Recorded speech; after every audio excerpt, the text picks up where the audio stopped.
Good morning to one and all present. On the behalf of MIT Institute of International Studies, I, Harsh Khandelwal, welcome you all to the third day of Vijigeshu 2022. Today, we will Just a start. second, Harsh, is it live? Hello? Yes, ma'am, it's live. Yeah, IT, can you please confirm? Have you gone Yes, live? ma'am. It's live. Yes, ma'am, it's live. Okay, please go ahead. I'm so sorry. Not at all a problem. I will start from once. Good morning to one and all present. On the behalf of MIT Institute of International Studies, I, Harsh Khandelwal, welcome you all to the third day of Vijigeshu 2022. Today, we will start with the technical session number 6 of the e-conference on the theme Indian Diaspora in Africa, Role and Their Contribution. I extend a very warm welcome to our distinguished chair for the session, Professor Aparjita Biswas. Professor Aparjita is the former professor and director of the Center for African Studies, University of Mumbai. She has taught at the center for over 34 years and demonstrated continued commitment to promoting African studies in India. She has also taught as a visiting professor at various universities in Asia, Africa, and Europe. Her major research interest is in India-Africa relations, Africa and Indian Ocean, Africa's international relations, human rights issues in Africa, and the Indian diaspora in Africa. She has been invited by numerous institutions and universities across the world to share her views on several African issues, and especially on India-Africa relations. She is the author of many books and articles. We are extremely glad to witness your presence today, ma'am. Now, I would like to introduce all the presenters for the technical session 6. Dr. Veda Vaidyanathan, multidisciplinary researcher who specializes in Asia-Africa interaction, currently based in New York City, as an associate at the Harvard University Asia Center, and also a visiting associate fellow at the Institute of Chinese Studies in New Delhi. She brings a comparative perspective to her work, often examining Chinese and Indian engagement in the continent. Her expertise lies in managing research projects, curating multicultural teams, and conducting extensive fieldwork across geographies. Dr. Judith Anilal, doctorate from the Center for African Studies, Jawaharlal Nehru University. Her areas of research expertise and interest are issues of gender and caste identity. She has been a part of several United Nations forums on gender and social justice issues. Dr. Ruchi Verma, a research fellow in Diaspora Research and Resource Center under Antarashtriya Sahyog Parishad in New Delhi. Dr. Aditya Anshu earned his PhD in International Relations from School of International Studies, Jawaharlal Nehru University. His area of specializations are diaspora, migration, and security issues. Currently, he teaches international relations and political economy at the School of Liberal Arts, Bennett University at Noida. Ms. Arshi Dua, doctoral fellow from the Center for African Studies, Jawaharlal Nehru University. She has done her PhD on the return of Asians to Uganda after expulsion, their role, contribution, and challenges, 1991 to 2017. Currently, she is the editorial assistant at National Book Trust India. Ms. Ritika, research scholar from Center for African Studies, School of International Studies, Jawaharlal Nehru University. She has also worked as a young professional with the Vivekanand International Foundation. Now, without further ado, ma'am, I would kindly request you to take the session forward. Thank you. Thank you for your kind words. At the outset, I must thank Professor Nagalakshmi and Dr. Neha Sinha for inviting me for this wonderful conference. Earlier, Professor Nagalakshmi invited me, and that was a very good experience for me to interact with the students on India-Africa relations. And today, it is a session on diaspora. So let me have a few words on Indian diaspora in Africa. And so now, well, Africa assumes a top priority in India's government foreign policy discourse in recent years. These are for several reasons, but one of the reasons is the Indian diaspora is also one of the factors here for the region's immense increased importance. And they play a particularly important role in the soft power diplomacy. Moreover, Africa hosts a unique Indian diaspora, which has created immense goodwill for India through its contribution of Africa's freedom, through its support for Africa's freedom movement and its contribution for Africa's economic development. And and thus it created a new set of dynamics in the relationship between India and African countries. The success story of Indian entrepreneurs in Africa is legendary and are considered economically the most successful community. More than 20% of Kenya's economy and 40% of Tanzania's economy are in the hands of Indian diaspora, Indian origin people. Firms like Madhubani, Manji, Chandaria, and then Mehta Group hold significant shares in East African economy. Mayur Advani, a Ugandan businessman, an entrepreneur and industrialist of Indian origin in Uganda, defended the idea that India should take advantage of its large diaspora in Africa because of the advantage it provides for Indian business. So I think some of these papers today will also discuss this viewpoint. And the majority, one more point is that majority of Indian diaspora has been deeply incorporated in the socio-economic and political fabric of the country. And this is very much advantageous vis-a-vis with the Chinese diaspora. And majority of the Indian diaspora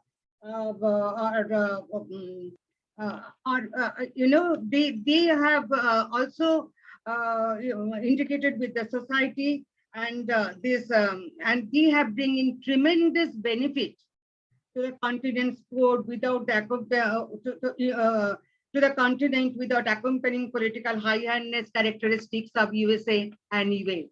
So they have been so much integrated into the African political and social structures and with the African poor, and it has been very, they see it as and they are in the advantage position vis-a-vis USA, EU, and also China nowadays. So they are close links with India and their privileged positions and contacts with the African leadership offers New Delhi valuable assets to foster its economic and strategic interest. Their potential as bridges between the societies and the states is widely acknowledged and have been highlighted in various international forums.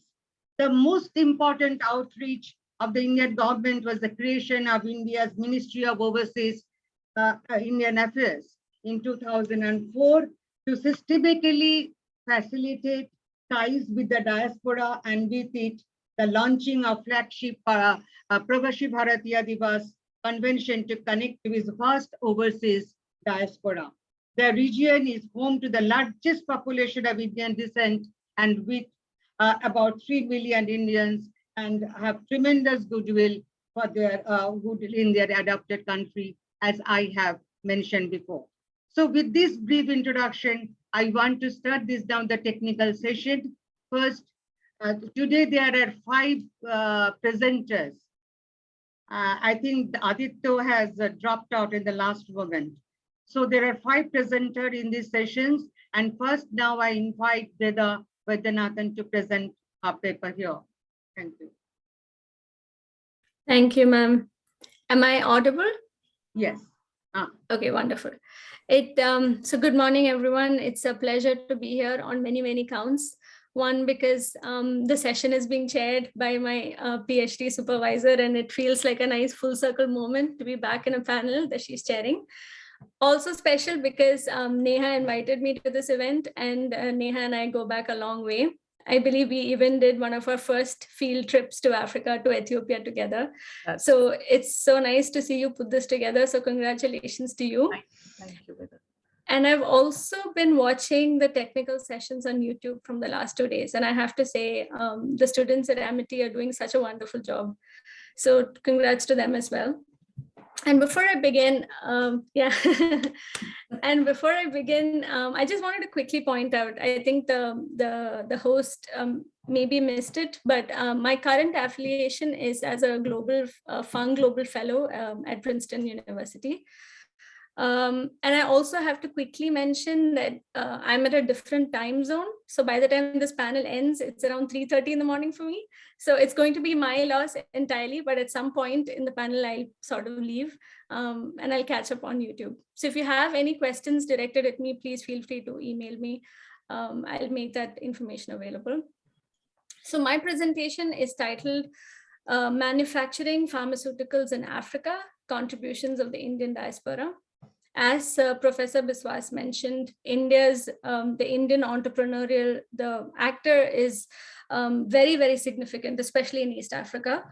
But I actually conducted some fieldwork pre-pandemic in Kenya and Ethiopia, interviewing a range of Indian diaspora, members of the Indian diaspora, understanding from them their experiences of setting up pharmaceutical manufacturing factories in East Africa. And more recently, last month, I was in Ghana, also interviewing a few members of the pharmaceutical manufacturing industry. So I'm going to speak to that.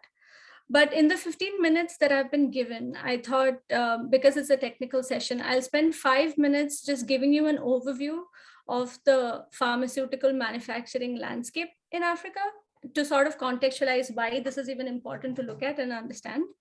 The next set of 5 minutes, I'll sort of speak about the role of the Indian stakeholder in the pharma business. And then I'll come to the case studies of companies in Kenya and in Ghana. So first, what is the state of pharmaceutical manufacturing in Africa today?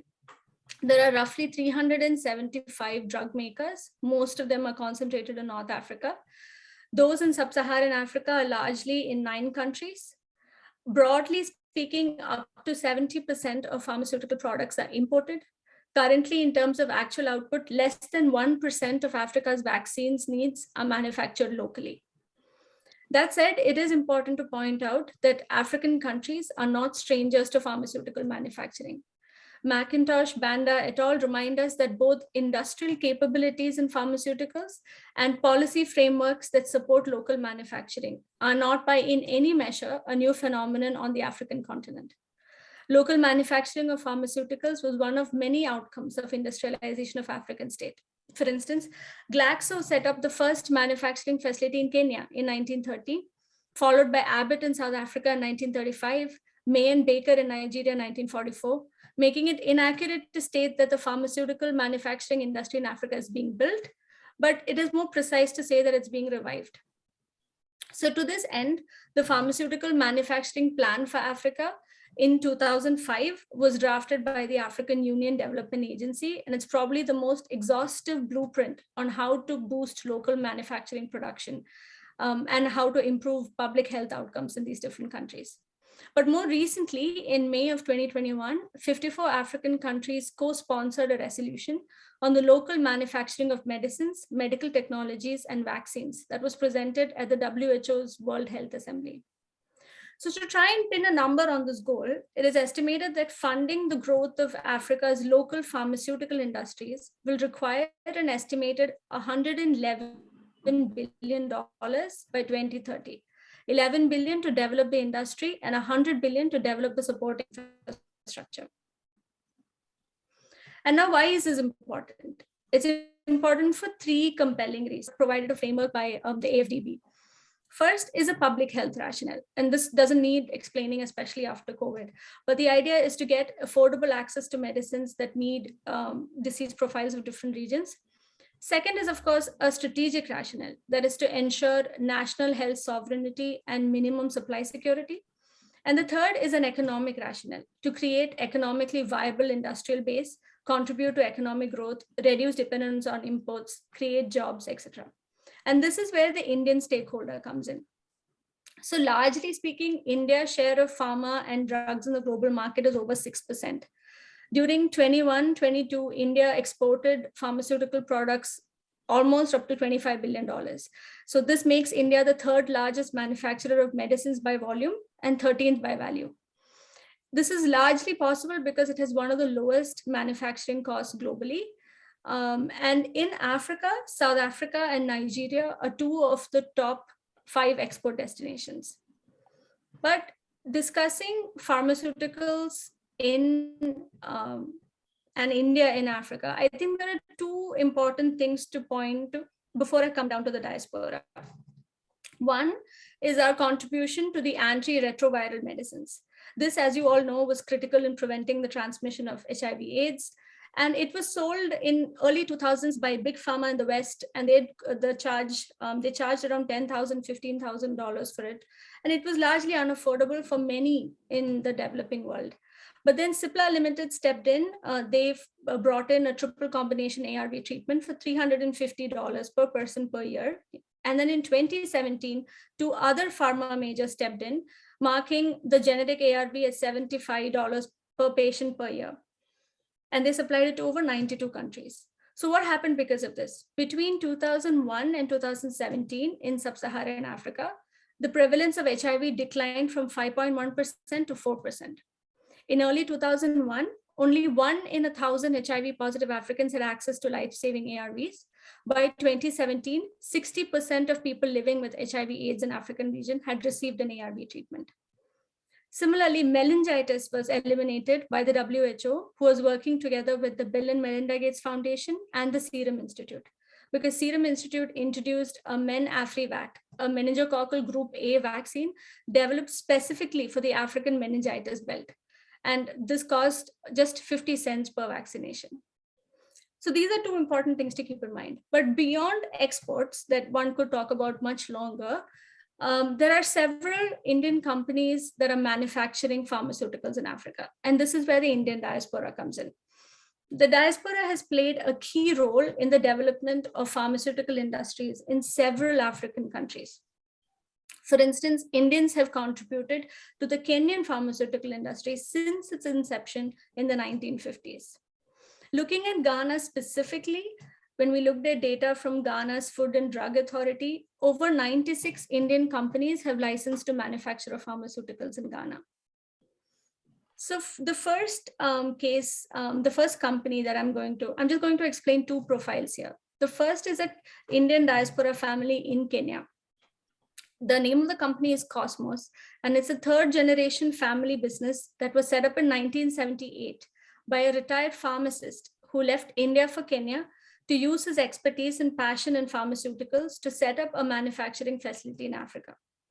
Today, the company has over 400 registered products with a presence in 9 sub-Saharan African countries.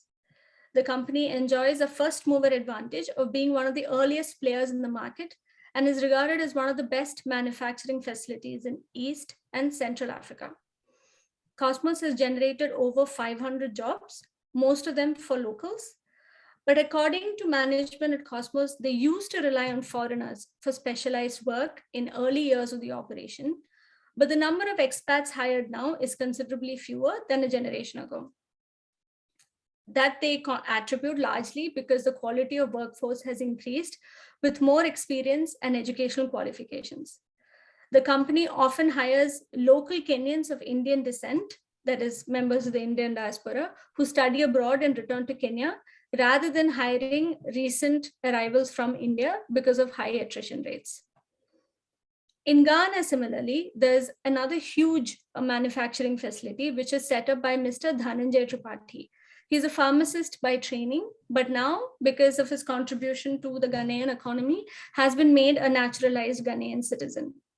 So what he did was that he took his many years of working in the Indian pharma manufacturing industry and set up his first Ghanaian company called Pharmanova Limited.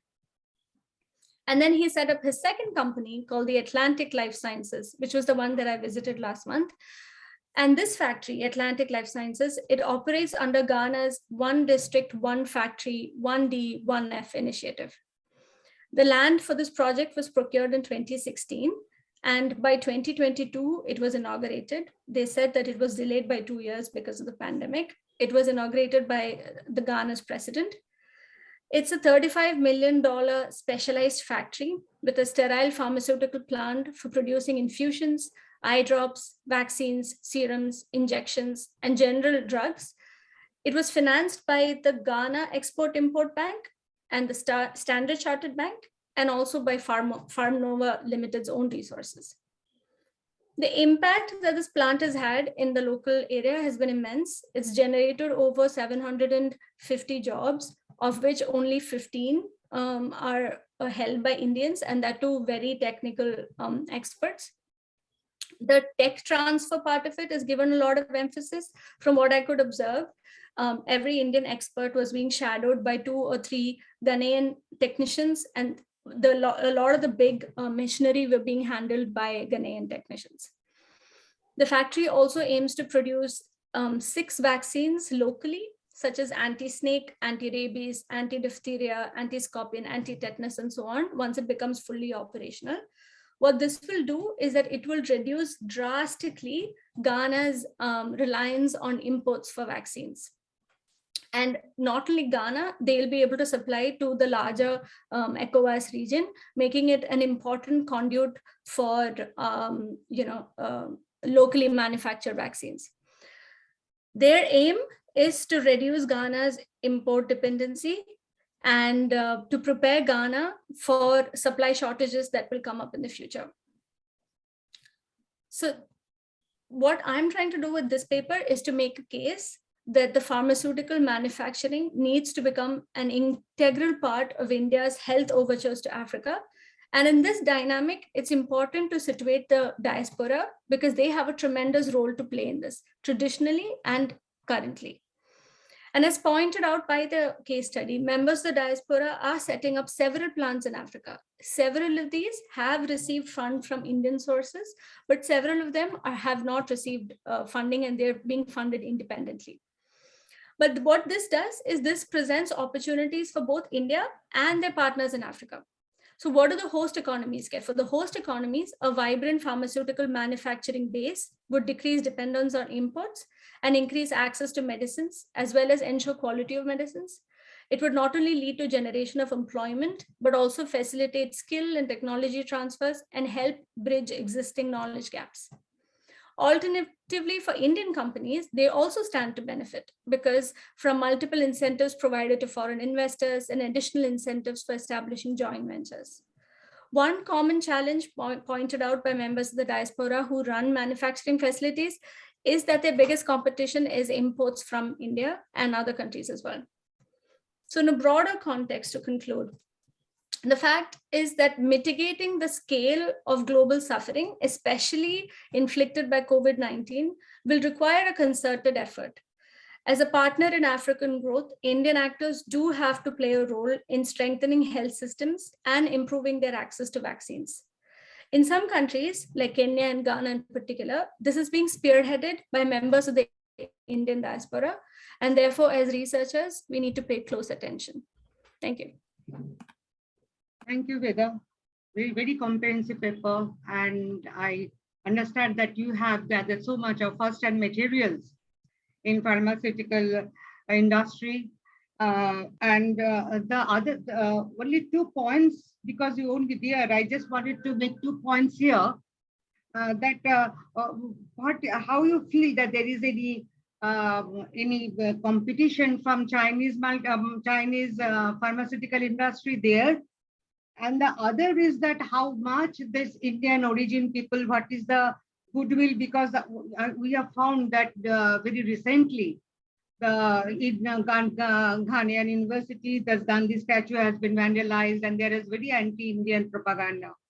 So when you are doing this pharmaceutical industry, it is not been isolated from the overall socio-economic scenario of the Ghanaian of Ghana. So can you tell afterwards we can discuss these things if there is no time now? Can I quickly respond, Neha? You ask us, Neha, please. Yeah, I think I'm asking. Yes, yeah. yes, Veda. Please go Okay, thank you very much. Everyone else in the panel, please, thanks so much. I won't take up too much of your time. Ma'am, the first question, I'll be brief. About Chinese competition, it's definitely present. The biggest problem is we're playing with scale because the Chinese companies that we looked at were producing in a scale that was much bigger. And of course, this is a broad generalization, but especially in Kenya, the scale was just incredibly different, which was a matter of huge concern. But it seemed like Indian companies had a head start, but they were not sure how long the advantages would last, given, the quantities, the quantum of resources that the Chinese were, pushing in. A lot of the East African companies, like for instance in Ethiopia, the FM Haka, they told us that almost 70% of their medicines exports come from India. So again, in the export market, we dominate, but how long we'll have that advantage remains a little unclear. In Ghana, it did not seem like there was one other company, a Chinese company in the infusion sector, which was a direct competition, but their competitions were also other Indian firms. So they didn't really, pinpoint China per se.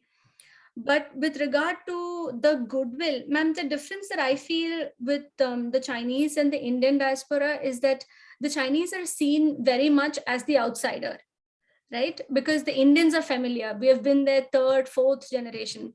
So for instance, sometimes when me and like my Ghanaian or Kenyan researcher colleague would go for an interview to a member of the diaspora, they would keep looking at my African colleague and not at me. And they would keep othering me, saying, us Ghanaians have to do this, us Kenyans have to do this.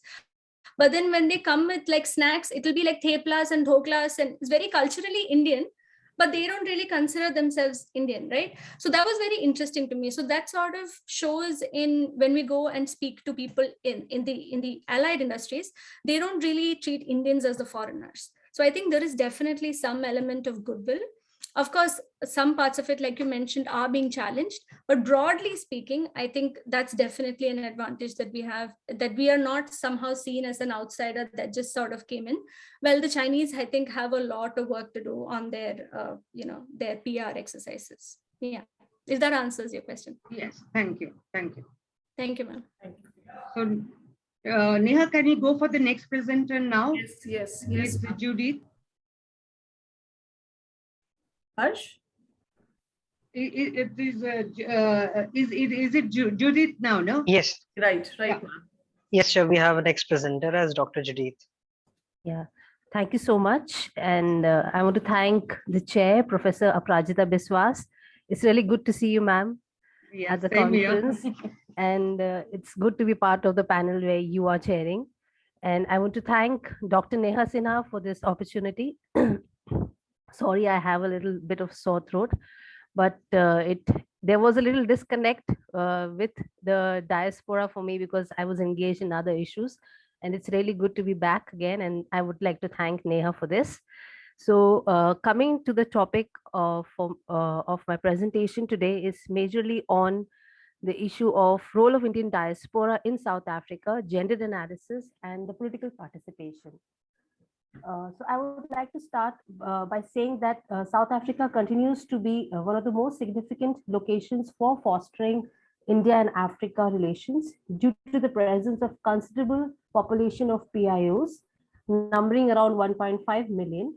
The democratic South African constitution upholds the principle of equality for all races and abolished segregation and vision towards creating a rainbow nation.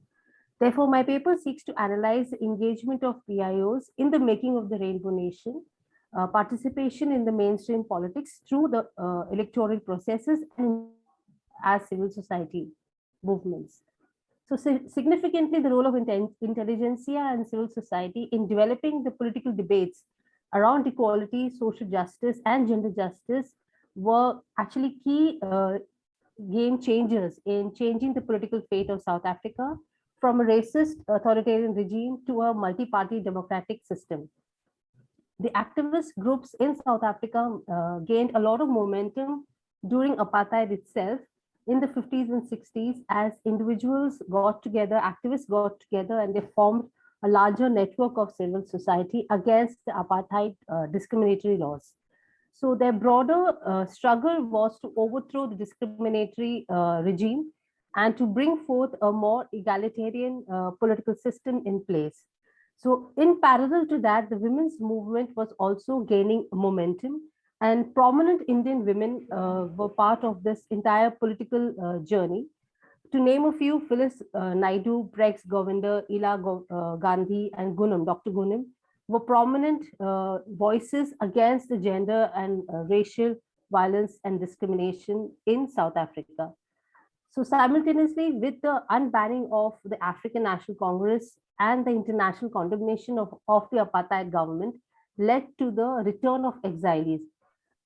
So many of the Indian women and men activists of Indian origin had actually left South Africa during the apartheid government, but they returned once these ANC was again unbanned and Nelson Mandela was released. So with these activists coming back home, a lot of people, namely Phyllis Naidu and Shanti Naidu, they completely got into the political commitment to have South Africa for all races. So parallelly, there were also South African Indian women writing on the issue of identity. Now, this was very pertinent as they were navigating the question of the Indian South African identities, as the entire political landscape in the 80s and 90s was on the entire issue of different races coming together and having a democratic government.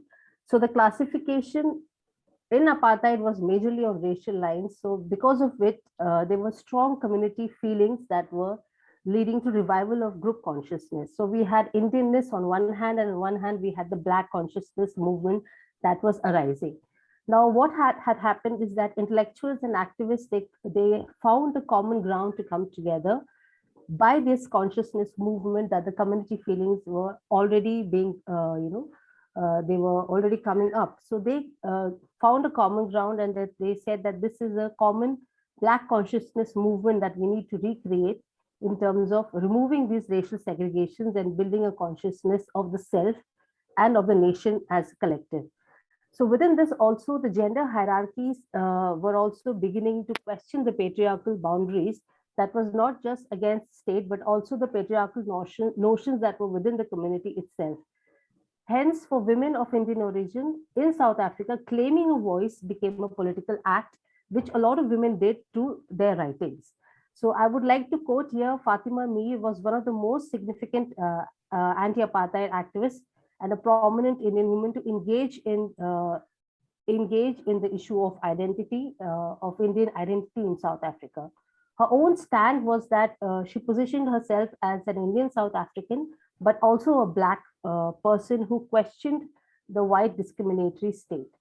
Now, apart from Fatima Mir, Dr. Gunum also, she was an practicing doctor, MBBS, but she also was writing, and she was into the political, getting the community together for political movement in South Africa. And she recognized herself as an Afrikaner and Indian. And most importantly, she said that we are all South African. So a lot of Indian women of Indian origin, South Africans, they wrote in English, but they also wrote in other languages like Tamil, Urdu, and Gujarati. And many of these women who were actually the first time university goers, and they attained the entire, they were into this leftist movement of recognizing the issue of rights for the larger good of the communities. So with the entire political scenario being set in the 80s and 90s, with the ANC also becoming was unbanned, the ANC Women's League was again into this dichotomy whether they should form a national women's coalition, coming together, forming, getting all women from all races together to form and to put up basically a charter of women's rights. So this was marked in 1992, where the ANC Women's League brought together women from other women writers or women from the civil society, and they formed the National Women's Coalition. And the task of the coalition was mainly to develop the Women's Charter or the Bill of Rights, to have women's rights in place in the new democratic South Africa. Now, this was very critical because this brought in the aspect of gender mainstreaming at a very critical point, where South Africa was transitioning from an authoritarian white supremacist state to a democratic government. So the Women's Coalition platform gave a new constitution, gave the constitution to be more gender sensitive. And this led to the Mandela's government propagating for a gender policy within South Africa. So when we look at the political participation in the first democratic phase, Mandela had a lot of took the endeavor to make the minority communities feel very secure. So he held a lot of reconciliation meetings with blacks, with colored, with Indians, and also with whites, in order to get to address their insecurities. So he held these meetings, and in the major dichotomy, since majority of Indian origin people resided in KwaZulu-Natal, there was a political conundrum facing the Indian community. So on one hand, a good section of Indian origin supporters expressed loyalty to ANC because they were part of the anti-apartheid movement. But there was also a group that was in general suspicion of ANC post-apartheid, mainly because the ANC was more Black African, had a more Black African majority. Therefore, the political landscape of Natal exhibited kind of a divided political support, which also led to a multi-party system within the province itself. So we found that a lot of university and the younger generations was voting for ANC, but the older generation was still voting for the National Party, which was a white majority party. Now, the Indian community, so in order to address this kind of issue which the Indian communities raised, that they're not being Black enough, or they had insecurities of not being, part of the Rainbow Nation. So Mandela and a lot of the Indian PIOs who were into the political movement, they were trying to convince the communities that the affirmative action programs will also be for Indians, Africans, and colored. So when the first democratic elections were held, so in Mandela's cabinet in 1994, there were 4 South African of Indian descent. To name them, Jay Naidu, Mark Maharaj, Wali Musa, and Kader Aslam. And there was one female, Freni Jinwala of Indian Parsi lineage. She was the speaker. Now, in the National Assembly itself, 8% of the seats were held by people of Indian origin. However, the general conception remained that the Indian community was marginalized as a whole from the mainstream economic activities of the party. So this was also another aspect where the votes were divided along, the racial segregation in the consecutive elections. At the same time, we had, because of this minority identity which was developed during apartheid itself, the positioning of Indians as a minority raised divisions among the races and insecurities within the community, which I have already shared. So this question of relationship with the state came up every consecutive elections that was happening. And within that, there was a marginalization of political activism in each consecutive election which Indians faced. So during that itself, we found that in the 90s itself, the minority front party was formed by Amichand Rajbansi. So he was also part of ANC, but later he formed this party and pledged that he would fight for a better dispensation for the Indian community. And in 1994, the minority front did win 1 seat, and in 1992, there were 2 seats that went to minority front. However, over the elections, we have seen that the minority front has lost the support that it had gathered initially in the 90s itself. Now there are no seats that have gone to the minority front. Now, when we look at the gender within this elections, we see that there has been, because of the efforts of the National Women's Coalition, with the ANC's Women's League forming this coalition, there has been representation, affirmative action being implemented in the political representation. So the composition of the parliament was majorly along racial and gender lines. And we see that the emergence of parties that promoted the interest of specific groups was, for example, there was this Women's Rights Peace Party, which was one such party, and then parties such as Minority Front and the African Muslim Party. Now, along the entire percentage of women in the first elections was around 25% of the total parliament across races. This resulted that the National Assembly was made up of 52% of blacks, 32% of whites, 8% of Indians, and 7% of color. Now, in proportion, it should have been 73% black, 15% white, 9% colored, and 3% Indians in proportion. But the representation was more for the whites, Indians more, and also colored. However, colored was less. So this kind of representation was also, there was a political, conundrum between the blacks as well, that there are more representations and blacks are not that much represented.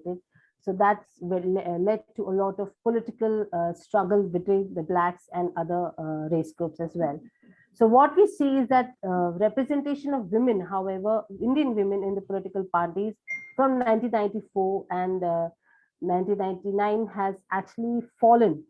It is far behind men when it comes to women women from Indian origin. However, a lot of women of Indian origin were represented in ANC and the Minority Front, but with the Minority Front not gaining much support, so that representation has also gone down. There was only one, till 99 we had Ila Gandhi represented, and Prex Govinda was in the political leadership. Then we have Shamim Rajvanshi being one of the MP, but she also lost her seat recently. In the second phase of elections in the 21st century, we see that even though there have been 5 democratic general elections since the transition, the ANC has always been in the majority in each elections.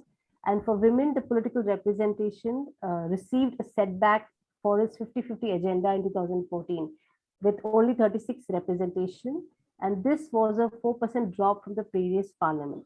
However, in 2019, women gained 23 seats out across all parties, and there was a proportion of 46% of women. This was an 11% increase from 2014 elections. However, what we see is that representation of Indian women is quite low, with most of the representation going in ANC and the Democratic Alliance. Now, what we see is that at the provincial level as well, women's representation has increased from 30% to 43%, but women of Indian origin are very negligible to around 1.02% at the provincial level. So what we see here is that the political participation of women in the 21st century has actually gone down for the Indian community, and that shows that women are more not really into the political participation or being in the decision-making position. Now, overall, what we see is that there have been significant changes in South Africa at the national and provincial level, but disparities still continue within parties. Many parties still remain gender blind, and they're not really looking at the inclusion of different races in their key positions. ANC has also improved, significantly improved, but the top leadership across all parties still continues to be male dominated. Therefore, the greater consideration needs to be taken to ensure women in top leadership within parties. To conclude, the representation of women and men, like I said, in political representation and participation still remains an imbalanced reality.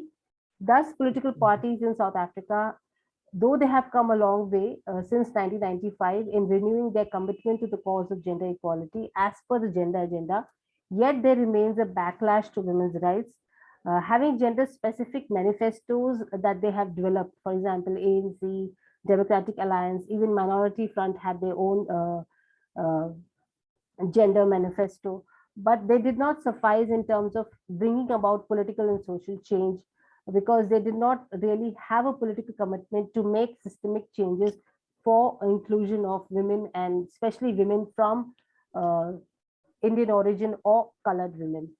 So therefore, a common sense, common lesson from various development approaches which are adopted by feminists has been the importance of addressing the structural obstacles inside the state to redistributive agendas.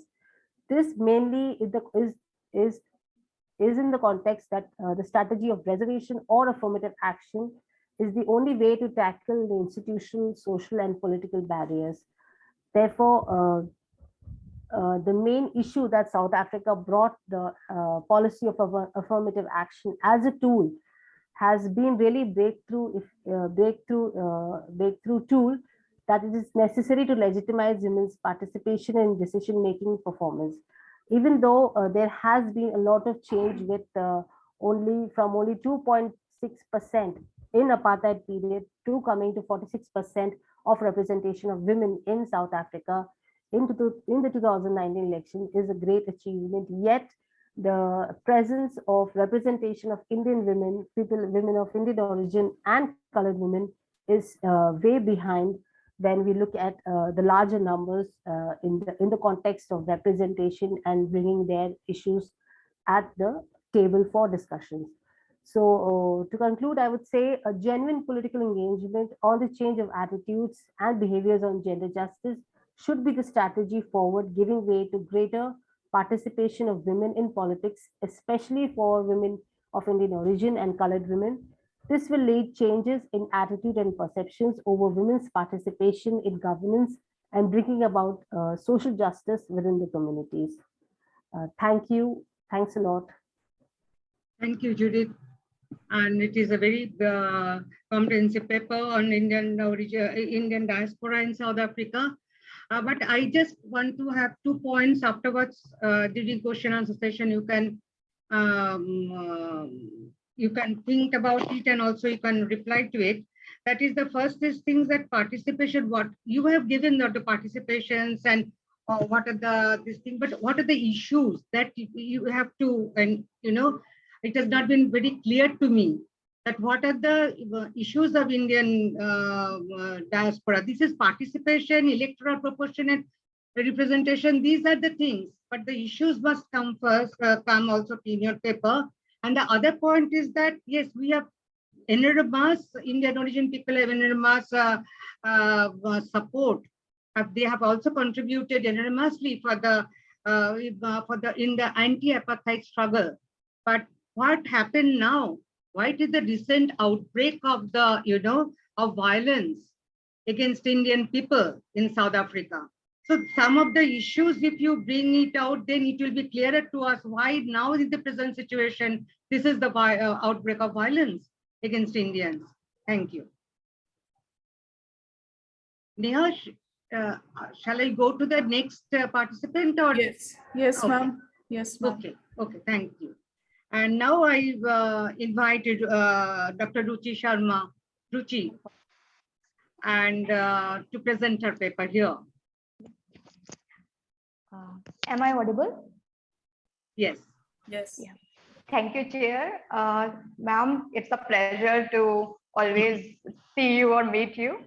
And first of all, I would like to thank the organizers for organizing this very important conference on a very crucial time. And I would like to especially thank Dr. Neha Sinha for inviting me to present my paper. Topic of my presentation is Indian diaspora as a heritage resource in Indo-African relation. And I have taken the case study of Tanzania. For my presentation, I have categorically divided it into several headings to make it clear. The first thing, what is meant by heritage resource, or the definition of heritage resource. Second, why diaspora should be considered as a heritage resource, and why particularly Indian diaspora should be termed as a heritage resource. And why I have taken Tanzania as my case study, I would also focus on that. And the fourth point is the space of Indian diaspora as a heritage resource in bilateral relations, that how strong or weak Indian diaspora is in terms of heritage resource in bilateral relations. And the last point will be what are the opportunities and challenges in utilizing diaspora as a heritage resource. So firstly, we need to understand what is meant by heritage resource. Heritage resources are the places or things which have natural or cultural significance. They may be referred to the activities by which very selective past, material artifacts, natural landscapes, mythologies, memories, traditions, group become cultural, political, and economic resources for the present. As defined by UNESCO, the intangible heritage resource means the expression, knowledge, and skills that communities recognize as part of their heritage. So heritage resource can be tangible and intangible as well. Heritage, be it in form of an object, monument, inherited skills, or symbolic representation, must be considered as an identity marker and distinguished feature. So why I have taken diaspora as a heritage resource, because it is a very well established fact that diasporas are nodes of cultural exchange. They bring into contact different systems of values, beliefs, and social organizations. Throughout history and present, diaspora have provided important contribution to economy, politics, and culture, both for their home countries and for countries of their residence. The strategic use of network, institutions, and support systems provided by the well-established diaspora structure can enable and enhance successful agencies. Thus, through all this, diaspora can clearly be seen as a heritage resource on collective and institutional level. Why I have taken Tanzania as my case study, because when I have visited Tanzania during my field trip, I have uh, I have got the chance to see Indian diaspora, how well integrated they are with the native Tanzanian people. And in fact, Tanzania and India have very traditionally enjoyed very close and friendly and cooperative relations. If we talk about the political relations between India and Tanzania, from the 1960s to 1980s, the political relationship was driven largely by shared ideological commitments to anti-colonialism, anti-racism, socialism in various forms, as well as genuine desire for South-South cooperation. The High Commission of India was set up on November 19, 1961 in Dar es Salaam, and the Consulate General in 1964 in Zanzibar. The two countries enjoyed ever since a tradition of high-level exchanges between India and Tanzania. Some examples of them are President APJ Abdul Kalam visit in 2004, then Prime Minister Manmohan Singh visit in 2011, President Kikwete of Tanzania visited to India in 2015, and the visit of Prime Minister Mr. Narendra Modi to Tanzania in 2016 is an extension to it.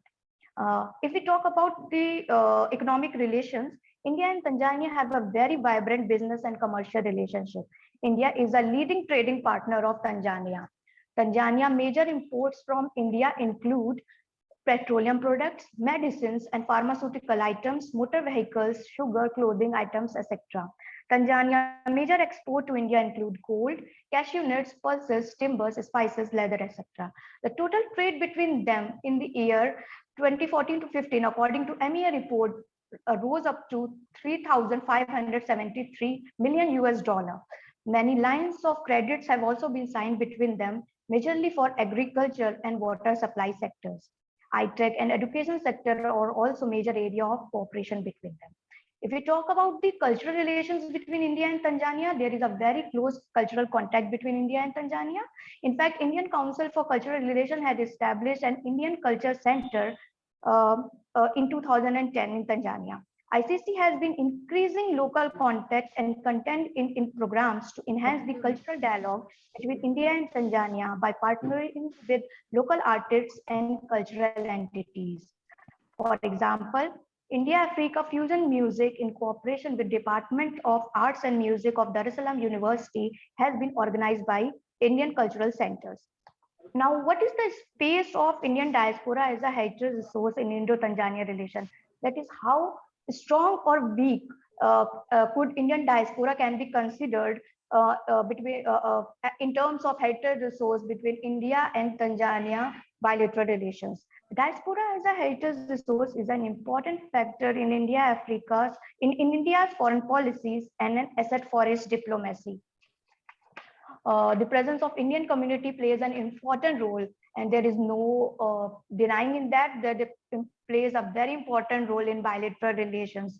They also prove to be an asset in areas like international trade, investment, education, and culture. So if we take the case of Tanzania, why Indian diaspora in Tanzania could be considered as a heritage resource, that Indian diaspora in Tanzania mixed with native people, they have, in fact, though they have kept their own cultural values, but they have also integrated themselves completely with the Tanzanian society. They have joined the mainstream of Tanzanian life. In fact, they have actively participated in the independence struggle of Tanzania. After independence, also during Uzumization or the familyhood, when they were asked to surrender their properties and business, they willingly surrendered it. That's a very important fact, that despite of being only 0.28% of total population in Tanzania, they are represented in the parliament of Tanzania. And that's a very important, there are very important people of Indian origin who are represented in the Tanzanian parliament. And they control, in fact, 75% of the business, thus becoming important for both India and Tanzania. Therefore, Indian diaspora in Tanzania as a heritage resource is capable of promoting wider relations between India and Tanzania because of the goodwill they have created. Now, I will talk about the opportunities and challenges in utilizing Indian diaspora as a heritage resource. The main opportunities is the potential of diaspora has been facilitated by the liberalization and globalization of the economy, which have reduced the institutional barriers and negative stigma earlier attached to partnering with those living outside the country. In fact, the India and Tanzania rise in economic and geopolitical terms has also raised the status of Indian diaspora. The change in diaspora policy as well have also created an opportunities toward utilization of Indian diaspora as a heritage resource. Pravasi Bharatiya Divas, Overseas Citizenship Card, India-Africa Forum Summits are the major steps taken towards the engagement with Indian diaspora. And in fact, India is no longer following a hands-off policy towards the diaspora, and they are taking Indian diaspora as a very important asset to Indian foreign policies. However, the major challenges in utilizing Indian diaspora as a heritage resource is first the issue of identity. Since Indian diaspora continue maintaining their identity as Indian, is also alleged of having allegiance to their own community and not to the nation in which they are settled. And in fact, there are several prevalent stereotypes also with the many Africans considered that because Indians are very well represented in business in that adopted countries of theirs, so they considered that the Indians are rich on the expense of us, like at the expense of the Africans. And they are also criticized of being maintaining social and residential segregations. But despite of the challenges identified, there is no denying of the fact regarding the role of Indian diaspora as a heritage resource. Since diaspora as a heritage resource is getting reclaimed proactively, both in India and Tanzania for strengthening their relation, which you can derive from the goodwill they have created. In fact, many Indian diaspora people are doing hand-to-hand business trades with the fellow African peoples. And in fact, according to our latest this thing, the many Indians there are around 20 Indian, Asian or community organizations active in Tanzania. The groups regularly organize Indian cultural festivals and social events, mostly with local participation and occasionally by inviting performing artists from India. Thus, in conclusion, it can be said that Indian diaspora in Tanzania is emerging as an international force, sharing a common identity and attachment with India, as well as aiding in socio-economic and political development of Tanzania, therefore creating a goodwill as a heritage resource in bilateral relations between India and Tanzania. Thank you. Thank you, Jyoti. Thank you, Ruchi, sorry, for your very comprehensive paper. It is a very interesting paper, and with Tanzania, we have very good relations. Yes. And the one of the main factor that she has pointed out that they have been integrated in the socio-economic contour of in Tanzania. And since Julius Nyerere also, we had good relation. He has great regards for Indian leaders. He was very active in non-aligned movement. So the relationship, the good relationship has stretched for a very long time. Thank you, Ruchi. Now I invite Arshi Dua for her presentation here. Thank you so much, ma'am. Am I audible? Yes. Firstly, I would like to thank Aprajita ma'am. It's been amazing to see you after such a long time and to be sharing a panel with you. Thank you, ma'am. Thank you, Neha ma'am, for organizing and giving us this opportunity. I think I would not have participated also if you not kept on reminding me also again and again. So thank you again, ma'am. Today, I will be presenting on Indian Indian diaspora as an asset in India-Uganda relations. Firstly, I will brief. To understand Indian diaspora in Uganda, it's important to understand the trajectory and evolution of Indian diasporic presence in Uganda. Before, immediately after the independence of Uganda, the economy, Indian diaspora played a significant role in development of the Ugandan economy. The Mulji Madhwani and Nanjidas Kalidas Mehta were the one who actually laid the foundation of economy in Uganda. Their presence was so much so that the Madhwanis were called the Rockefellers of Uganda, while when Nanji Mehta died, his Ugandan flag was half-mast in honor of his contribution in Uganda. However, all of this changed in Uganda with the expulsion of the Indian community from there. When Idi Amin came to power and with his dictatorial regime, Indian diaspora was forced to leave Uganda, leaving behind their assets, their legacies, and everything they owned. They were given 90 days to flee Uganda. And the fleeing of the Indian community from Uganda not only impacted them mentally, psychologically, financially, socially also, but it had a major impact on Uganda as a nation as well. The Ugandan economy declined. The skilled force actually left with the Asian population in Uganda, which overall impacted the development of Uganda as a nation. I think Professor Mamdani correctly said that Ugandan economy went 20 years behind in its growth and development sector. So much so was the impact of the expulsion of Asian community from Uganda. Despite the procedures after Amin exile from Uganda, there were procedures initiated to bring back the community. However, the political situation was very unstable in Uganda, which is why the 1983 Act, where Obote government tried to bring back the Asian population, could not succeed. The change in the entire structure came when President Museveni came to power, and not also immediately after it. His presence brought in about stability, which is why major families started returning, like the Mehtas and the Madhwanis. However, the majority of Asian population returned after 5 years of President Museveni coming to power. Also, multiple factors were responsible for them coming back to Uganda. With the stability of the Museveni government, the international change with privatization also coming up, the global economy change, which was another reason why in 1991, the Asian population in a majority started coming back to Uganda. And with the Asian population coming back, there was circulation of money, there was circulation.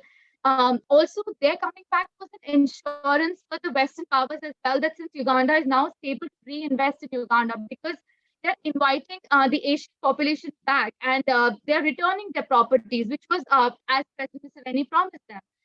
And if you consider the economic and political situation in the 90s also, that time was sort of rebuilding time. The economy was rebuilding, the politics were rebuilding, the constitution was being developed in Uganda, and the entire 90s decade was actually rebuilding of Uganda as a nation.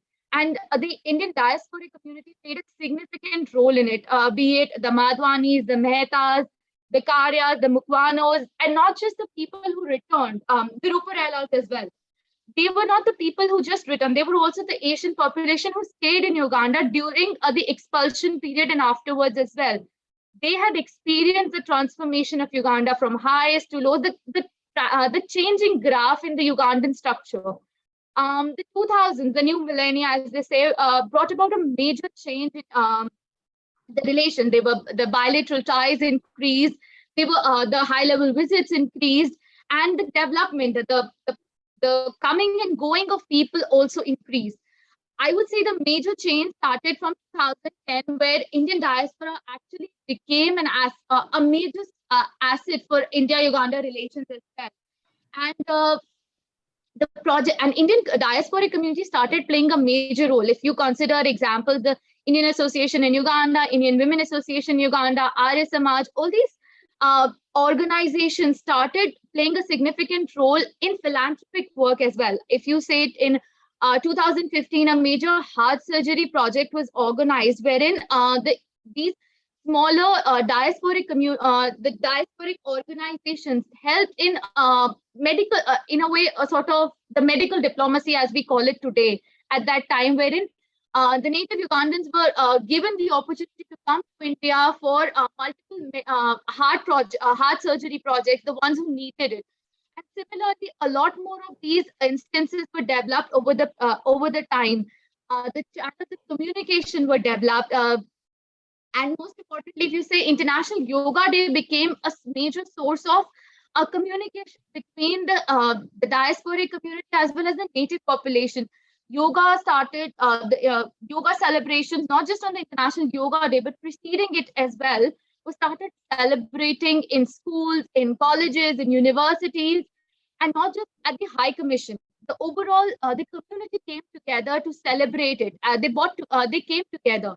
Diwali started getting celebrated in the State House in Uganda. President Museveni started encouraging the developments here. And one thing here you have to remember is that President Museveni has always supported the Indian community in Uganda, specifically giving them incentives to succeed there. If you consider the 2007 Mabara Forest Row, wherein the native population started accusing the Madhwanis for encroaching upon the forest land.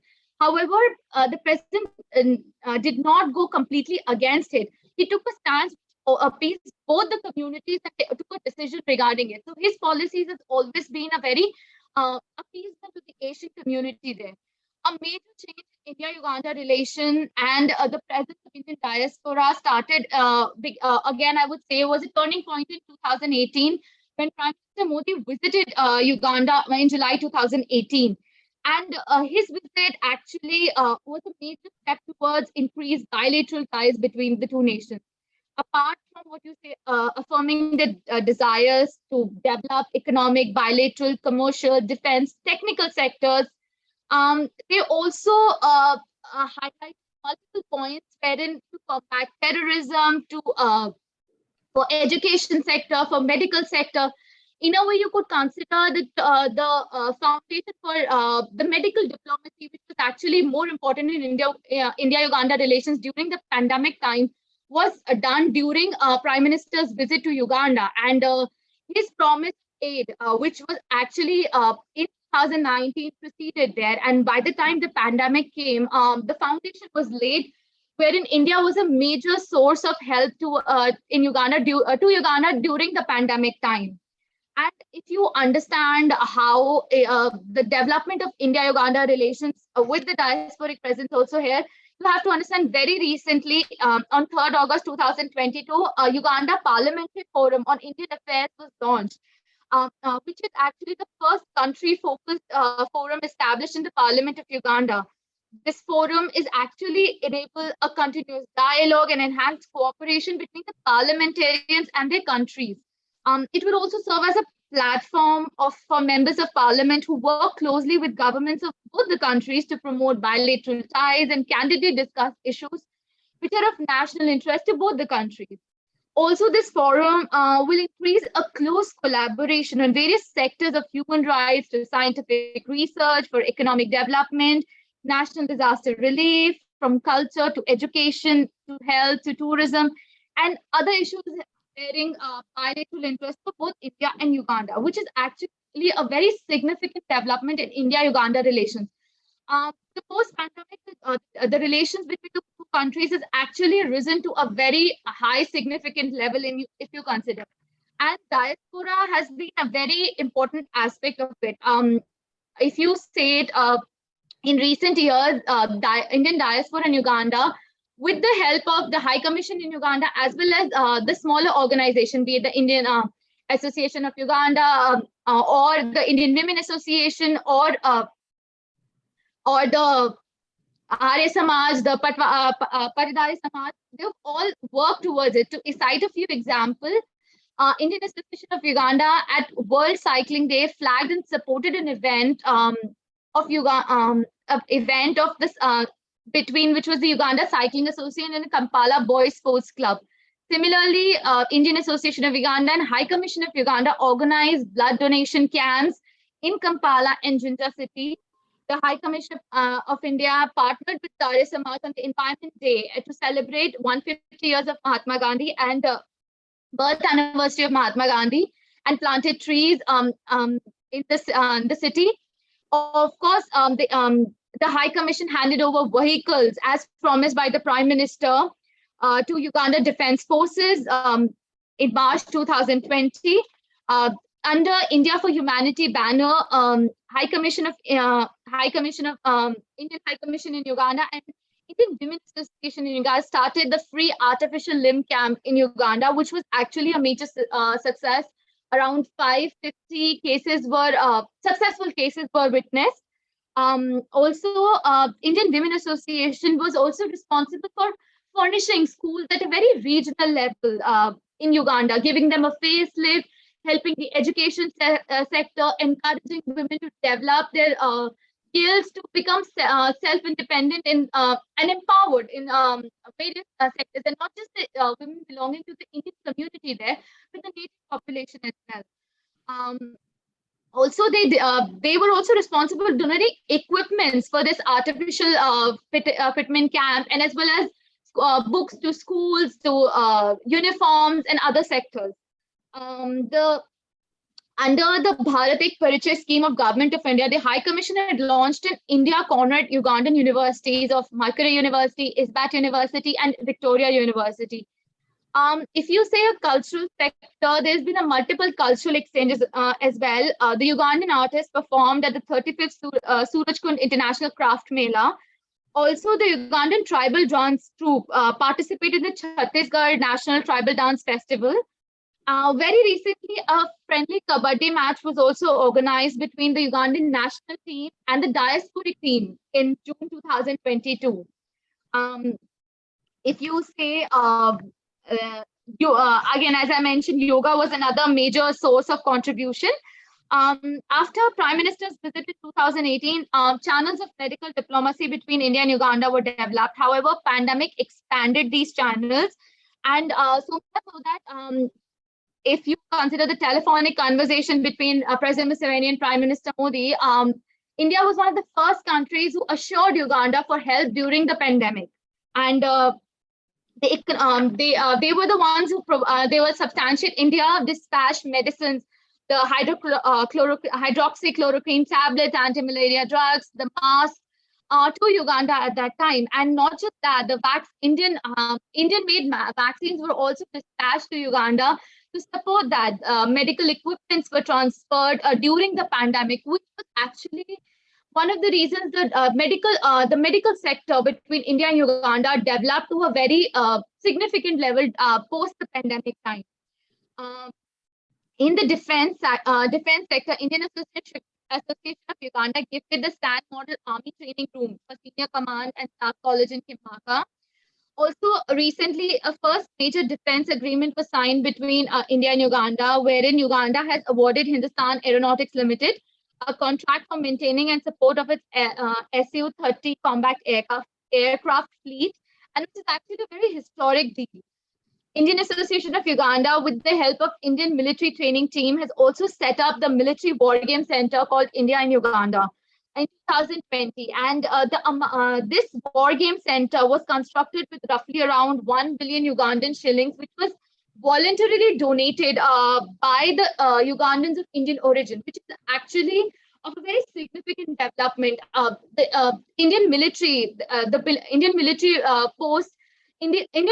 persons are posted in Uganda, and there's been a constant exchange of dialogue as well as training between the Indian Army and Ugandan's People's Defense Forces. Also, culturally, if you say it, the Bhav Swaminarayan Sanstha, the SSDM temple, they've all been very much involved within enhancing the India and Uganda relations. Again, a significant development would be during in 2019, which was Mahatma Gandhi's 150th birth anniversary year, Uganda launched a postage stamp commemorating that. Similarly, in 2014, this was the 100th year of Sikh presence in Uganda. Again, special stamp was released by the Ugandan government to commemorate that. Such significant developments show that the Indian diaspora has integrated in Uganda and has slowly changing its face from what happened during the expulsion time. However, again, as Ruchi ma'am said, the issue is still there. The problem is Indian diaspora, they have segregation within themselves, which is why sometimes they do come across aloof, which creates misunderstandings and adds a limitation to their present limitation to their role in India-Uganda relations, and not just that, but communicating with the local population as well. However, the High Commission of India in Uganda has recently, if you observe for past few years, have adopted a very informal approach when dealing with not just the natives but with the diaspora as well. They have the celebration of festivals on an informal level. The dinners, the parties, or what you call it, the communication, the celebrations, which helps them bridging the gap and bringing them together and open channels of communication, which is actually a significant development. People celebrating Holi together at the High Commission, or celebrating Republic Day, Independence Day, Diwali celebration at the State House, all these examples reflect the fact that there is been a significant change, and Indian diaspora is playing a very important role in enhancing that change. But as they say, it's a still long way to go to completely eradicate that past, because expulsion, how much they deny it, is still used as a tool to either by the native population to highlight that what happened in past could re-happen again, or it is a way it is used as a way for the Indian diasporic population to reflect the fact that, okay, this can happen again, so we have to be cautious. So again, the past has not completely gone, but they are trying to move forward from it, not eradicate it, just move forward from it. Thank you. Thank you, Arshi. And it is with Uganda, it is always a roller coaster relationship between India and Uganda, if you see the history. And there is a proverb that I just remembered here in Uganda, that one who makes the extra effort will benefit. The Indians have made that extra effort, and that's why they are benefiting. One point is that now the Indians are the pillars of Ugandan economy. But in Arshi's presentation, it has been mixed up with the role of diaspora and role of government of India. The government of India during pandemic, Modi has talked to, with the Tanzania, with the Ugandan president. This is a different aspect. We must realize that then you have to bring what is the role of diaspora here. And I would say afterwards, it is not a bilateral. Now I'm just making the points, and afterwards you can mention that. So this is the thing that I just wanted to make. It is a very good paper, but that what is the government of India's plan and the programs should not mix up with the role of Indian diaspora in Uganda. And during the pandemic, during others, and all, you have made a good point of Indian associations and what they are doing. And so the role of NGOs, these are also very much important in, enhancing relationship between Indian diaspora and the adopted country's government. Thank you. So Neha, shall I ask now the next? Yes. Ritika, Yes. and Arshi, we will talk to it during the question answer session. Okay. And Ritika, please present your paper here now. Good morning, Chair. Okay. Ma'am, Ritika was supposed to present yesterday, but since she was unable to present, her topic is on India-Africa maritime cooperation. So we have somehow adjusted her in this panel, which is contribution of Indian diaspora in Africa. If you permit, can we have a presentation on maritime security? Yeah, it is so nice of you, Neha, to be so sympathetic to a student. As a teacher, we must always, I was always thinking that we must be student friendly. Thank you, Neha. Thank you. Please, Ritika, present your paper. Yes. Good morning, Chair, and good morning, all the professors connected. First of all, I would like to thank Neha ma'am for this opportunity and accommodating my concerns. As stated earlier, my topic for the presentation is India-Africa Maritime Cooperation, its necessity and future prospects in the Indian Ocean region. And we can see that from a long time, Indian Ocean wasn't in the limelight of international relations, and it was towards east where India's policies were oriented. It is only recently with the change in government that African side, the western side of Indian Ocean is being given the due importance. And a secure maritime environment in the Indian Ocean region is not only crucial for India, but also African countries, as about 37 out of 54 of them, in a way, are either littoral countries or they have coastal boundaries. So it is imperative for both the countries to secure their national interests and to achieve sustained national development. And such security doesn't only mean guarding the coastline or territories, but also kind of safeguarding the country's interests in their exclusive economic zones, as well as protecting trade and shipping routes, including the sea lines of communication.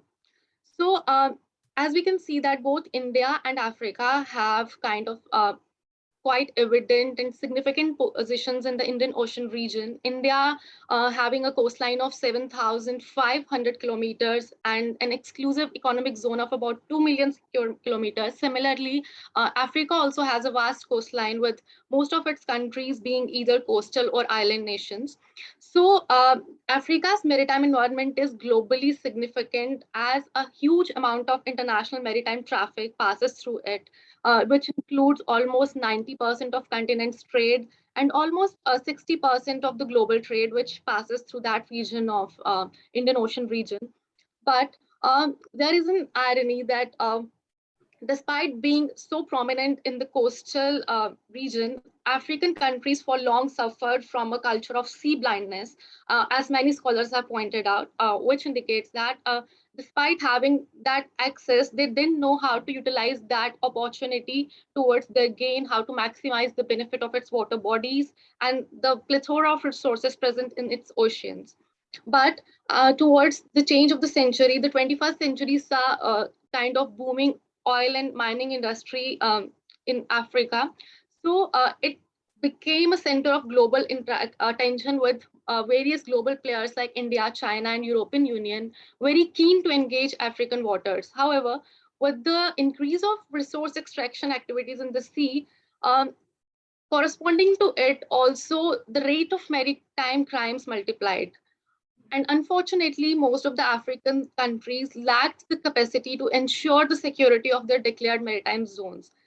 This eventually led to vast illegal capture and exploitation of the continent's maritime resources, which in turn is provoking. But with the cooperation of many countries such as India, African countries are now kind of ready to take up this challenge and counter the threats such as piracy imposed to its waters.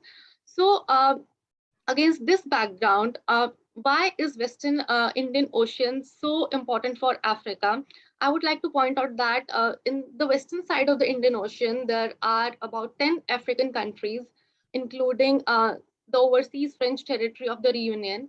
And the region has a major global geostrategic significance, given there are many crucial choke points in the region through which most of the international maritime traffic passes. And it has vast natural resources, particularly energy, on which many Asian countries as well as European countries are dependent. And also because of its physical location, India somehow has a central role to play in the Indian Ocean region. And India has one of the largest oceanic fleets in the world. And it has such an opportunity in this changing decade to emerge as a largest maritime security contributor in the region. So the partnership between India and Africa is such an avenue in terms of maritime security, given there have been partnerships in the past over people of Indian origin, people to people ties, trade, commerce, cultural ties, but maritime partnership is something which is unfolding in this 21st century and which has a lot of potential to achieve in the changing decade. And I would like to point out a scholar here, Alfred Mahan, who said that the emerging superpower of the world would be the one who would be governing the seas. So with this increasing importance of the seas, it's not only India and Africa which have a role to play. Emerging powers like China have taken on this task of emerging as a maritime giant in the region by its various initiatives such as String of Pearls and also maritime silk routes, through which it is kind of taking control over the major choke points in the region, where it has established its maritime security bases, naval bases.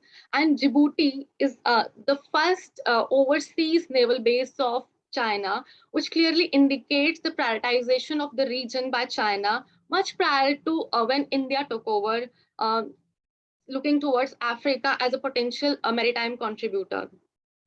But given the opportunities in the region, it's still not a smooth sail for India. And for Africa as well, there are many security challenges in the region, which I would like to highlight. The first among them is seaborne terrorism. As we have seen in Indian case, the Mumbai terror attacks of 2008, the sea lines were the ones which was used to foil that attack. And the failed piracy attacks towards South Korea, hijackings in the Gulf of Aden, and many armed robberies and suspicious activities are reported in the region, including various maritime boundary disputes between the countries, such as Bangladesh versus India and Somalia versus Kenya, Uganda versus Kenya. These are some issues which kind of have made the region a hotspot for conflicting interests and many challenges. And the outbreak and escalation of the Somali piracy from 2008 to 2012 in the East Coast Africa and Gulf of Aden has shown that maritime insecurities are somehow connected with the capacity of the states to take up these challenges, and these in turn have wider implications on the developmental potential of the countries. If the countries have their developmental issues addressed, then only they can be active contributors to the maritime economy. And to combat these challenges, Indian government has many initiatives in the region through multilateral forums such as IORA, Indian Ocean Rim Association, of which many African countries are members. India has been conducting joint naval exercises with many African countries. And despite China being the one who is lending cheap loans to Africa and contributing to infrastructural development, still many African countries are open to training their soldiers and are keen on capacity building. And India in those terms comes as a reliable partner. India has helped many of the East Coast African countries like Somalia and Kenya, for instance, to train their people in maritime security. And intelligence sharing is also seen in case of India. And further, the Sagar maritime exercise, India has integrated various navies from these countries to conduct these exercises in the Indian Ocean region. Despite all these things, and despite in Africa's maritime concerns being dominant, enjoying dominant presence on various of MEAs and Indian Navy's papers, still there are challenges which are needed to be overcome when we talk about India and Africa's partnership in these matters. First among them would be budgetary constraints which India faces. Despite having such a fleet and technology, it still has budgetary constraints pertaining to which it can't contribute that actively as China is doing in the region.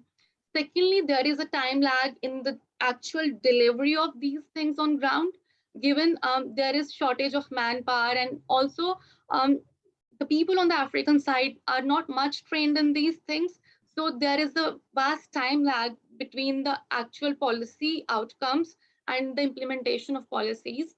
Also, the growing dominance of China in the region, as stated earlier, is a major setback, because when we take internal cases of the governments of both the countries, India is a democracy with the government mostly changing after every 5 years. So the next government, when it takes over, it couldn't implement the initiatives taken by the previous governments. But in case of China, given it's a one-party regime, so their budgetary allocations and the actual implementation of schemes is much streamlined in comparison to India. And also, when we talk about the African countries, their internal turmoils and frequent changes in government and developmental issues kind of pull them backwards, with security being a secondary concern. At last, I would like to recommend a few things which have been recommended by various scholars time and again, which would be kind of crucial for both the countries to maximize gains out of the partnership. First and foremost would be there should be mutual identification of the challenges which require cooperation in the region. Then only both the countries would be actively involved. And also to enhance the capacity sharing between both the countries, as India is well versed in navigation technology and maritime security. And also another thing which can be looked into is India should engage more African countries. It shouldn't limit itself to the eastern coast of Africa. It should stretch to other coastal regions as well if it has to kind of outplay China in the longer run. Also, the prosecution capacity needs to be enhanced, given there are many instances of piracy and maritime crimes. So the prosecution capacity needs to be multiplied, and implementation of proposed regional piracy for prosecution model, which is already into formation, should be implemented. Also, there should be vigilant deployment, joint naval exercises should be encouraged. And also, India should actively engage African countries at various multilateral forums like IORA, ECOWAS, to count a few. And lastly, to maximize most out of this partnership, what is the need of the hour is to, for India, is to keep on training African personnels in maritime security and other areas. Given the way China operates in the region, it is more into infrastructural development and deployment of its own people over there. But India's approach is different, as it believes in mutual development. And the relation between both the countries, if I have to place it within a theoretical paradigm, it would be symbiotic relationship, because both countries have to benefit from each other. So that was all. Thank you so much. Thank you, Ritika. And it is a good paper. And so you have highlighted that terrorism, piracy, the threat of Indian Ocean insecurity for both India and the East African countries. But you must, what I think that you please identify what are the coastal region, what are the countries that you have taken here. Not all the African countries, not all the East African countries. And the main point here is the increasing China's presence in the Western Indian Ocean region, and which is India. So far, it is the Indian sphere of influence, and now India is also the net security provider here. If you see during the Mozambique national calamity, that it was the Indian ships first reached there. It is in position like that. So what are the things? These are the things that you must bring in your paper afterwards. And also that you can talk about some of these Indian naval, cooperation is mainly was in with South Africa. It has a huge navy, South African Navy. And we could talk about the IPSAMAR, and also the Indian Ocean regional cooperations. So these are the things that is coming. You have very well mentioned that Djibouti, it is a Chinese, military base now, but there is also India-Japan cooperation here and all the other things here that you can also talk about it when you're talking about the maritime security. Thank you. Thank you so much, ma'am, for the feedback. I will accommodate these things. Thank you. Over to Neha now. Thank you, ma'am. Thank you, all the presenters. Harsh? Yes, ma'am. So, Chair, with your permission, we would like to now enter into the last segment, and that is question and answer round. Please start. Okay, thank you so much, ma'am. So here I have got a few of the questions, and please be free to answer, like any of the presenter might go with the answering. So with regard, my first question, with regards to proportional representation in National Assembly and Indian diaspora getting 8% of representation, what or to what extent Indian diaspora, especially Indian women, have an actual say or realistic share in matter of policy formation? Who was Thank asked you. this? I think Judith has I have to unmuted respond. herself. Yes.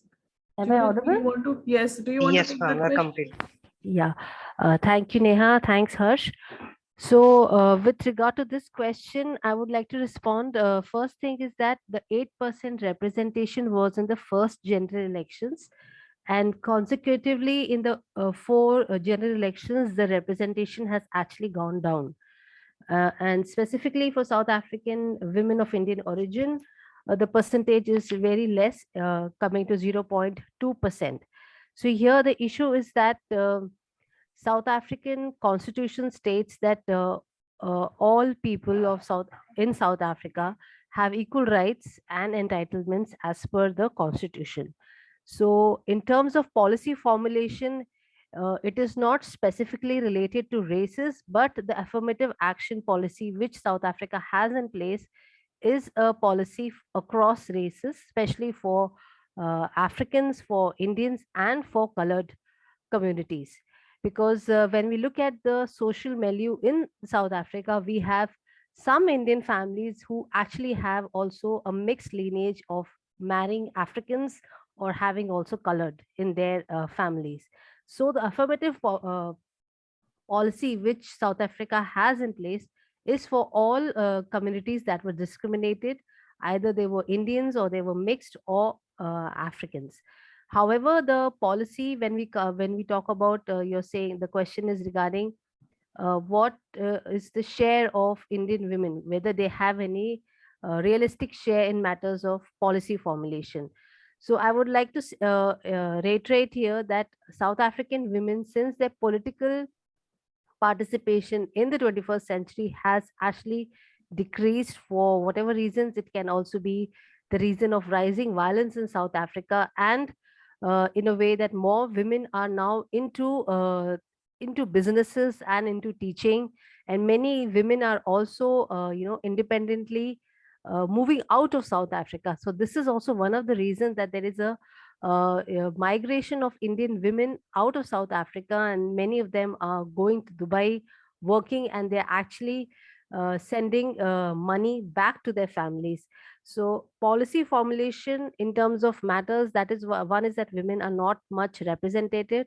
Secondly, a lot of women who are part of the civil society who still exist, there are issues regarding violence against women. So this is not specifically violence against violence against Indian women in South Africa, but violence as a whole against women. So these are the matters which are actually taking shape in South Africa, because now, since the gender aspect is also expanding with people with different gender identities, the queer, the LGBTQI, all of them are coming into bringing their issues also. So now, like in India, South Africa is also has a diverse set of people along racial lines and also gender identities. So these are the issues which South Africa is facing, and specifically with the issues of corruption that has happened in South Africa, that is really impacting a lot of violence that is happening in the country as well. So coming to the issue where which ma'am had mentioned about the rising violence against Indians in South Africa, I think after every election or where there were corruption charges that were levied against the people in power in South Africa, especially the powerful Indian businessmen and their alliance with political parties who or political personnel who were into corruption charges, that has also played a major role in terms of having a backlash against the Indian community in South Africa. So this in many times in 2021, as this backlash also came with the former President Zuma being questioned and being charged for a lot of issues of corruption and for sexual immorality. So these things also, because Zuma was from KwaZulu-Natal, a lot of violence broke out, and specifically the targets became the Indian community, their businesses and shops that were run by Indians. So it is not. It is.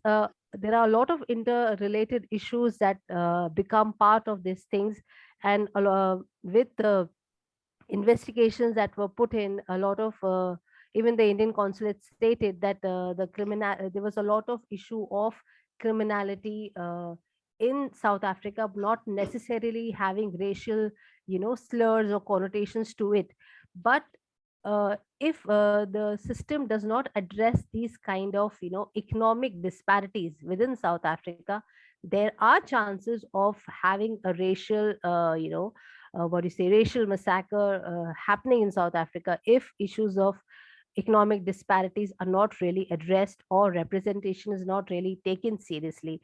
This is something even that the South African civil society, especially women headed organizations or networks, collectives that have formed alliances, have stated that economic disparity continues to be the major issue in South Africa, with South African women households that are headed by African women and Indian women continue to be the most, stricken by poverty. So it is the looting and all this thing really happens. So this is a very important, very significant challenge for the South African government to enact policies in place for communities, for people from different communities to stay in harmony and also enjoy their economic rights and entitlements. And thank you so much. I hope I have answered the issues which were raised. And also I would be incorporating these aspects like ma'am has already pointed out in my paper. Thank you so much. Thank you so very much, ma'am, for answering in such detail. Now we can, I guess we can go with second question. So the second question is how Indian-African relation is going to help Indian medical sector.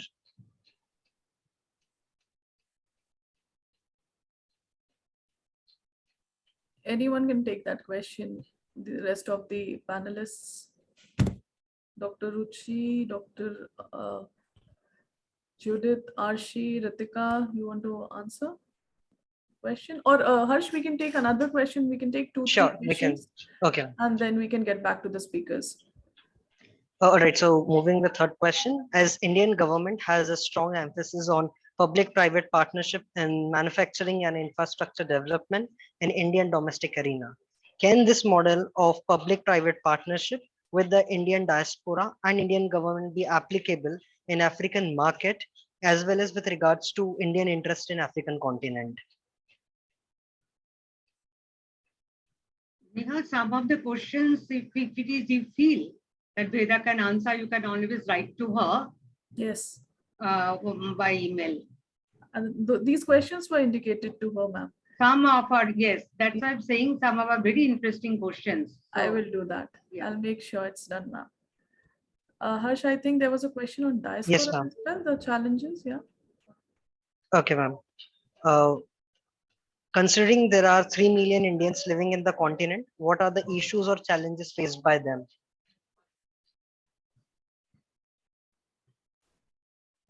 Arshi, I think you will take that. Ruchi, Arshi, the challenges that Indian diaspora faces in Africa.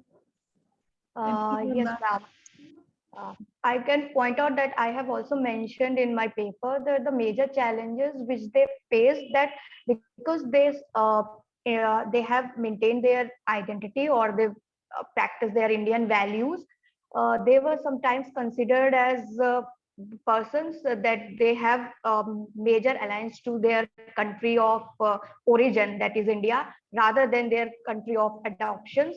And that's why they are sometimes blamed for that, as ma'am has also mentioned that there is a recent outburst, this racial outburst in South Africa. So maybe these are the challenges, but what I have felt in my field visit in Tanzania, that in compared to other African countries, the situation in Tanzania is very, very, very amicable. The Indians, though they have maintained their Indian identity and they practice their Indian cultural values there, but they are very much integrated with the Tanzanian societies as well. So I think it can be considered as a model for the other countries also, but in Tanzania, the situation is really, really very good. So I think that that's one of the major challenges which the Indian diaspora has to face in the other African countries. So, Neha, with your permission, can I ask Judith one question here? Sure, ma'am. Yeah. Judith, that Indian, you have worked on this, that social fabric. So I just want to ask you that Indian diaspora is not homogeneous. So whether this the caste, creed, and the race and other things, what they are having, which Indian society has, do they carry these things to the other countries? Do they have that challenges? Do they have there? Thank you, ma'am, for your question. If there is the differences, whether they have the caste and other problems that we are facing in Indian society here, do they carry it there also in other countries, in the adopted countries? Yes, ma'am. During my field visit, this was in 2016. Yeah. So I had, like ma'am has rightly said, that it's not a homogeneous group. Like from India itself, we had majority of people who migrated during the indentured period. They were from the scheduled caste communities, which we say now, but majority of them were from the Dalit community. And they were across religious lines. They were Muslims, they were Hindus, they were Christians as well. And they were also single women who did not really disclose their religious identities. So actually what had happened during indentured is that people came together, trying to leave behind these identities. But then when they reached South Africa on the port, when they came together, started living as a communities, these kind of identities or celebrations, collective celebrations started to happen. And with the second wave of migration, with the passenger Indian coming, now the division or the identities became little more prominent, because the passenger Indians were obviously from a higher caste or from a higher class status. That created divisions in terms of people following some kind of caste restrictions or segregations in South Africa. So over the period of years, what was witnessed, as I saw in some of the libraries, and also when I met a lot of families, in terms of a lot of people, they actually, the Naidus, the way they would write their names would connote a higher class or higher caste than a Naidu who spells with a U or double O. Similarly, Dr. Gunam, being one of the, she was also anti-apartheid activist and a political representative in South Africa. She herself had to, she did not disclose her full name when she started to practice as a general physician in South Africa, because she was from the Dalit community in Andhra Pradesh, coming from that lineage. So she just kept her name as Dr. Gunam, so that she was able to practice as a physician in South Africa. So caste did really have those connotations, and Indians did take their caste alongside with them when they migrated to other countries, to our host countries. And in the present context, there has been changes. There have been a lot of changes, but we still see that the people who migrated as indentured, and the people who migrated, as passenger Indians, their their class position is quite different. Many of the people who went as indentured laborers were mainly activists. I mean, their third, fourth generations, they went into activism, or they went into teaching, or they were different, services they went into. They went into the public services. They joined as police personnel in South Africa. But what we see with the indentured, the indentured people who had gone, their generations, we see most of them are into businesses, and they are the ones who are into, they are more affluent in terms of their economic and social positioning is concerned. So clearly there has been a divide, and I think this is one of the reasons which we can connect it to what Neha was saying. What are the challenges that the Indian diaspora faces? That the larger population, the African population, who are marginalized in terms of their economic position, they many a times, am I audible? Yeah. Hello? Yes, you're audible. Yeah, Go on. okay. Okay, so there, in terms of, because they are marginalized, majority black, they are viewing these affluent Indians from that sense that they are owning a lot of businesses, or they have a lot of economic empowerment as compared to Africans. But the important part is that even the Indians who have suffered during indenture and who were marginalized, that aspect is not really highlighted. And that is why the Indian communities at times does feel sandwiched, or not being important, being, what do you say, not being part of the rainbow nations. So there are a lot of not just economic issues, but also social amalgamation issues that are there. And in terms of, like what Ruchi had also mentioned, assimilation part, I think I don't really agree with the point that because Indians uphold their Indianness, no, sorry, their cultural heritage, I don't think that is the reason for any kind of backlash against the Indian communities. So that thing, I differ on that point, but I personally feel it is more because of the economic aspect or the economic division between the races. So I don't agree that if we are Indians, if I am wearing my Indian attire, or if I am going to a temple, or if I am going to a mosque, that will affect, that will bring tensions. I don't think that is the issue. But majorly the issues are along economic, is majorly because of the economic disparity within the communities. Thank you so much. Ma'am, I'd like to add here, during my trip to Uganda, it was actually very strange because when I met the Indian community there, people who were staying in Uganda for generations, they were very comfortable with the native Ugandans. But the people who came in the 90s, the ones who came for job, they were not very comfortable. They had problems. Like one of them actually told me that they had to write that Indians do not spit here, which is actually a general like their habit of them, which was very strange. That with the native Ugandans, they were very comfortable. With the younger new diaspora coming there, they had a problem with them not following rules, or just treating it a very casual attitude that they had, which was very strange. And which is why it also created problems with the native in adjustment. Their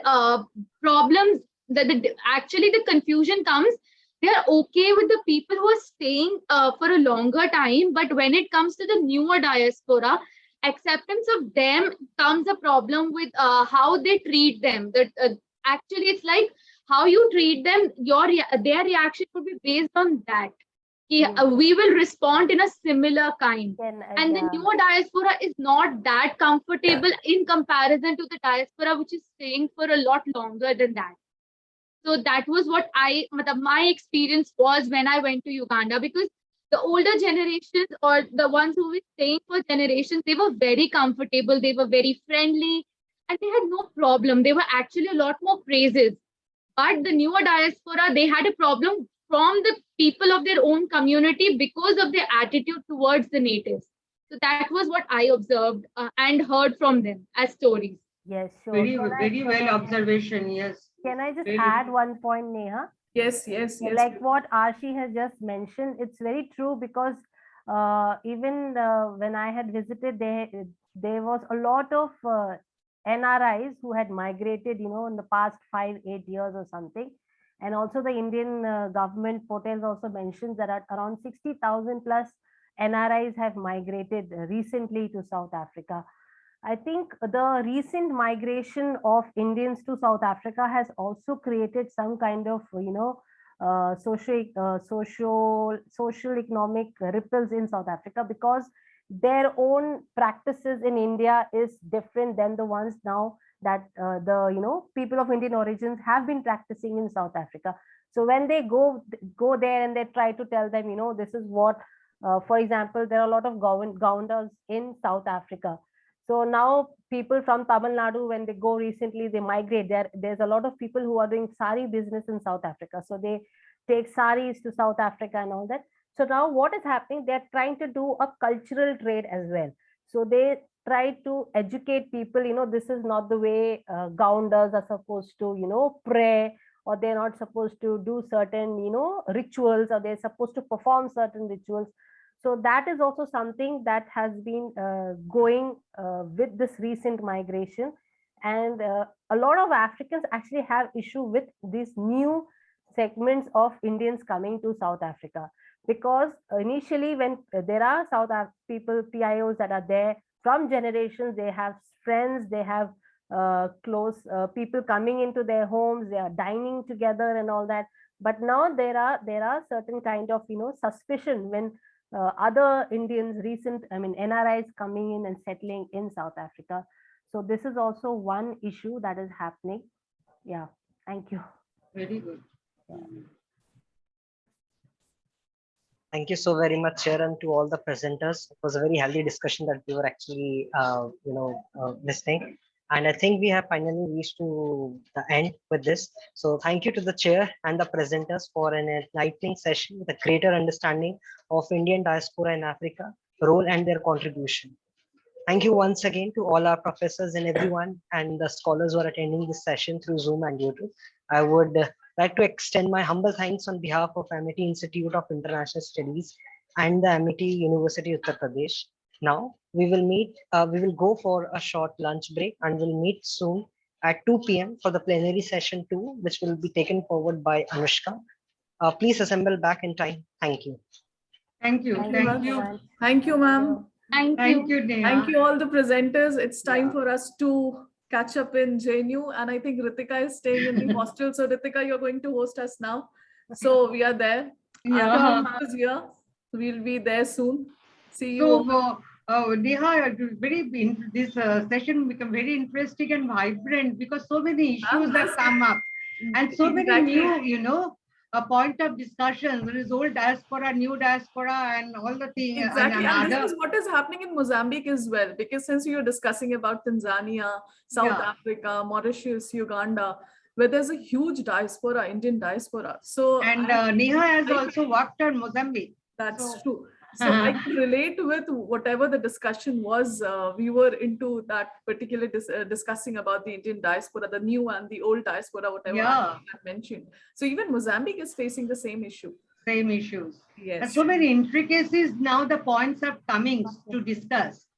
So it makes the session very, very interesting. Thank you, Neha. Thank you. And thank you all the presenters. Thank you, ma'am. Thank you, Arshi, Ruchi, Judith. Thank you, ma'am. Thanks. See you. Thank you. Bye. Bye. Thank you so much. Thank you, Professor Aparajita, ma'am. Thank you. It was a wonderful session. Thank you. Thank you. Thank you, ma'am.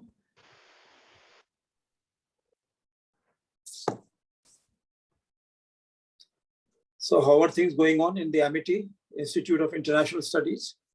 All good. Keeping you busy? Yes, it keeps us busy, sir. How have you been here? By God's grace, all well. I think Manjuji has to, now we can. Can't hear. You can't hear, ma'am? No. No, now I did. Sorry, I just heard your voice. Up till now, I couldn't hear. Okay, now you can hear. That's all right. That's good. Yeah, please check with the others also. Yes. Sanjukta ma'am was here a while back. I'll contact her.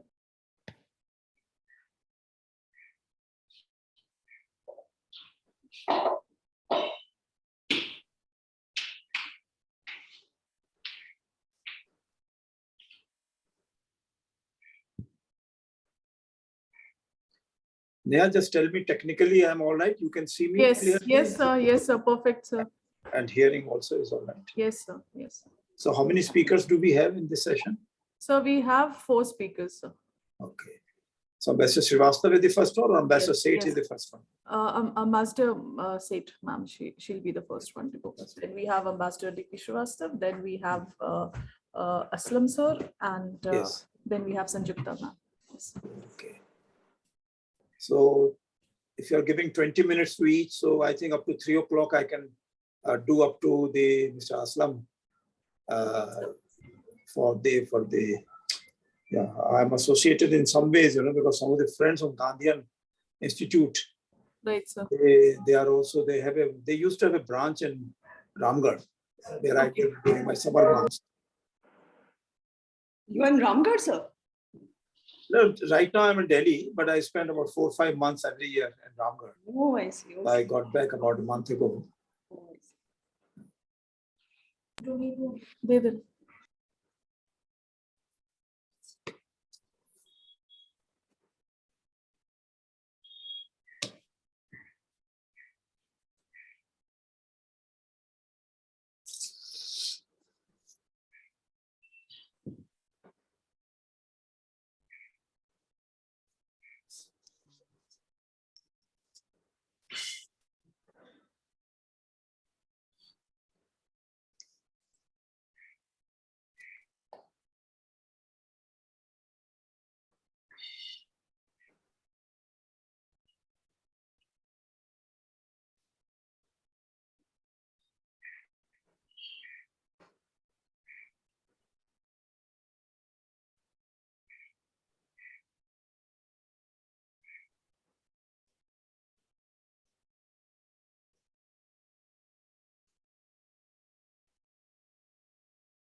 Sanjukta ma'am is here. Yes.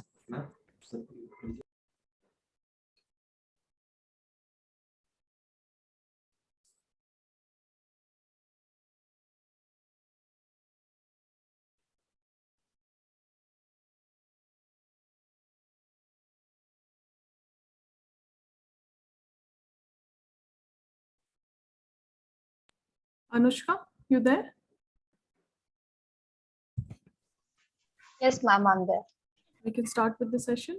Sure, So with your permission, can we start with the session, sir? Yes, please go ahead. Please go ahead. Good afternoon to one and all present here. On behalf of Amity Institute of International Studies, I, Anushka Ghosh, welcome you all to the third day of Vijigishu 2022. Today, we will start with the plenary session based on the theme Enhancing India-Africa Trade and Investment Linkages. I extend a very warm welcome to our distinguished chair for the session, Ambassador Shashank. Ambassador Shashank is a former senior government civil servant from the Indian Foreign Service 1966. He has served as Foreign Secretary for the Government of India 2001-2002. He has also worked as Secretary, Economic Relations in the External Affairs Ministry. Ambassador Shashank has served as the Ambassador of India to Copenhagen, Denmark, 1999 to 2001. Seoul, Republic of Korea, 1994 to 1999, and Tripoli, Libya, 1991 to 1994. He has also served as Minister, Political, and Deputy High Commissioner of India in Islamabad, Pakistan. Sir has also served in different diplomatic capacities in Cairo, New York, Hanoi, and Brussels. Then we have Ambassador Manju Seth ma'am with us. Ambassador Manju Seth is a career diplomat, retired from the IFS in 2014. A former ambassador and consulate general of India, her last assignment was as ambassador of India to Madagascar and Comoros. She has extensive experience in India and abroad in dealing with diverse issues relating to international relations, governance, policy matters, administration, publicity, media, protocol, culture, international affairs, economic and commercial matters as well. SAIT is an advisor for international collaboration with Organization for Diaspora Initiatives, ODI, and an advisor with AMRA Foundation, which works extensively on women empowerment issues. Next, we have Ambassador D.P. Srivastava sir with us. He is a distinguished fellow at Vivekananda International Foundation. He was the Indian ambassador to the Islamic Republic of Iran 2011-2015. During his tenure, he led negotiations on Indian participation in Chabahar port. In the past, he has served as Indian ambassador to Czech Republic, Libya, and India's High Commissioner to Malta. He joined Indian Foreign Services in 1978.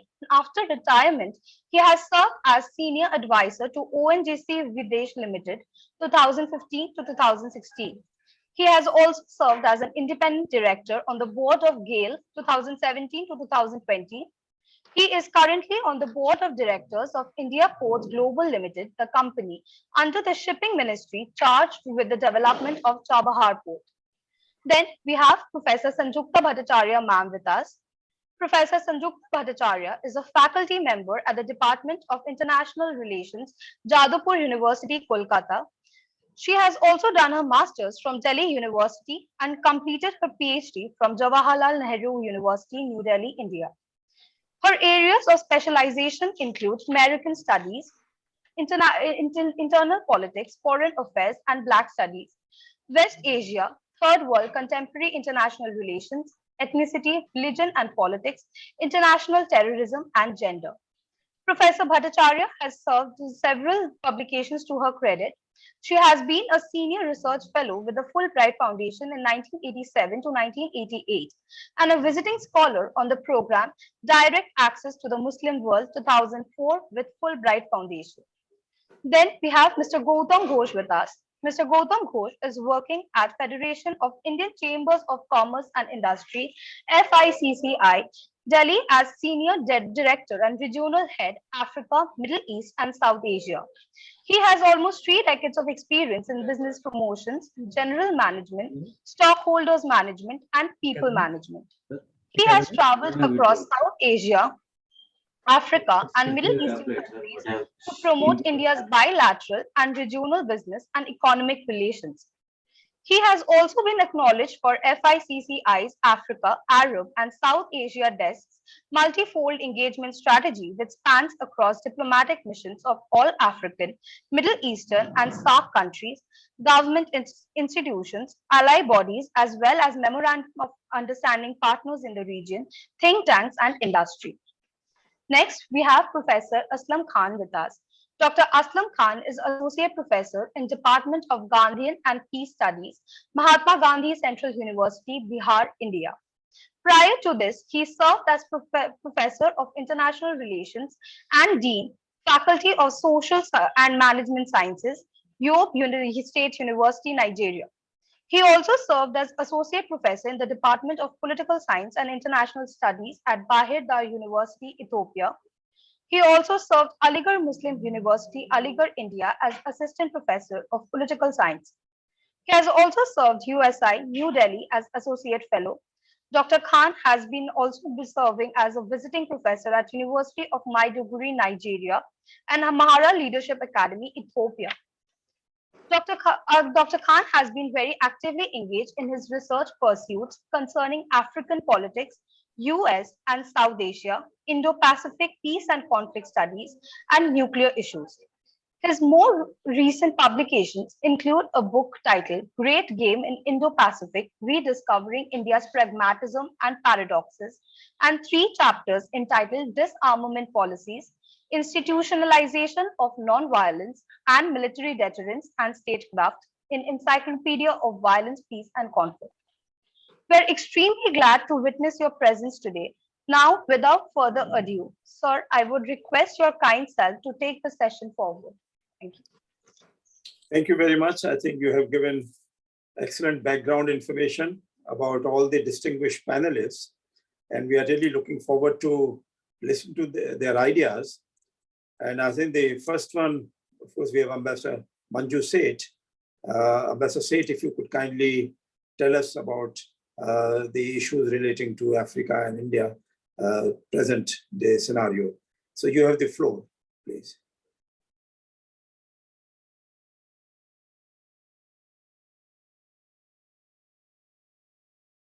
Ambassador Seth, can you hear me? Ma'am, you have to unmute yourself, ma'am.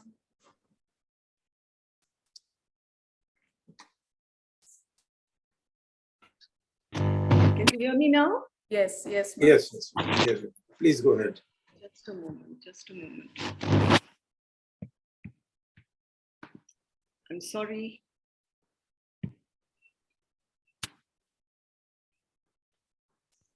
I've opened the wrong file. I'm so sorry. Can you just, I think this. No problem, ma'am.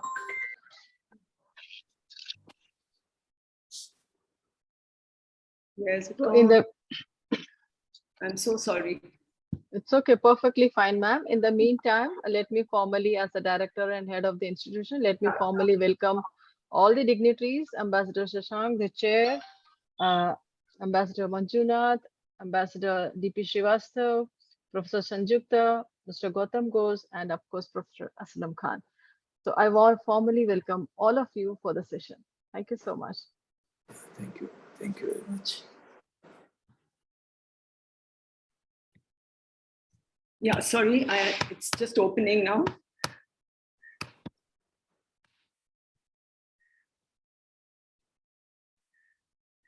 I'm sorry for this glitch. Now I'll begin my, can you hear me? Yes, we can hear you. Please go ahead. Yes, ma'am, you're audible. As we are aware, all of us, India and Africa have had historical ties and have many commonalities. And we have traditionally shared excellent relations, both at the individual country level and at the Pan-African level.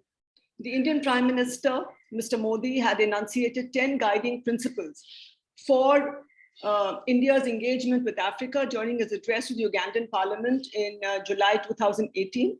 And we see that these are important sort of guidelines, and they form the bedrock for both sides further strengthening and energizing the relationship between India and Africa as we go ahead. The vision is to dovetail India's growth story with Africa's Agenda 2063. Now, this Agenda 2063 is something which Africa sees for itself, and India will dovetail its vision with this, and this will help for both sides to have a mutual enhancement of their ties. And also we see that in another important factor is a large Indian diaspora that we have in all over Africa. It's estimated to be over 3 million. And it is an asset by and large. In some countries, yes, it can be sometimes a little bit of a dampener because some of the businessmen are doing so well, there's a lot of resentment in the local community amongst them. In some countries, it's small. It's not a very sort of significant factor at the moment. And they have played also an important role in creating goodwill and enhancing relations. And we see as India is gradually becoming an important player in world affairs, Africa has changed too. And it is reasserting itself as an active participant in global affairs. It is no longer content to be on the sidelines. And it was once dismissed as a basket case or a gone case. So that no longer is the case now. And it is now increasingly more in control of its destiny, which is a very positive sort of development. Currently, we see that Africa has a number of the fastest growing economies in the world. And in this context, Egypt, Ghana, Ivory Coast, Ethiopia, and others have been mentioned. And they have a large working age population, a young demography, a growing middle class, an increasing share of services in the economy, which are all important elements for leveraging by Indian companies for investments and trade. As at the recently held 17th CII Exim Bank Conclave, which is held regularly to look at India's growth partnership and how to enhance the India-Africa growth partnership, our EAM, our External Affairs Minister, Dr. Jaishankar, had said that the African continent plays an important role in India's foreign policy outlook. It's absolutely true. India has, it's always had good relationships, but now more and more, we are looking at it as an important element in our foreign policy. He further said that the focus should be, he proposed that it was worth considering that India and Africa could focus their collaboration on the triad, three important elements which he felt, and I think which are important, of health, digital, and green growth. So these three areas are three areas which will really help to take the partnership to another level. Now, these are both business opportunity and public policy. So both from the G2G to B and government to government and business to business level, they would be important opportunities. This in a way lays down a clear path for enhancing trade and investment linkages between India and Africa. In addition, of course, we have energy security and food security, which have emerged as very important areas where India and Africa can work together, again, both at the government and business to business level. And there is also an immense untapped scope to collaborate in the areas of the green, that is agriculture, and blue, marine economies. So this is another area where we can, focus. However, this year's CII Exim Bank conclave, which was held in July, where the EM spoke, it focused on infrastructure development, trade finance, education and training, agriculture and food processing, consultancy services, and healthcare, and of course, a few other areas of interest, of mutual interest. So that is where we are going forward in this direction between India and Africa in terms of enhancing our trade and investment linkages. And I'd just like to give a little facts and figures about trade between India and Africa. It used to we hardly had any trade during the 60s and the 70s, but it has picked up in the following years. And now we have seen how it has steadily increased. It was $52 billion in March 2016 and 17, and became $56 billion last year. And now for the 21-22 financial year, it has reached $89.5 billion. So it's a really positive development, and it's going increasing rapidly, gradually though, but rapidly also at the same time. Now, when the last India-Africa summit was held, it was held virtually in November 2022. I'm sorry, November 2020. It said that there should be a further enhancement of our trade and investment, and they set a target of $100 billion bilateral trade and $100 billion investments by 2025. And we are moving in that direction, but we can, both sides, especially the private sector, will have to pitch in much more and make it happen. Coming to investments, some figures, the cumulative investments from 96 to 2021 have been US $73.9 billion, and it has made India among the top 5 investors in Africa. Under the development partnership also, we have a very strong engagement, and we have extended concessional loans or lines of credit of over US $12.3 billion, and we have completed 197 projects, and another 65 are under execution, and 81 are in the pre-execution stage. And it is interesting, I'd just like to mention here that they are perceived by the Africans, by others as well, but definitely by the African countries, as being transparent, consultative, non-conditional, and demand-driven. So this is a very positive image that India enjoys, and it is something that we, can sort of ramp up further, which we are doing. And I think that is a positive thing between the two, between India and Africa. Under the vaccine Maitri, we had, to fight COVID-19, we supplied about 24.7 million doses of vaccines, and which were made in India to different countries, about 42 countries in Africa. So this was again a positive development, though it's not directly linked to trade and investment. I thought it is important to mention that we had this, again, it creates goodwill. And in addition, we have had scholarships of about 300 million utilized or given to African students. And we have another scheme, the duty-free tariff preference scheme, which has been around for quite some time, but unfortunately, due to lack of awareness, it's not being fully utilized by the African countries. But more and more, as they become more aware, they are beginning to utilize it. Then another fact that I would like to mention is that India and Africa have been engaging at different levels over the years. At country-to-country level, that's at the bilateral level. Then at the India-Africa Forum Summit level, that's India-Africa Union level. And at the regional level, through the various regional economic communities like the Common Market for Eastern and Southern Africa, COMESA, etc., and South African Development Community, East African Community, and ECOWAS, etc., all the other different communities that exist. Clear? Hello? Yeah, okay, please go ahead. Yeah, so we have been engaging with them, and these 8 regional economic communities that have overlap in mention, etc., have served as the building blocks of the African Union. And so though we've been engaging separately, we've also been engaging together. And in 2021, it was it was a good development that African countries launched the African Continental Free Trade Area. This free trade area amongst themselves, which was launched, was a very interesting development, and it aims to create a single African market for the free movement of goods, services, labor, capital, and increase the low intra-Africa trade volume at the moment. Intra-Africa is very, very low. Now, this is again an opportunity for Indian investors and Indian firms to tap into the larger unified African market, where tariff and non-tariff barriers are reduced or almost completely removed. So we have to, our companies have to get in and see the opportunities and see how to enhance our trade and investment ties. Now, post-COVID, both India and Africa, we've had the Ukraine war disrupting everything, the economies, and post-COVID also, the COVID, pandemic made a mess of everybody's economies, and everywhere, everything slowed down, everything shut down.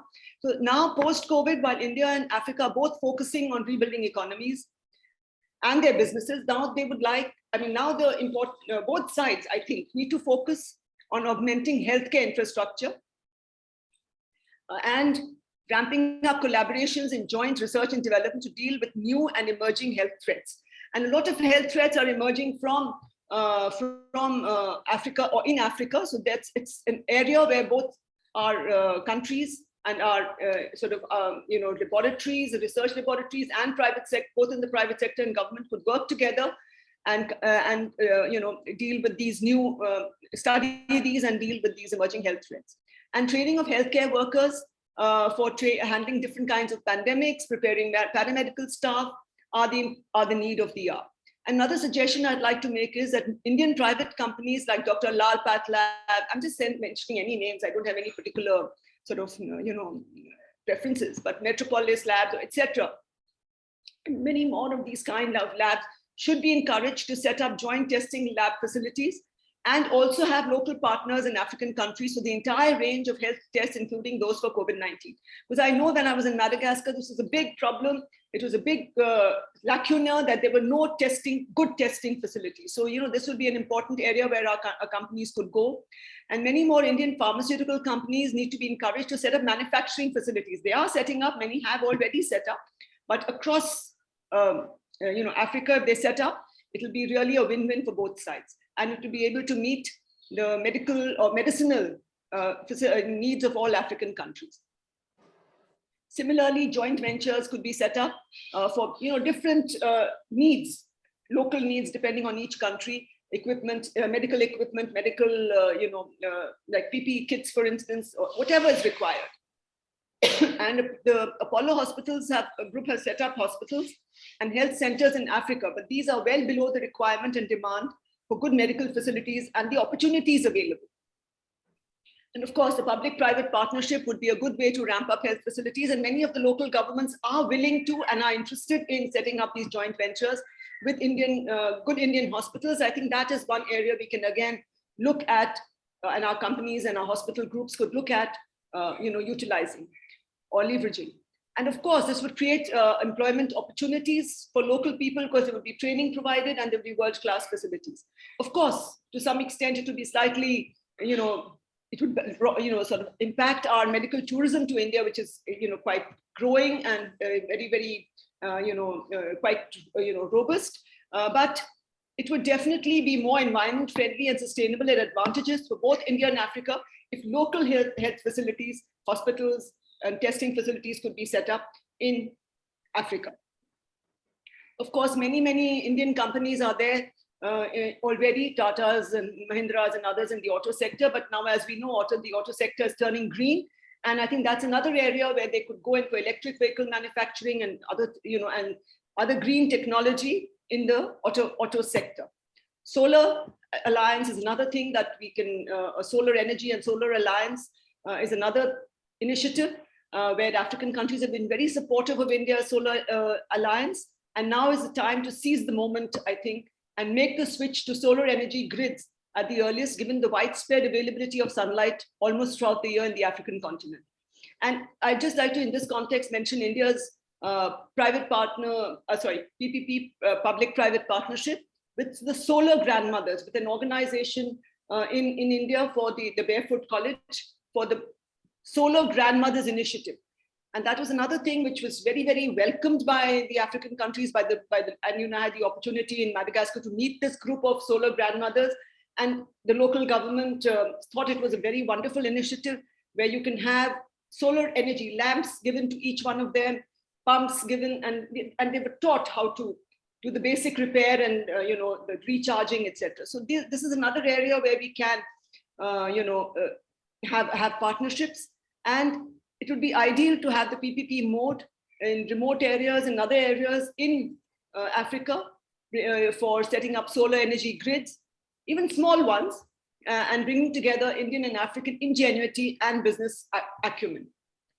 Of course, it's a very nice, not nice, but it's a very important aspect that I want to just stress, that Africa mostly wants to learn from India's developmental model, as also the frugal engineering strategy in manufacturing that we have adopted and adapted, agriculture productivity, defense, etc. Defense is again a growing area where there's a lot of interest in Africa. And India has been cognizant of this and responded accordingly through implementation of projects chosen by the African side. And this has been a positive element in the partnership, where we encourage them to choose what is in their interest. The Pan-African E-Network, I also would like to just mention briefly, was implemented in phases since 2008. And it was intended to link all the countries in Africa to provide tele-education and telemedicine consultations with leading universities and hospitals in India. And from what data I could gather, about 48 countries are fully connected so far. The others are maybe in the process of doing so, or maybe this is old data, I'm not very sure. But if all 53 are connected, that would be excellent. And one more suggestion before I conclude. I would just like to say that, Mauritius offers huge advantages of an offshore international financial sector in Africa. And since it has many agreements with India and it's internationally, it's almost like a financial hub, so to speak.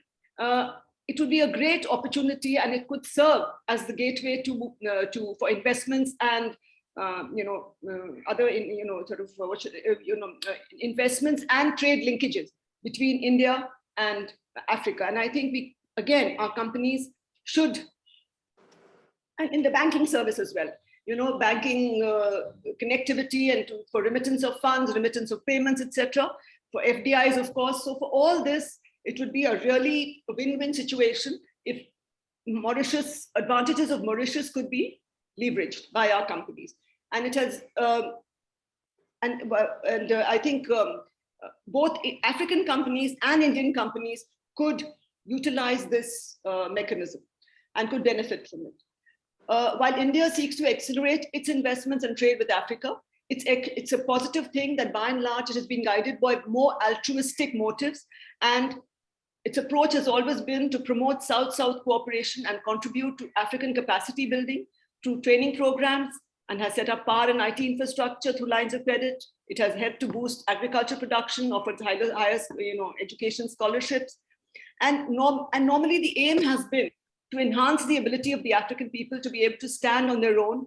And India would like to help these countries to grow economically and move away from the dependency mindset. I think that is a positive aim, or a positive objective of India's collaboration, which is also appreciated by the Africans. And undoubtedly, of course, under this approach is the intent to create goodwill for India and create a constituency of friends in Africa. Of course, that is there, but it would be in India's interest, and at the same time, it would be in India's interest and Africa's interest to continue in this path, along this path, while enhancing the trade and investment basket. Of course, a small cautionary element I would like to add. India and Africa have to deftly deal with the China factor, of course, all the time in Africa, but Africa in particular has to also while looking to secure its interests, prevent Africa from turning into a theater of rivalry and competition, and also being exploited. And both India and Africa have been reassessing their partnership, and we really need to really adapt our approaches to take the relationship forward and to the next level by taking in both the private sectors in both India and Africa. Given the convergence of interests, both could transform ties into a mutually beneficial relationship. Thank you. I will stop now. Thank you so much. Yeah, thank you very much indeed, Ambassador Seth. You have really covered a very large area of our relationship with Africa, the historical part, and then what challenges lie ahead for our relationship, and the public-private partnership, which is leading the new initiatives which are being taken on both sides, and the special role which the PIO communities, NRIs, and the countries like Mauritius can play in providing a lot of confidence to the Indian companies and the African companies to work with each other. I think that's great. And I think as I find that now we have many more, like Amity University also as partner in the e-connectivity projects in Africa. And similarly, many other private universities and healthcare institutions have done that. So that's very important that, once you have a public-private partnership in this area, then it is just not the ICCR or the ITEC fellowships, but privately also students want to come, the professors want to come. Recently, I was told that IIT Chennai wants to set up 10 campuses in Africa, in different countries. So there are these kind of new initiatives which are being taken at different levels. And I'm sure that that will have a great impact as Chinese moved in the beginning and with their deep pockets. Now they have created some issues in their partnerships in Africa and Asia. And I think many countries are now very keen to join with India to work in a new kind of relationship where the Africans will decide what are their priorities and we help them fulfill their ambitions and goals. And final thing is that the Africans themselves have now started realizing that India is not only as a good friend of non-aligned movement and the developing countries organizations, but also it can give them a model for rising in their and achieving their ambitions. I think now we have Ambassador Srivastav, and I think we have already introduced Ambassador D.P. Srivastav, who has tremendous amount of experience, especially on the energy side and strategic side. So we would like to hear his views. Ambassador Srivastav, you have the floor, please. Thank you, sir. Sir, if you recall, I also followed your footsteps to Libya, which is a forgotten corner of Africa in the news lately for all the wrong reasons. But I have very nostalgic memories about that place. During my 8 years in the UN division, I had an occasion to travel to various parts of Africa, including parts less traveled like Sierra Leone and Guinea and Liberia and Togo. Apart from the major centers like South Africa and so on. Ambassador Manju Seth has covered a wide canvas. Let me begin by saying that our relationship with Africa began before independence. India's freedom struggle was rooted in Africa. That is where Mahatma Gandhi perfected the technique of Satyagraha. And India did not forget this experience. Post-independence, we raised the African cause in United Nations. India was the first country to inscribe apartheid in the agenda of the United Nations. India went a step beyond, taking it up in multilateral fora and imposed bilateral sanctions on South Africa, which was then under an apartheid regime. And that provoked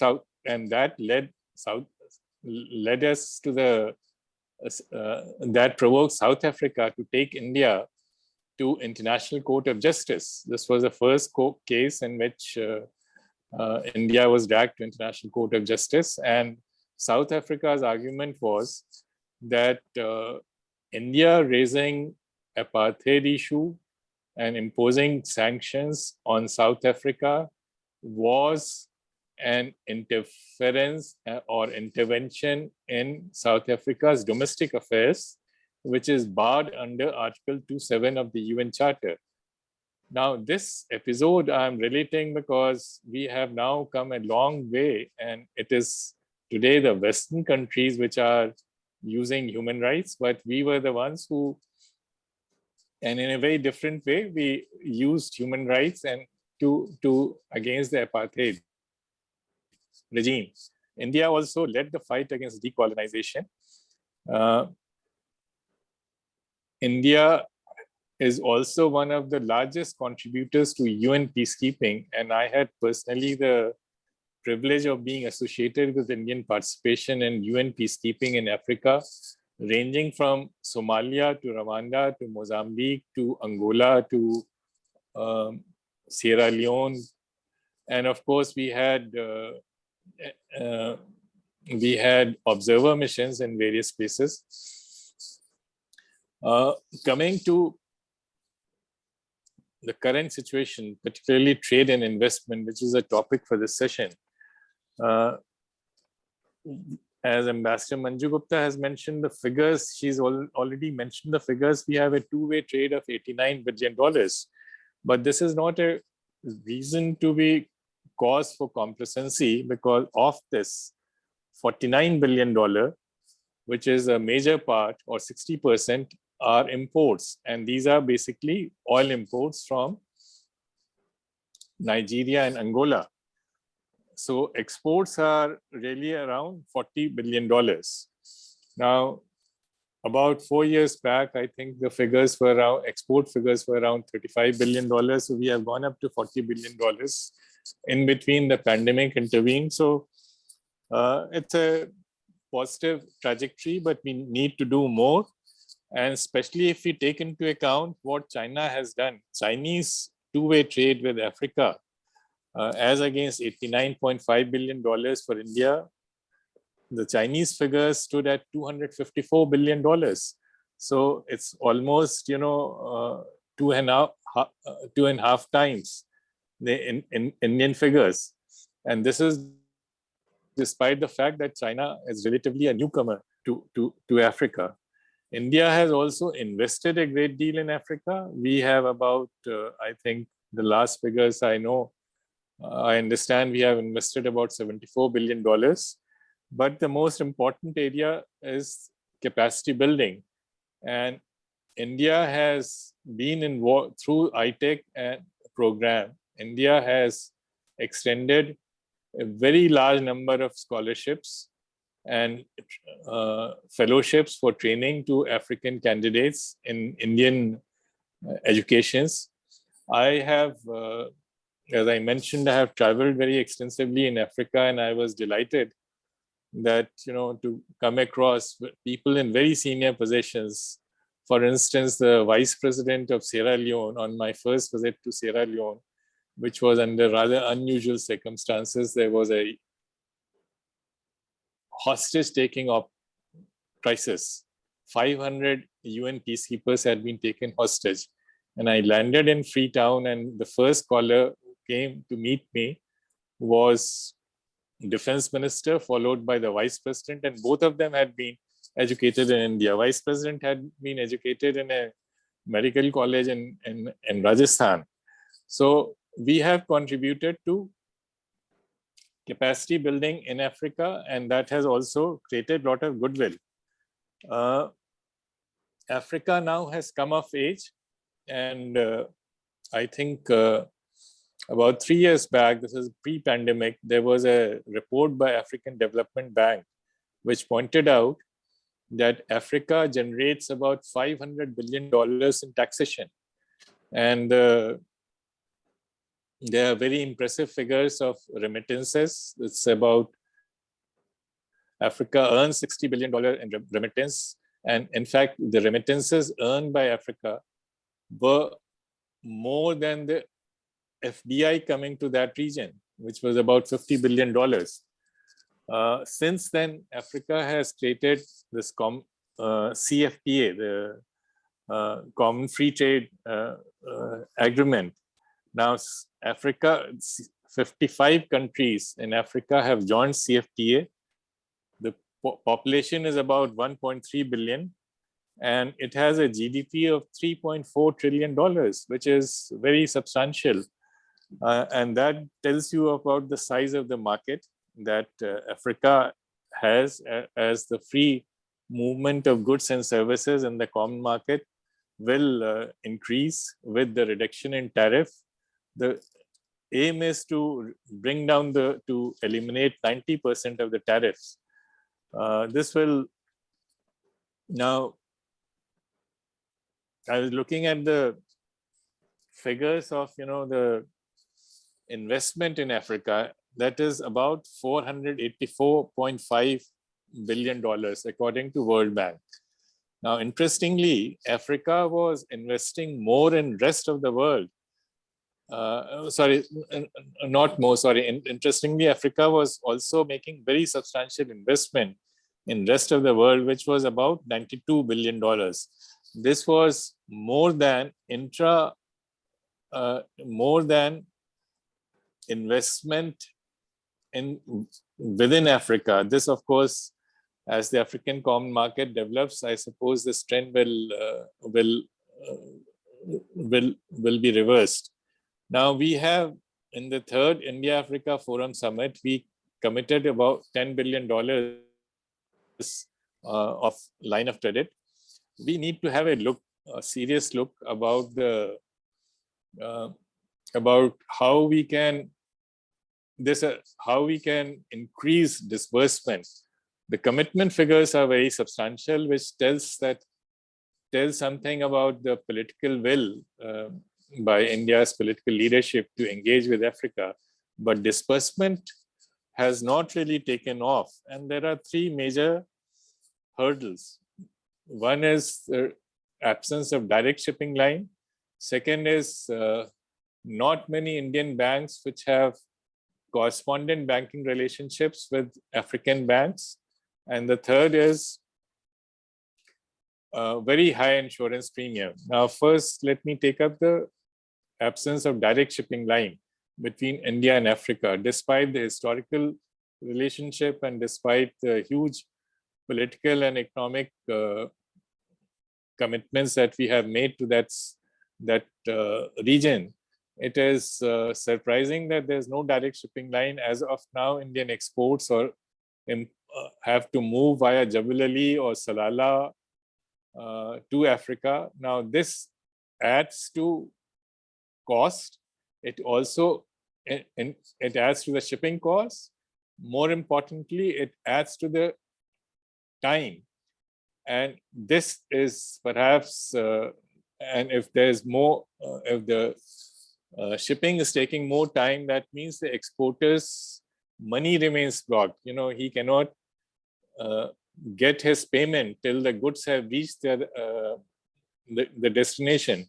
So he has to incur interest and other costs and has to wait for a longer period for getting his return. So these are some of the problems which can be mitigated if there's a direct shipping line. And in the past there was a direct shipping line briefly. I think Shipping Corporation of India had run a shipping line, and a Japanese shipping line had also inaugurated a direct service, but these are unfortunately gone. Now, that short period when there was a direct shipping line operated by Shipping Corporation of India, that brought down the rates charged by international shipping lines.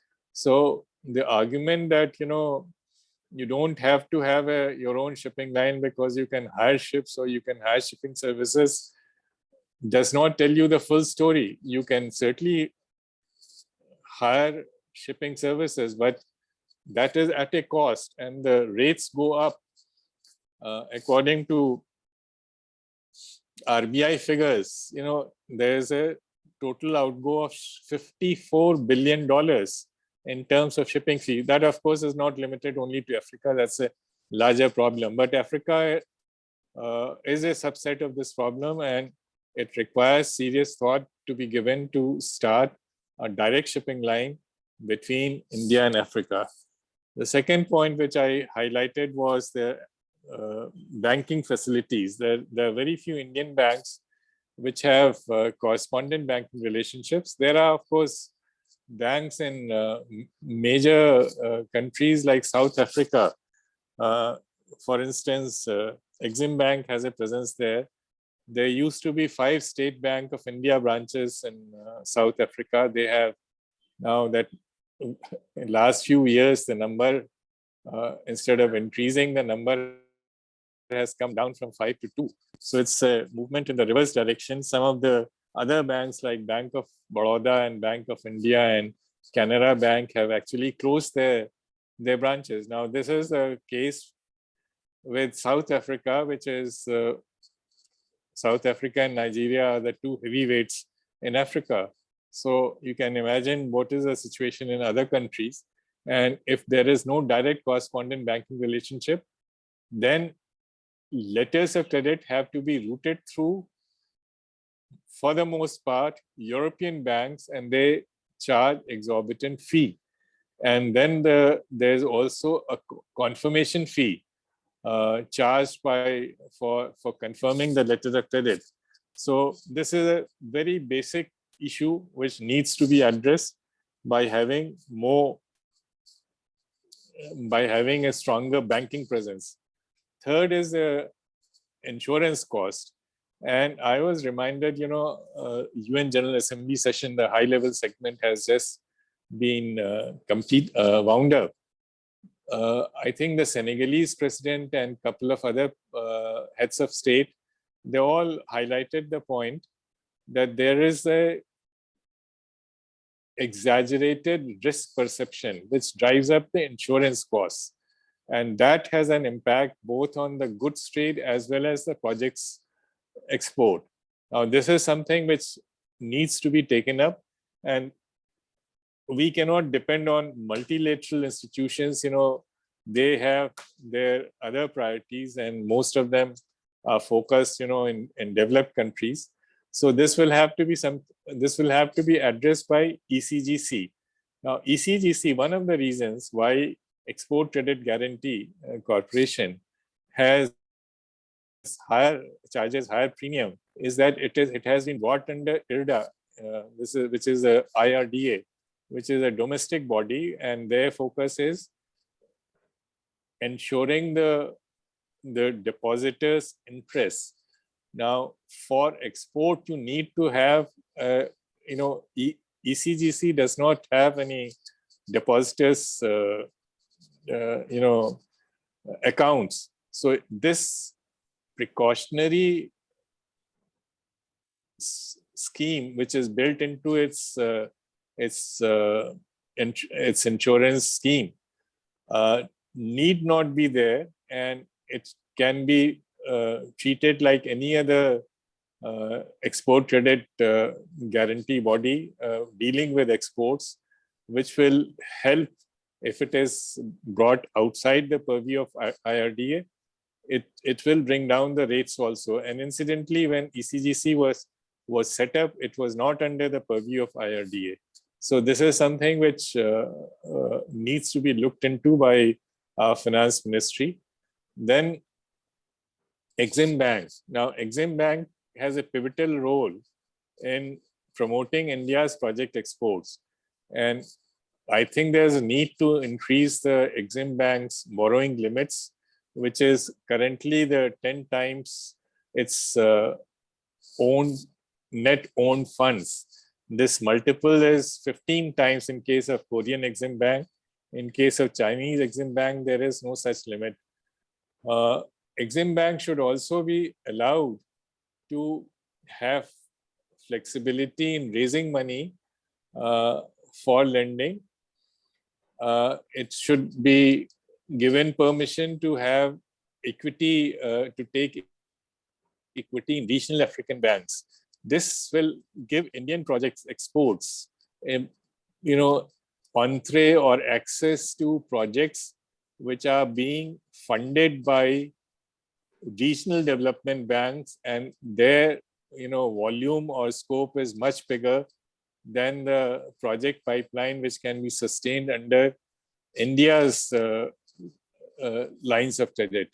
And this does not require very heavy capital requirement. Exim Bank, if it takes, for instance, 5% share in one of the regional banks, it gets a seat on the corporate board, and it will allow Indian companies to bid projects being financed by that particular bank. It should also be allowed to have debt equity swaps. Now, this is one of the key instrumentalities the Chinese have used in building up their presence. Many of these African countries do not have repayment capacity, but they are very rich in mineral resources or oil and gas, and they are willing to give equity share. So a debt equity swap will help increase our project exports, and as well as increasing Indian presence in some of these critical sectors like oil and gas. Incidentally, Africa is the last frontier left for oil and gas. There's I think China gets 10% of its oil requirements from Africa. We can also do a little more. OVL has some presence in upstream oil exploration.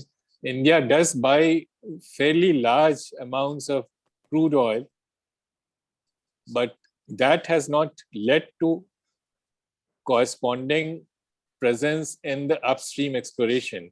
So this is something which again needs to be taken care of. Now, coming back to again Exim Bank, it should also be allowed to have some barter trade arrangements on selective basis, for the same reason that sometimes there's a foreign exchange crunch being faced by these African countries, and right now they are going through that phase.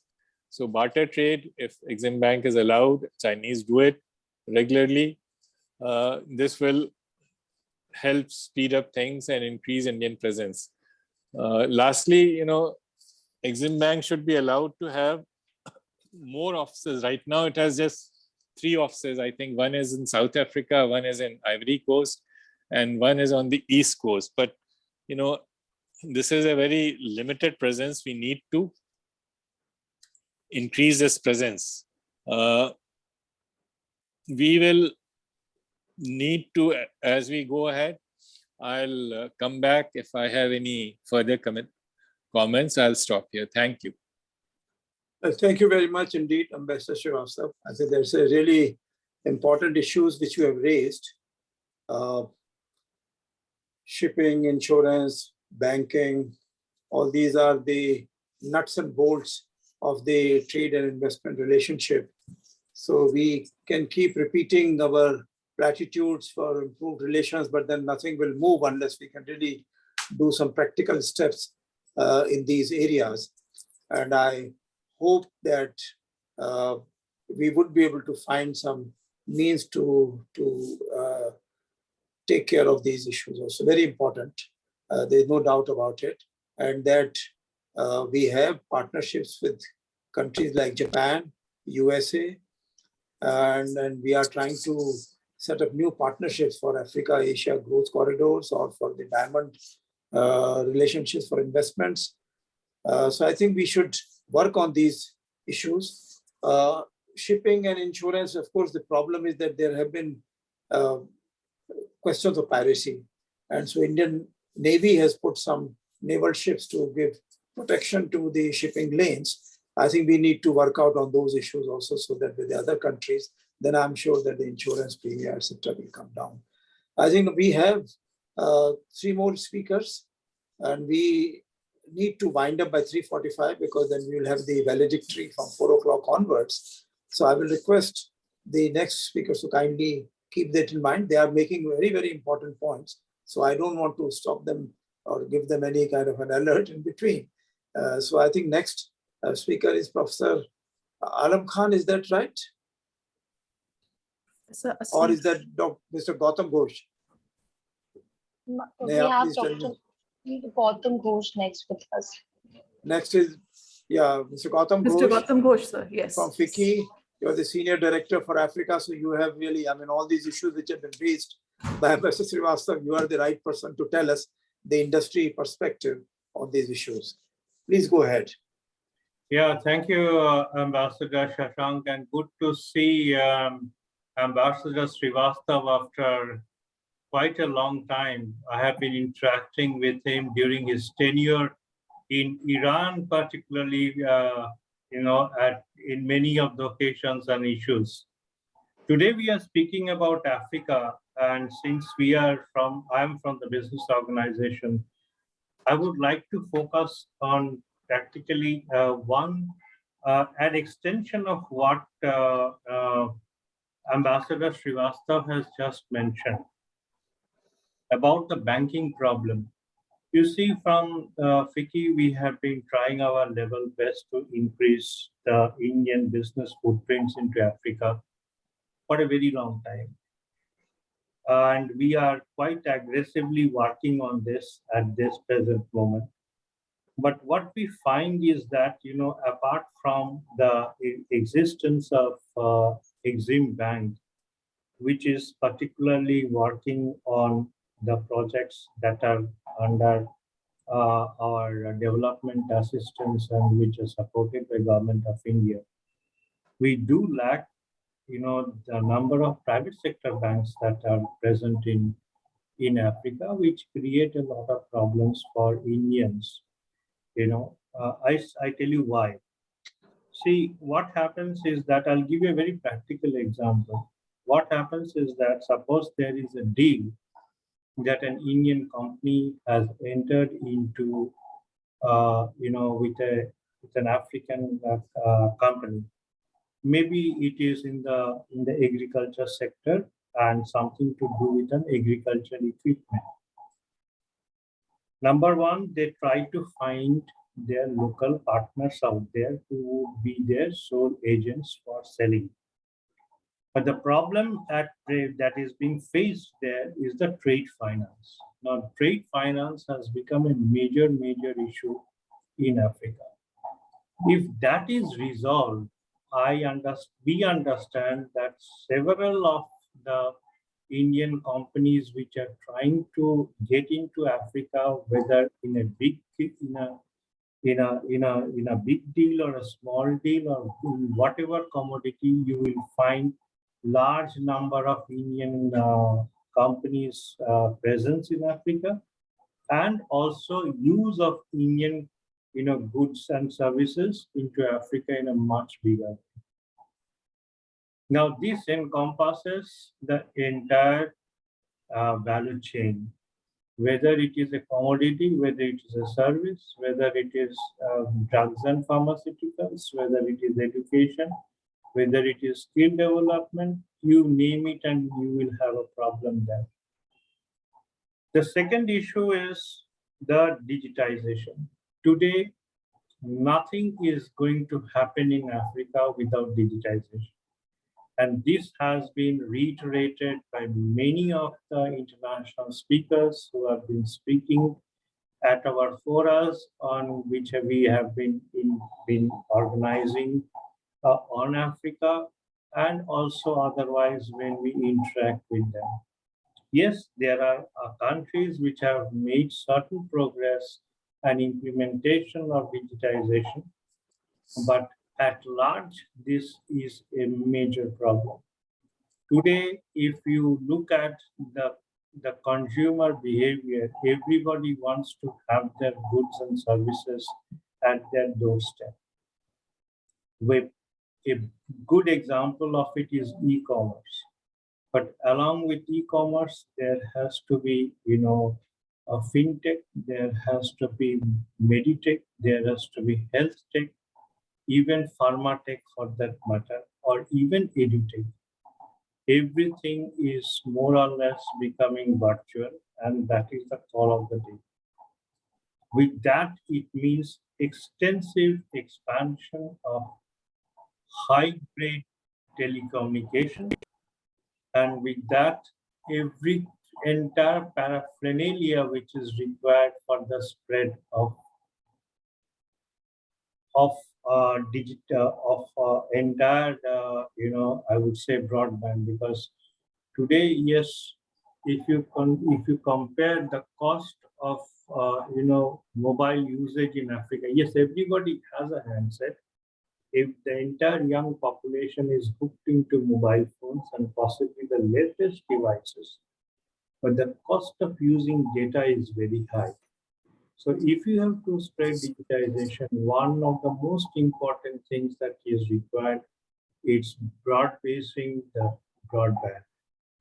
And with that, the entire paraphernalia, whether the physical telecom infrastructure, the laying down of high-speed data carrying cables and things like that is one very important. The third issue is skill development, as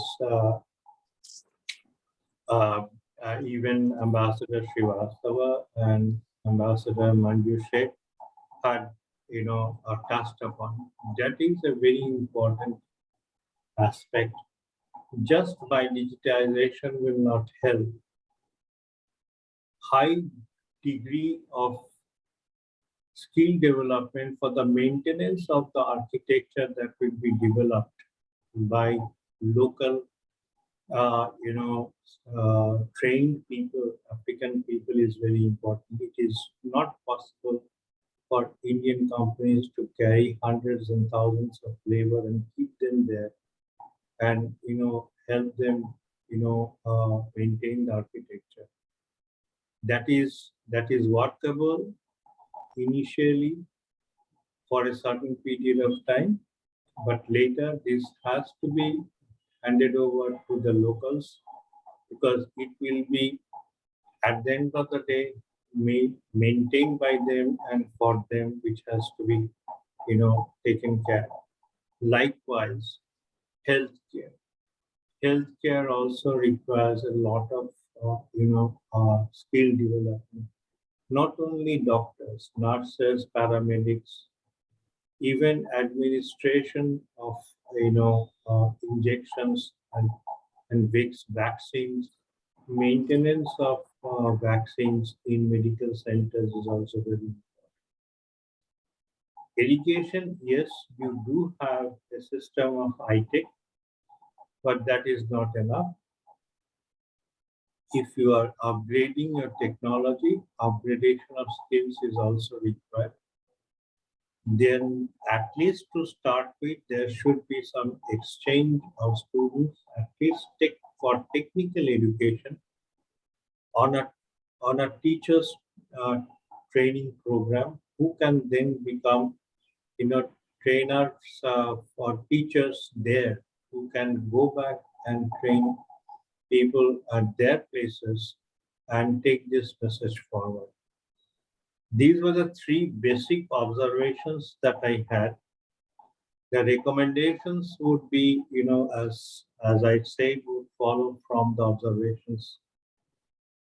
More mechanisms to create trade finance, increasing the capacity building, and of course, digitization, and with that, development of telecom infrastructure, which can become a boon for the Africans in all sectors. I mean, today it is not just, as I said, health tech, edutech, fintech, even agri-tech. How to use satellite technology for development of soil. Everybody knows there is so much of land available for agriculture. Development of hybrid seeds, use of modern technology for agriculture for hybrid seeds, because every year Africa is adding so many mouths to feed. So if we are not yielding, we are not increasing, agricultural production, at the end of the day, Africa will remain the same as it is. That is all from me. Thank you. Well, thank you very much indeed. That's a very important point. And I remember I was talking to some agricultural scientists a few months ago, and they said that India has the capability of giving information, satellite information on each and every single package of African soil. And if we just need to cooperate with them, and we would be happy to do that.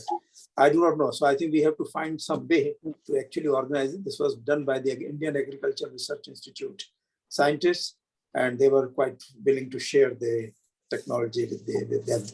And I think we really need to, as public-private partnership kind of thing is very important. The links which you have mentioned are very important to be set up, but they have to be set up by the private sector in collaboration with each other. And if we can find partners in other countries who are willing to go with us, then nothing like it, because that will provide a safety valve to all of the people investing there. So thank you very much indeed, Mr. Ghosh, very kind of you to have participated along with the others. Now we have Professor Aslam Khan, and I have to also take your leave because I have to go to some other meeting. And so I will request Ambassador Manju Seth to kindly chair this session in my absence. Thank you very much indeed. Thank you, sir.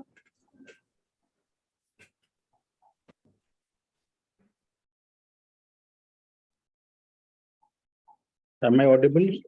Should I start now? Yes, sir. Yes, sir, you're audible.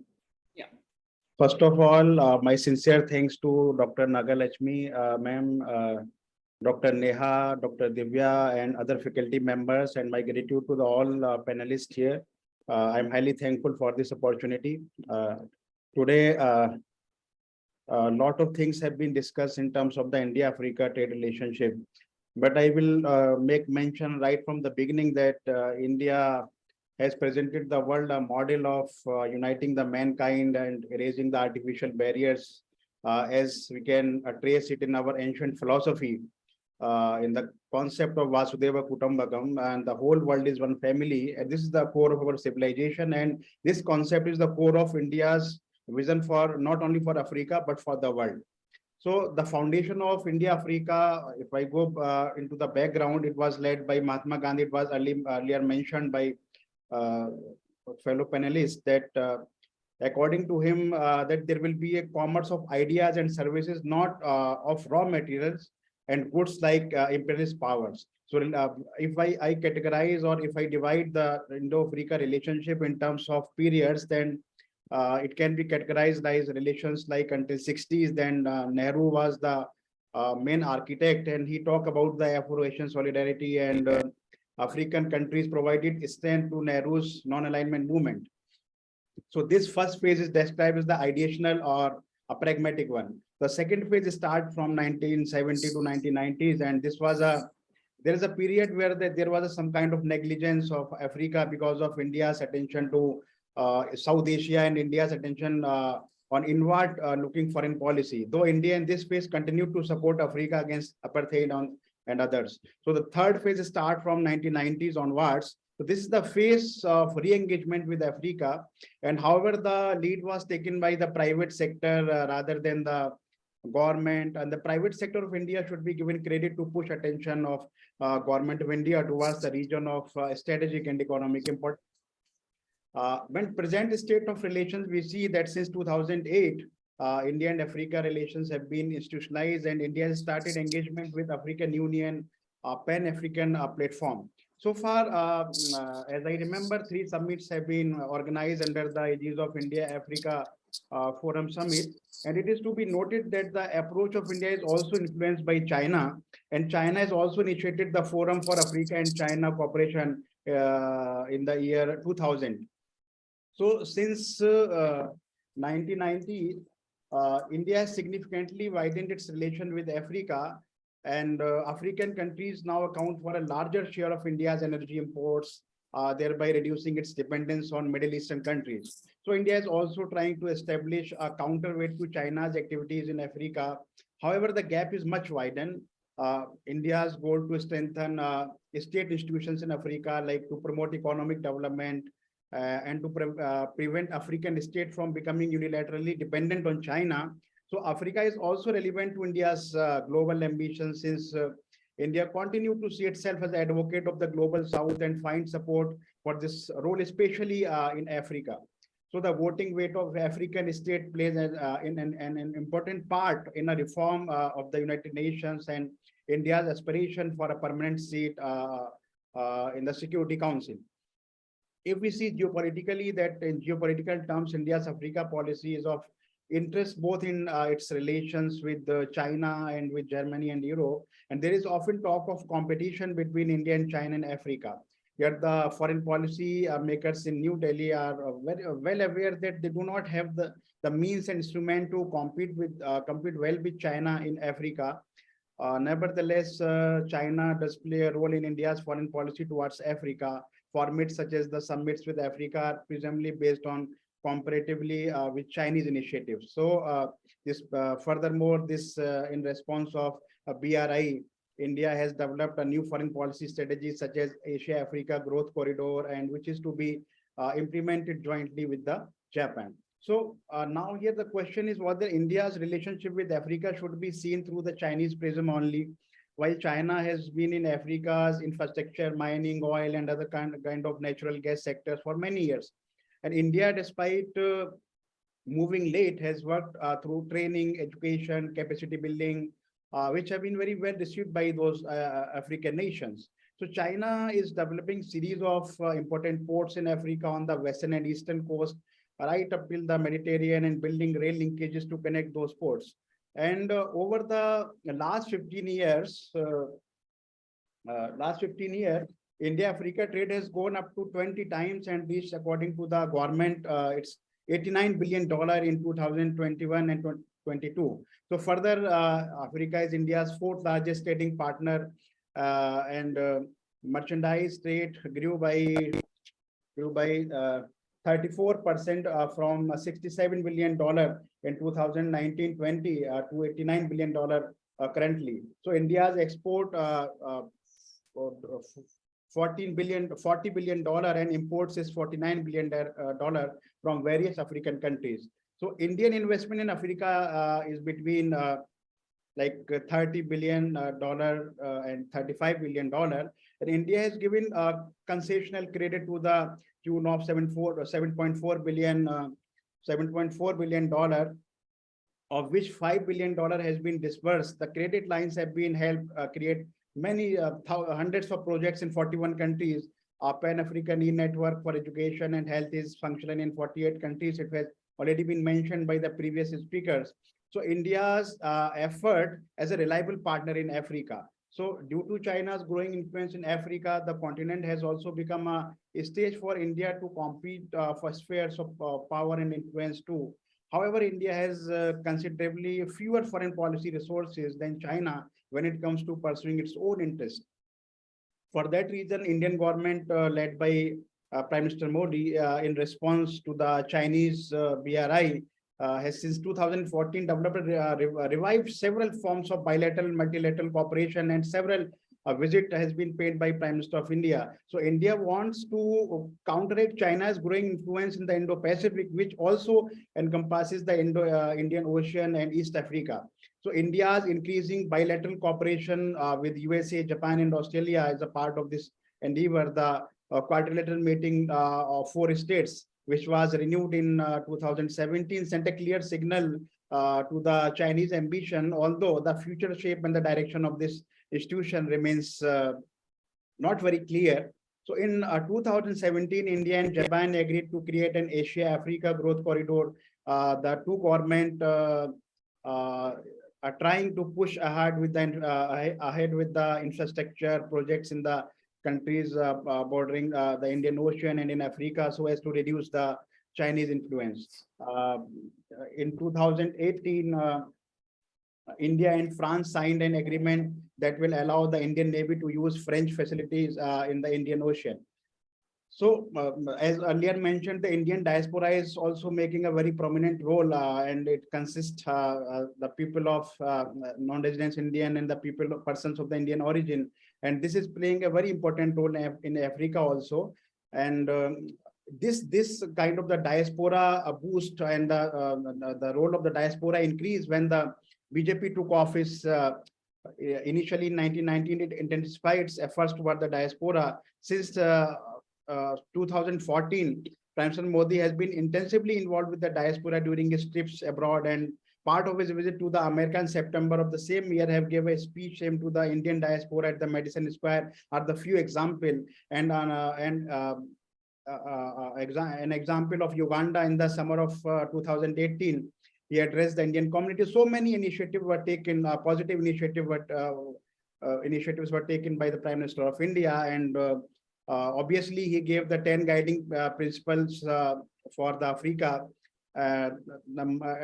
He emphasized much on the local capacity and create local opportunities as much as the possible. And he also advocated for the support the industries to invest in Africa. So many things that in 10 guiding principles we can get. He also talked of the climate change.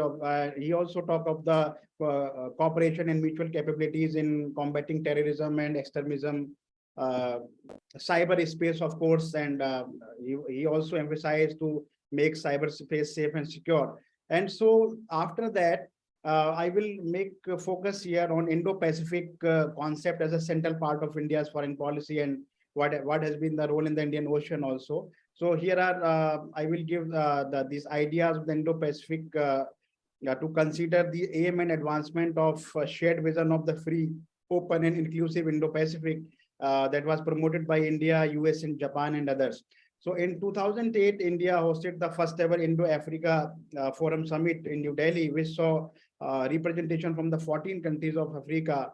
Since then, India's engagement under the summit reached a peak in 2015 when 51 African countries joined this summit.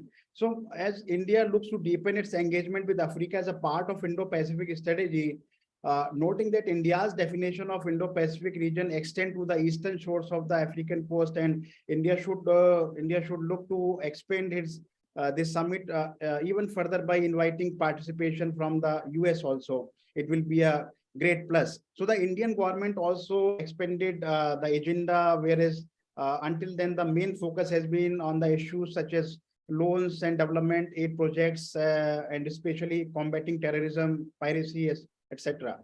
So since PM Modi's Africa policy has been given more emphasis, and we can see the Prime Minister's visit and the summit of the BRICS state like Brazil, Russia, India, China, Africa that was held in South Africa in the summer of 2018. So Africa has been in the focus in this government, and it's trying to create a counterweight to the other opponents. If we talk of the Indian Ocean, for instance, the Indian Ocean island states, particularly Mauritius, Seychelles, occupy a special position in India's not only economic policy, but the security policy also. As part of the BRI, China has invested considerably more in infrastructure and port projects in the countries bordering the Indian Ocean in the recent years. And the string of pearls, we can take an example.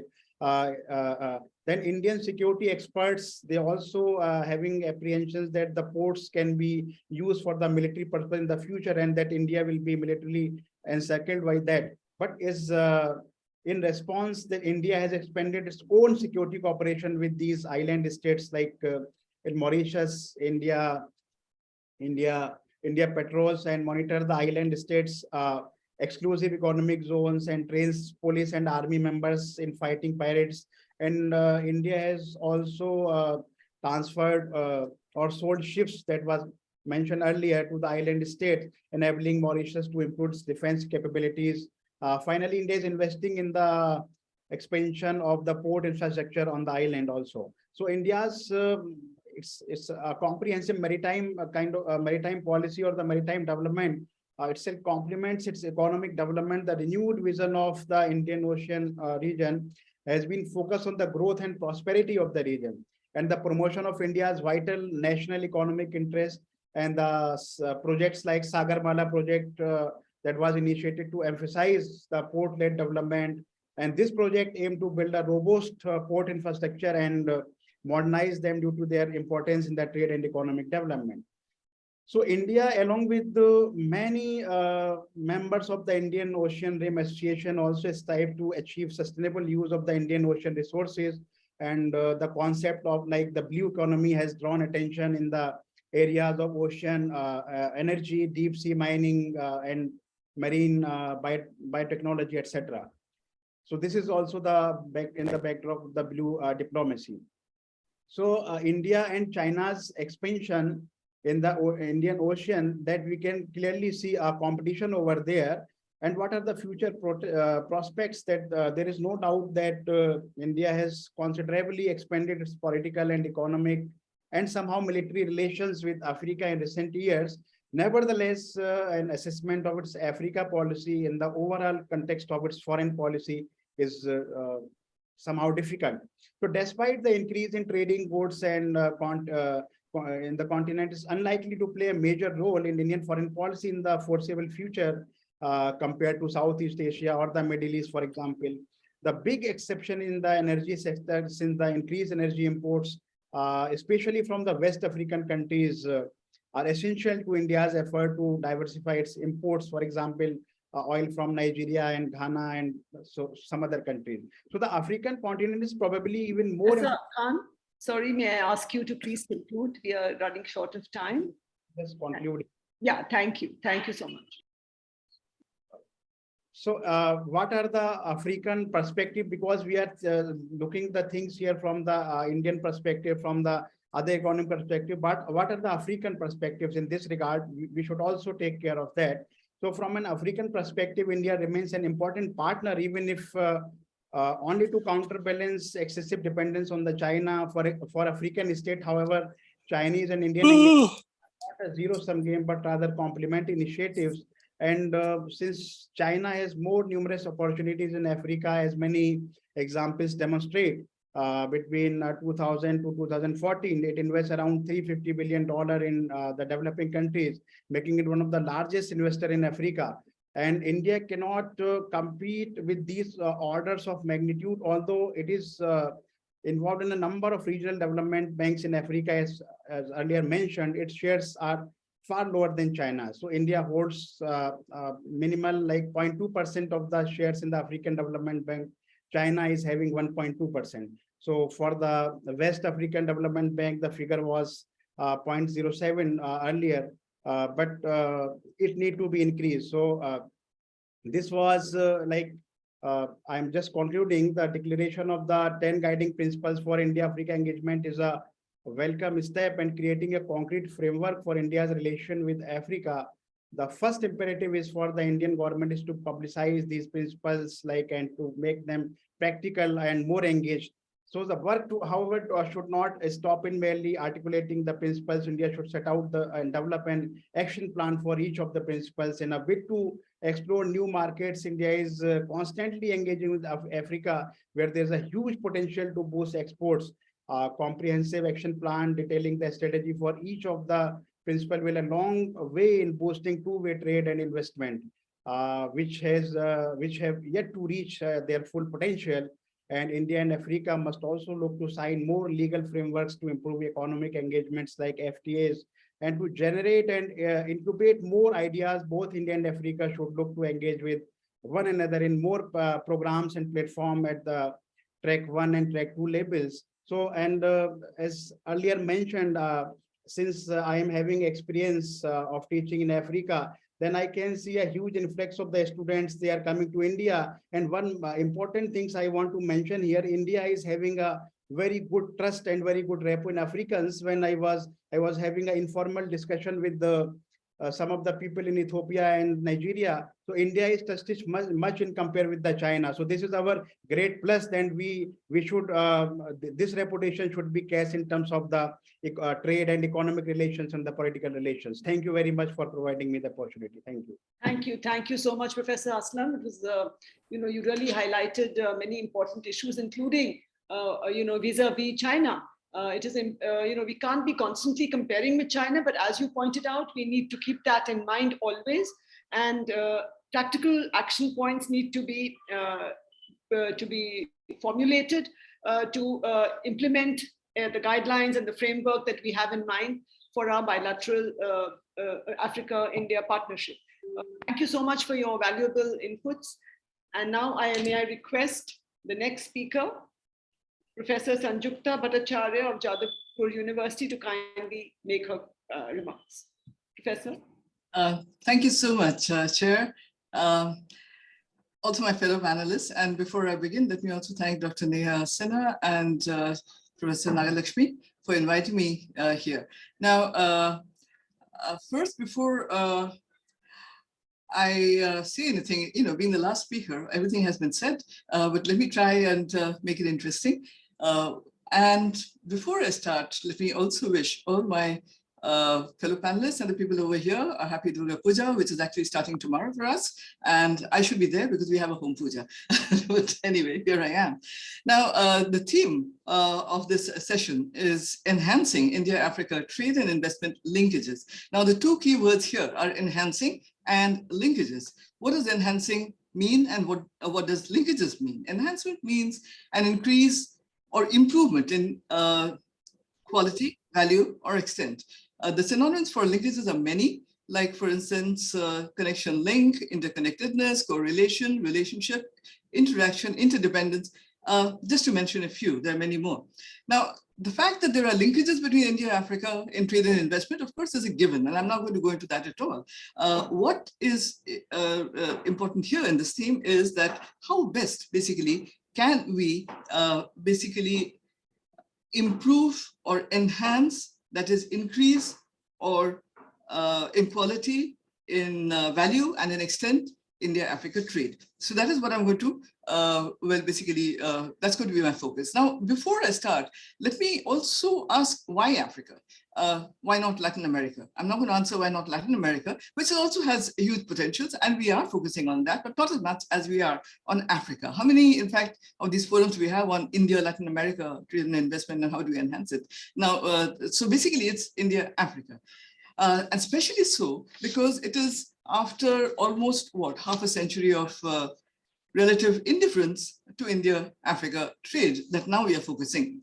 Now, of course, earlier, neither India nor African countries had the capacity for, South-South, as they say, cooperation or trade, primarily because we had both come out of colonization and both regions actually were kind of skewed towards the former metropolitan countries. And what was actually happening was trade was continuing for a long time with these areas, especially so far as the African countries are concerned, where there was new colonialism and primarily, basically, there was the extractive industries, which was still being exploited. Now, on the other hand, since the beginning of the present century, a certain amount of development, together with globalization and liberalization, changed the objective economic condition in both the continent and the subcontinent. And basically, what you find is that the present mega trends in Africa are supportive of India's trade and investment in the region.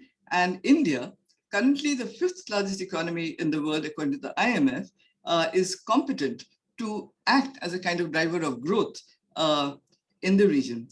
And why Africa? As I said, Africa basically has a large working age population.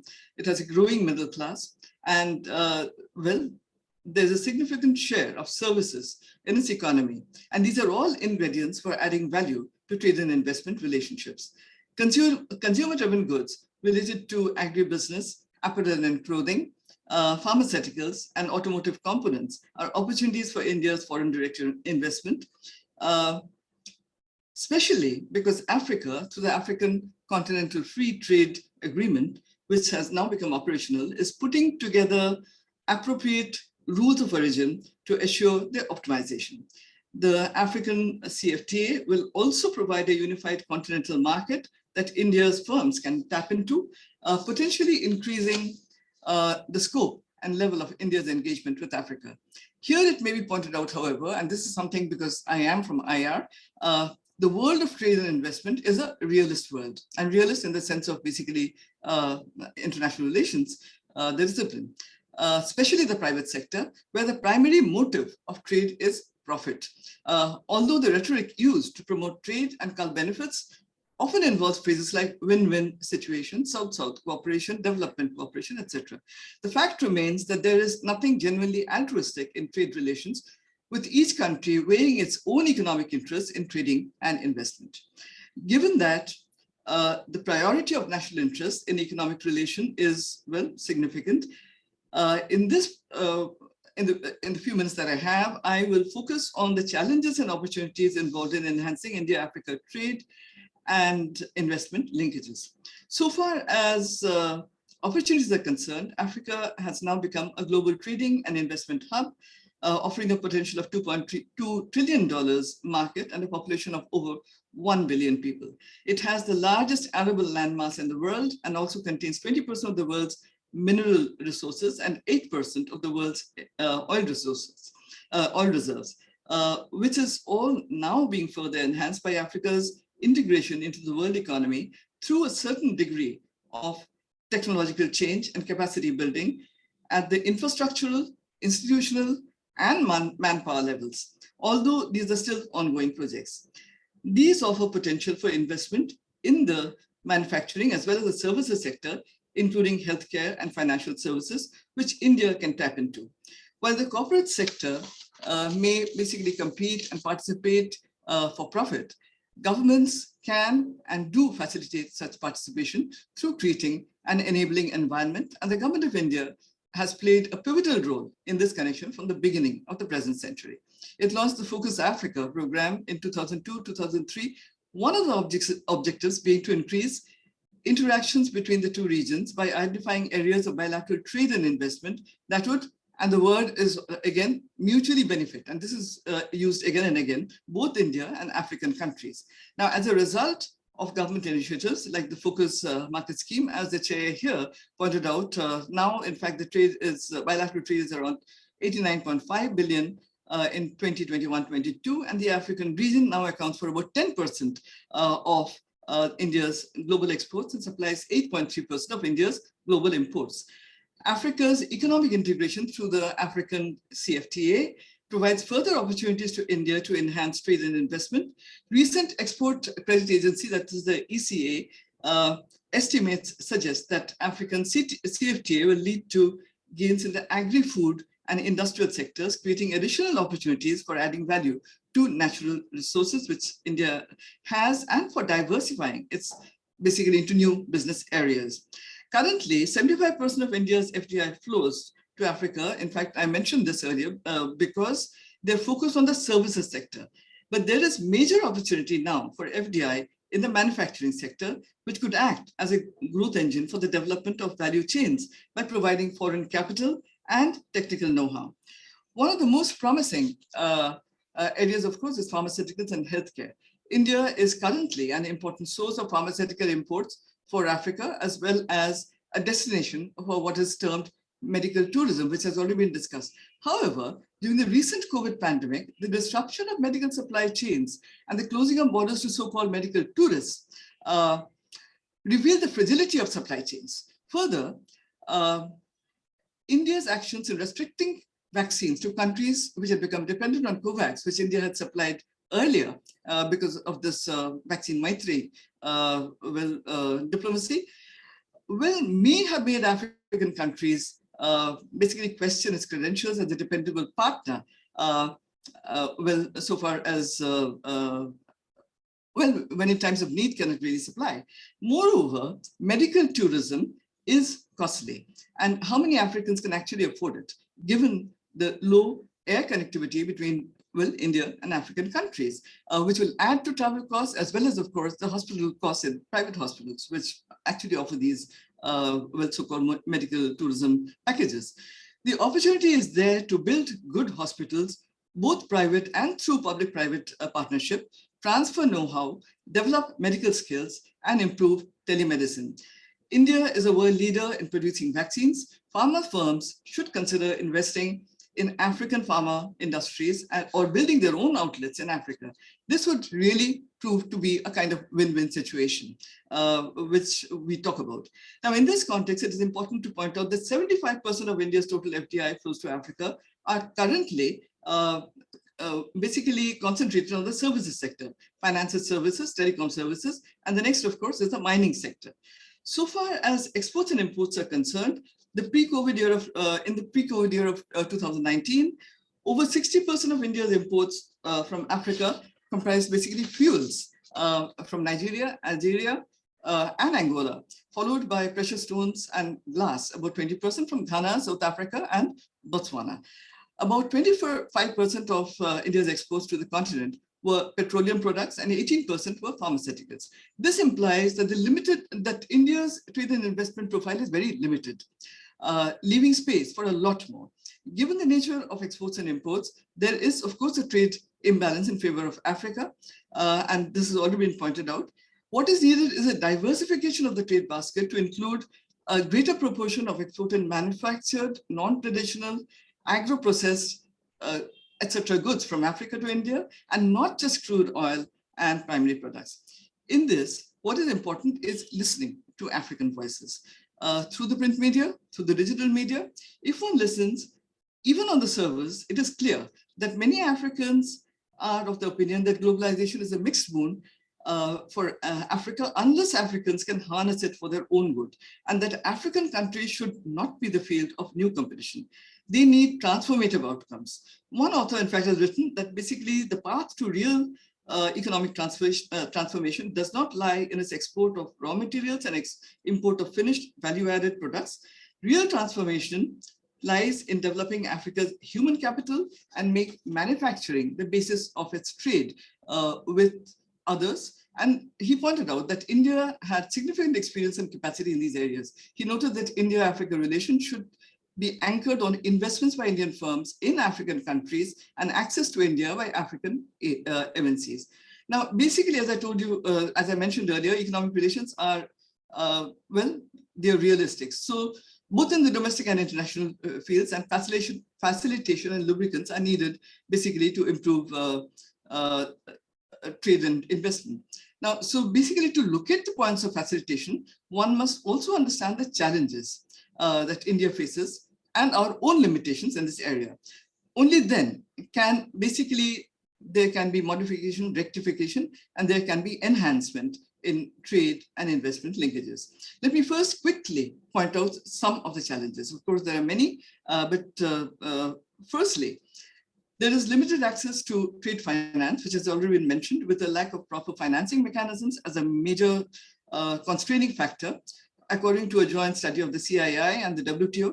According to recent estimates, Africa's trade finance gap is over $120 billion because of stringent regulatory environment and high compliance costs. Many international banks have basically withdrawn from banking relationships, and has been already pointed out by Professor Srivastava, Indian banks have also withdrawn, leading to limited trade expansion in the continent. Second, Africa continues to have a huge infrastructure deficit and weak supply side capacities, leading to higher transaction costs for traders and investors. Exporters need access to local markets, which basically require adequate infrastructure like roads and transport system, storage facilities, energy, and water supply. In India too, many parts continue to suffer from weak transport systems, poor communications facilities, power shortages, which disrupt production schedules and raise production costs. And quite apart from that, basically, they affect shipment of exports to African countries, hindering export growth. Because of high transport and logistical costs, for instance, shipping and insurance, which has been pointed out by Gautam Ghosh, many Indian exporters prefer to sell their goods on a free on board basis rather than basically cost insurance freight basis. Now, this transfers the risk of loss to potential buyers in Africa, raising the cost of goods further for them, thus undermining trade between the two. So far as transfers or trade from Africa to India are concerned, there are other issues like, for instance, product standard, sanitary, phytosanitary issues. Thirdly, there is a prospect of weakening trade complementaries between India and Africa as African countries gradually move away from being a resource basket for other countries and move up the commodity value chain. One of the main objectives of Africa, the AU's Agenda 2063, is to broaden participation in global value chains. This has the potential to change the composition of Africa-India trade, which will benefit in the long run, but could create roadblocks in the short run. Fourth is market access issues. with evolving regulations in trade. As a result, bilateral trade between Africa and India faces constraints. Further, many African countries have inappropriate trade and investment policies, which undermine the ability of these countries to take full advantage of the opportunities provided by the burgeoning India-Africa Economic Partnership. Fifth is limited market knowledge and basically information about the markets at both ends, which leads to poor identification of and linkages with counterpart entities for the growth of trade and economic relations. On both sides, the visa and permit process, and there are so many ambassadors here, they would know, they're too cumbersome. In fact, I've had this experience with African students who could not return because of they could not get visas. Now, these are stringent. There is also stringent investment criteria, especially in India, which actually makes it difficult for African entities to set up business in India. Sixth, some experts have pointed out that beyond platitudes and post-colonial rhetoric going back to Nehru era, India's model of development cooperation in Africa, which includes trade and investment, lacks a clear vision or well-articulated strategy. Everybody's been talking about Prime Minister Modi's 2018 10 guiding principles for India-Africa engagement, and often this is regarded as a kind of mission and vision statement. But if examined closely, it mostly represents a continuity of principles that defined India-Africa engagement over the past several years, decades, I should say. The reason I'm saying this is that despite India's introduction of development cooperation instruments like the lines of credit, LOCs, grants, ITEC, etc., these were not designed to achieve larger development goals like food security, clean energy, or education for all. LOCs have been used by recipient countries typically to fund small development projects and have barely made any dent on the larger development challenges that Africa faces, like food insecurity or poverty. This issue can be further highlighted by adding that there is no synchronization between the different development instruments, each operating more or less as a kind of standalone project. As a result, the overall development impact of these instruments in India has not been too much. Moreover, implementation has been a key constraint for India. LOCs with poor disbursal rates and project completion records, basically, as I said, would have little impact. What is needed is long-term, clear-cut strategy, which will delineate how we use state capacity to pursue common development goals. If these are fulfilled, the government would have created real goodwill, which would itself act as a facilitator to trade and investment. One cannot end this, of course. Yeah. Excuse me, Professor, may I request you to kindly conclude? Yes, I will. I mean, just, yeah, 2 minutes. Okay. Yeah. Yeah. Of course, everybody's been mentioning China, and I will, and in fact, I will not repeat basically the amounts. 89.5 billion for India, 254.3 billion for China. And basically, what I would like to mention about China is something that has not been mentioned, because, so far as India's trade balance is concerned, it's in favor of China.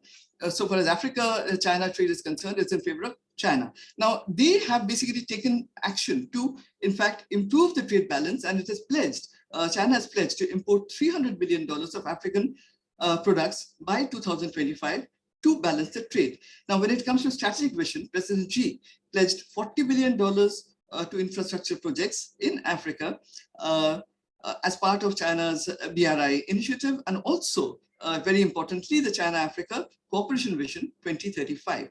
9 programs were identified for this, medical and health, poverty reduction, agricultural development, also trade promotion, investment promotion. I'm not going, digital innovation, basically to build up capacity in Africa, and that is what is very important.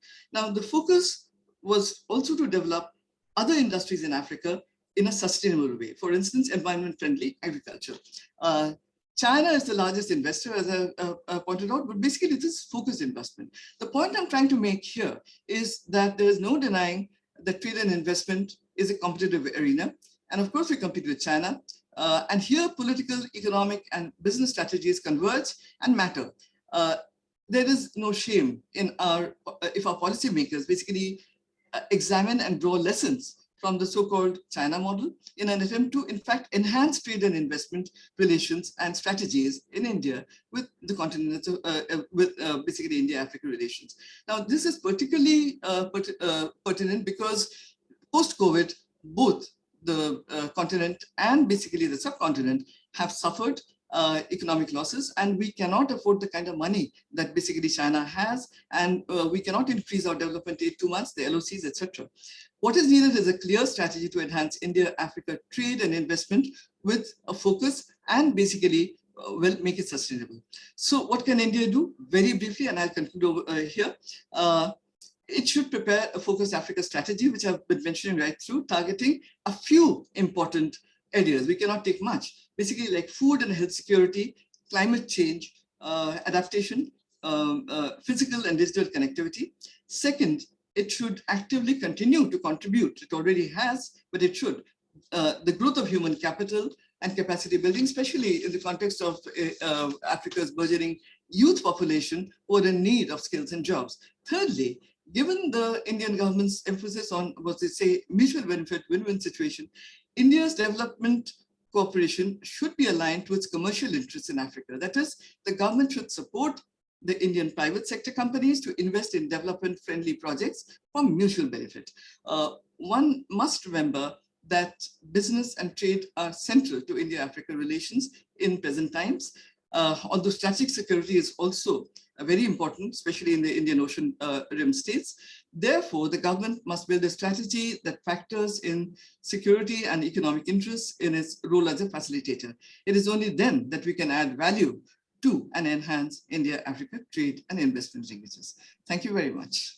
Thank you so much, Professor, for that very interesting presentation, including highlighting the challenges and highlighting that a strategic vision for implementing all the various sort of guidelines or our objectives that we enunciate to make them practical and to thus increase and facilitate private sector participation in this relationship.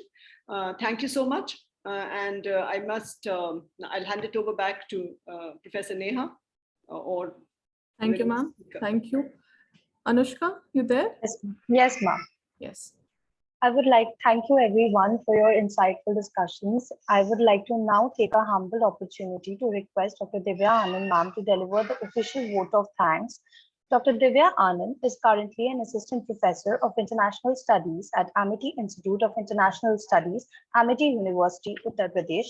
She has more than 3 years of teaching experience. She did her MPhil and PhD from the Center for South Asian Studies, JNU, New Delhi. Dr. Anand's area of specialization includes security, South Asia, foreign policy, and militancy. Ma'am, kindly if you could praise and humbly cater the vote of thanks. Thank you, Anushka. Good evening to one and all present. As we inch closer to the end of this plenary session on the theme Enhancing India-Africa Trade and Investment Linkages, I'm honored to be extending a vote of thanks to this esteemed panel.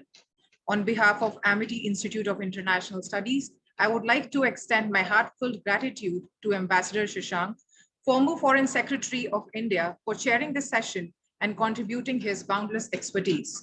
Thank you so much, sir, for investing your time in us and our students.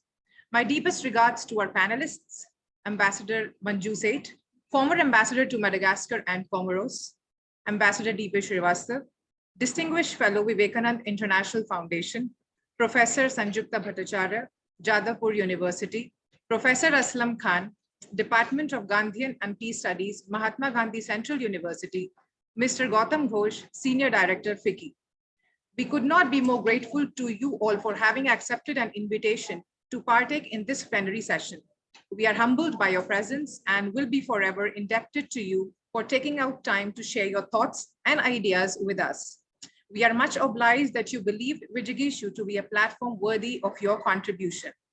So it would be an incomplete vote of thanks if I fail to extend my thanks to Professor Dr. Nagalakshmi M. Raman, Director Head of Amity Institute of International Studies. Thank you, ma'am, for the support you have given to this conference. The motivation and drive you pushed the team with is what bound this conference together. Credit where credit is due. I would like to express my gratitude to the convener of Vijigishu 2022, Dr. Neha Sinha, for having congregated this esteemed panel. I'm much obliged to my colleagues, Dr. Monish Durangpam and Dr. Shrish K. Pathak for their endeavors. Thank you for aiding and guiding the team wherever they faltered.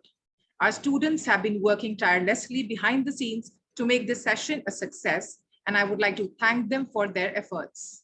I'm obliged to everyone who has joined us through Zoom and Facebook for tuning into this session. John F. Kennedy has said, as we express our gratitude, we must never forget that the highest appreciation is not to utter words, but to live by them. All I can offer here are words, and I'm grateful to have been bestowed this opportunity to convey my gratitude. Thank you. Thank you so much, ma'am. Thank you, distinguished panelists, for blessing us with such an insightful session. I would now like to request everyone to join us for the valedictory session scheduled at 4 p.m. Thank you for being with us and watching us live. Thank you. Thank you, everyone. Thank you. Thank you, all the panelists. I would request you if you can join us for the valedictory session. That'd be really great.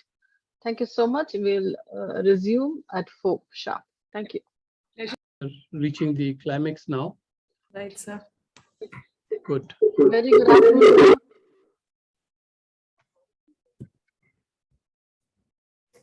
Is it now in a slideshow mode? Yes, ma'am. Yes, ma'am. Yeah. Good afternoon, Ambassador Bhatia, sir. How are you? Lakshmi here. I'm fine. Yes, fine. yes. Professor Lakshmi, Nagalakshmi, good to see you and talk to you. And I can see Manish there as well. Yes, sir. Good afternoon and greetings to all of you. Thank you, sir.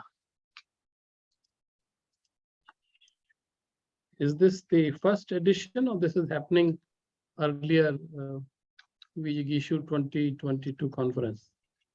So this is our third edition, sir.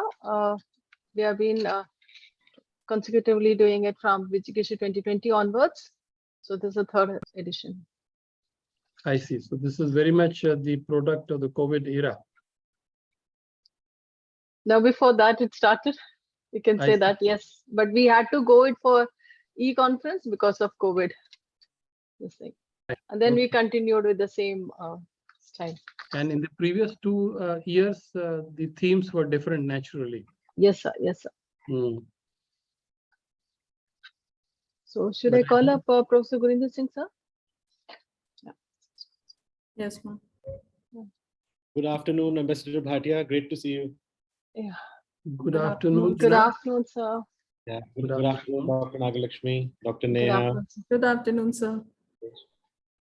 So privileged to see you, Ambassador Bhatia. It's very kind of you. We are all so happy that MET has brought us all together.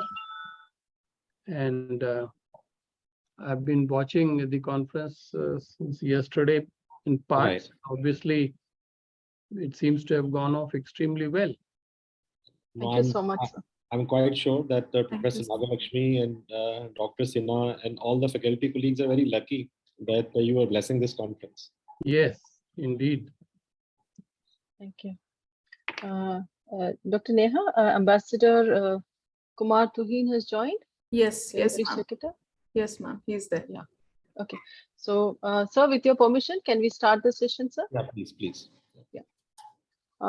Dr. Neha? Yes, ma'am. You can call the MCs. Right. Shivali? Ma'am, I'm here. Thank you so much. The most beautiful moments always seem to accelerate and slip beyond one's grasp, just when you want to hold on to them for as long as possible. Good evening to one and all present here. I, Shivali Shrestha, would like to welcome you all to the valedictory session of Vijigishu 2022, an international e-conference organized by Amity Institute of International Studies, organized in association with African Studies Association ASA, Antarashtriya Sahayog Parishad ARSP, the Federation of Indian Chambers of Commerce and Industry FICCI, and Center for Policy Research and Governance CPRG, with an aim to bring together erudite young scholars, diplomats, and experts from the field of international studies on a single platform. We've been graced today with the presence and the blessings of individuals we are honored to host.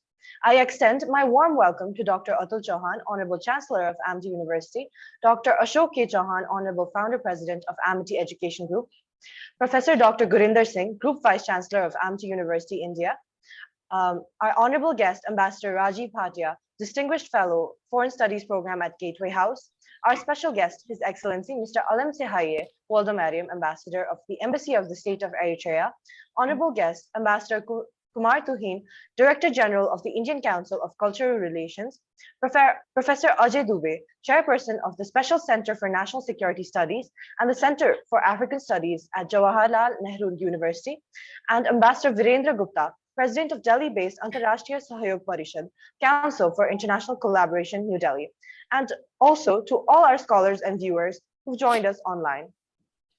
These past 3 days have been an intellectual whirlwind, and to summarize the discussions, I would like to invite the convener of Amity Institute of International Studies, Vijigishu 2022, Dr. Neha Sinha, for the report reading. Dr. Neha Sinha is currently an assistant professor at AIIS. She has worked as a research fellow with the Indian Council of World Affairs, New Delhi, India.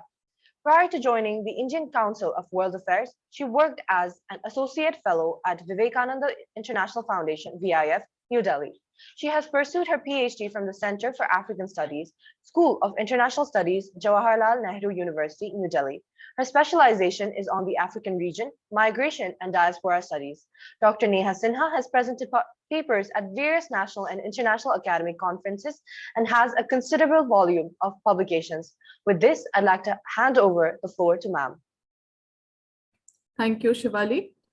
Distinguished panelists, chairs, co-chairs, discussants, participants, guests, ladies and gentlemen, a very good evening and namaste to you all. It is my pleasure to present the event report today. I feel extremely honored to have our Honorable Founder President, Amity Education Group, Dr. Ashok Chauhan, sir, to shower his blessing upon us today. Thank you for your presence, sir. I would also like to extend my heartfelt thanks to Professor Dr. Gurinder Singh, sir, our Group Vice Chancellor, Amity University, for his presence, Ambassador Kumar Tuhin, sir, Professor Ajay Dubey, Ambassador Rajiv Bhatia, sir, Ambassador Virendra Gupta, sir, and His Excellency, Mr. Alam Woldemariam, for your presence for this session today. We've almost come to the end of the 3-day, very engaging international e-conference on synergizing India-Africa relationship, contemporary realities, and emerging prospects. Our distinguished panelists and speakers debated and exchanged ideas on various aspects, and several observations were made by the panelists with excellent recommendations. I would briefly like to summarize some of the key observations and recommendations that have also been posted in various social media platforms by Amity Institute of International Studies. Day 1 of Vijigishu 2022 witnessed an exhilarating start with international and national experts on the African region, research scholars, foreign policy practitioners, and strategic thinkers engaging in insightful discussion pivoted towards synergizing India-Africa relationship and examining ways to expand the scope for their cooperation in contemporary times. Drawing inspiration from the principle of Vasudhaiva Kutumbakam, India's reaffirmed commitment to share its developmental experience with countries in Africa shall not only strengthen the social, cultural, political linkage rooted in their shared colonial past, but also instill a sense of pragmatic optimism within the stakeholders aspiring to achieve mutually beneficial goals, which are determined by Agenda 2063 and an India-Africa Partnership Framework. Discussion centered around the theme of India-Africa relationship, where the diplomats' view and Agenda 2063 was taken into consideration, where the discussion helped the attendees navigate their way through the complex yet intriguing dimensions of India-Africa relations and offered great food for thought to the budding foreign policy analysts and researchers in our midst. Towards the end of intellectually stimulating session of day 1, all panelists, chairs, and research scholars unanimously agreed on the need to develop tailor-made solutions to optimize successful outcome and intensify engagement between India-Africa network, the line of credit system, build greater interpersonal relationship through people-to-people contact, and collaborate on the 4 H's, which are hunger, habitat, health, and high tech, to steer these countries towards sustainable growth and development.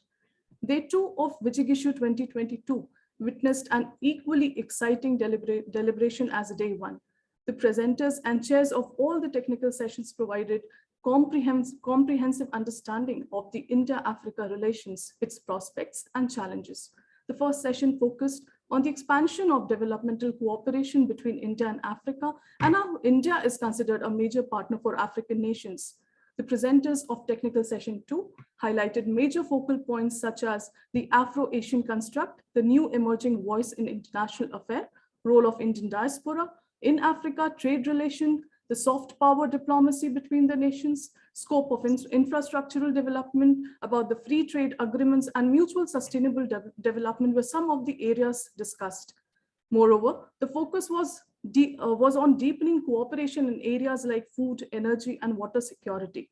Energy security and climate change are two sides of the same coin, and therefore the session also discussed these issues and their interconnection with sustainable development. The presenters of technical session 3 elucidated on some important points of the nuclear trade and significance of the Pelindaba Treaty. This session focused on the historical and cultural ties that Africa shares with India, as well as the importance of cooperation at various regional, national, and international levels. The session also highlighted with the 3 India-Africa Forum Summit, how it brought in a turning point in India-African Union relations. The presenters of technical session 4 elaborated upon the scope of free trade agreement and cooperation in counter-terrorism operations. Significant insights were given in the context of security, sustainable development, and environmental issues. It was also emphasized in the session that as India and African states face similar challenges of dealing with the non-traditional security threats, it is critical for key stakeholders in India and Africa to come together, find practical ways to cooperate, and fight the challenges together. The presentation of Technical 5 that concluded the second day of Vijigishu 2022 pitched in immaculate ideas specific to Djibouti, Madagascar, the strategic power rivalry in the Western Indian Ocean, as well as the competition of comparison and approaches of India and China's engagement with Africa.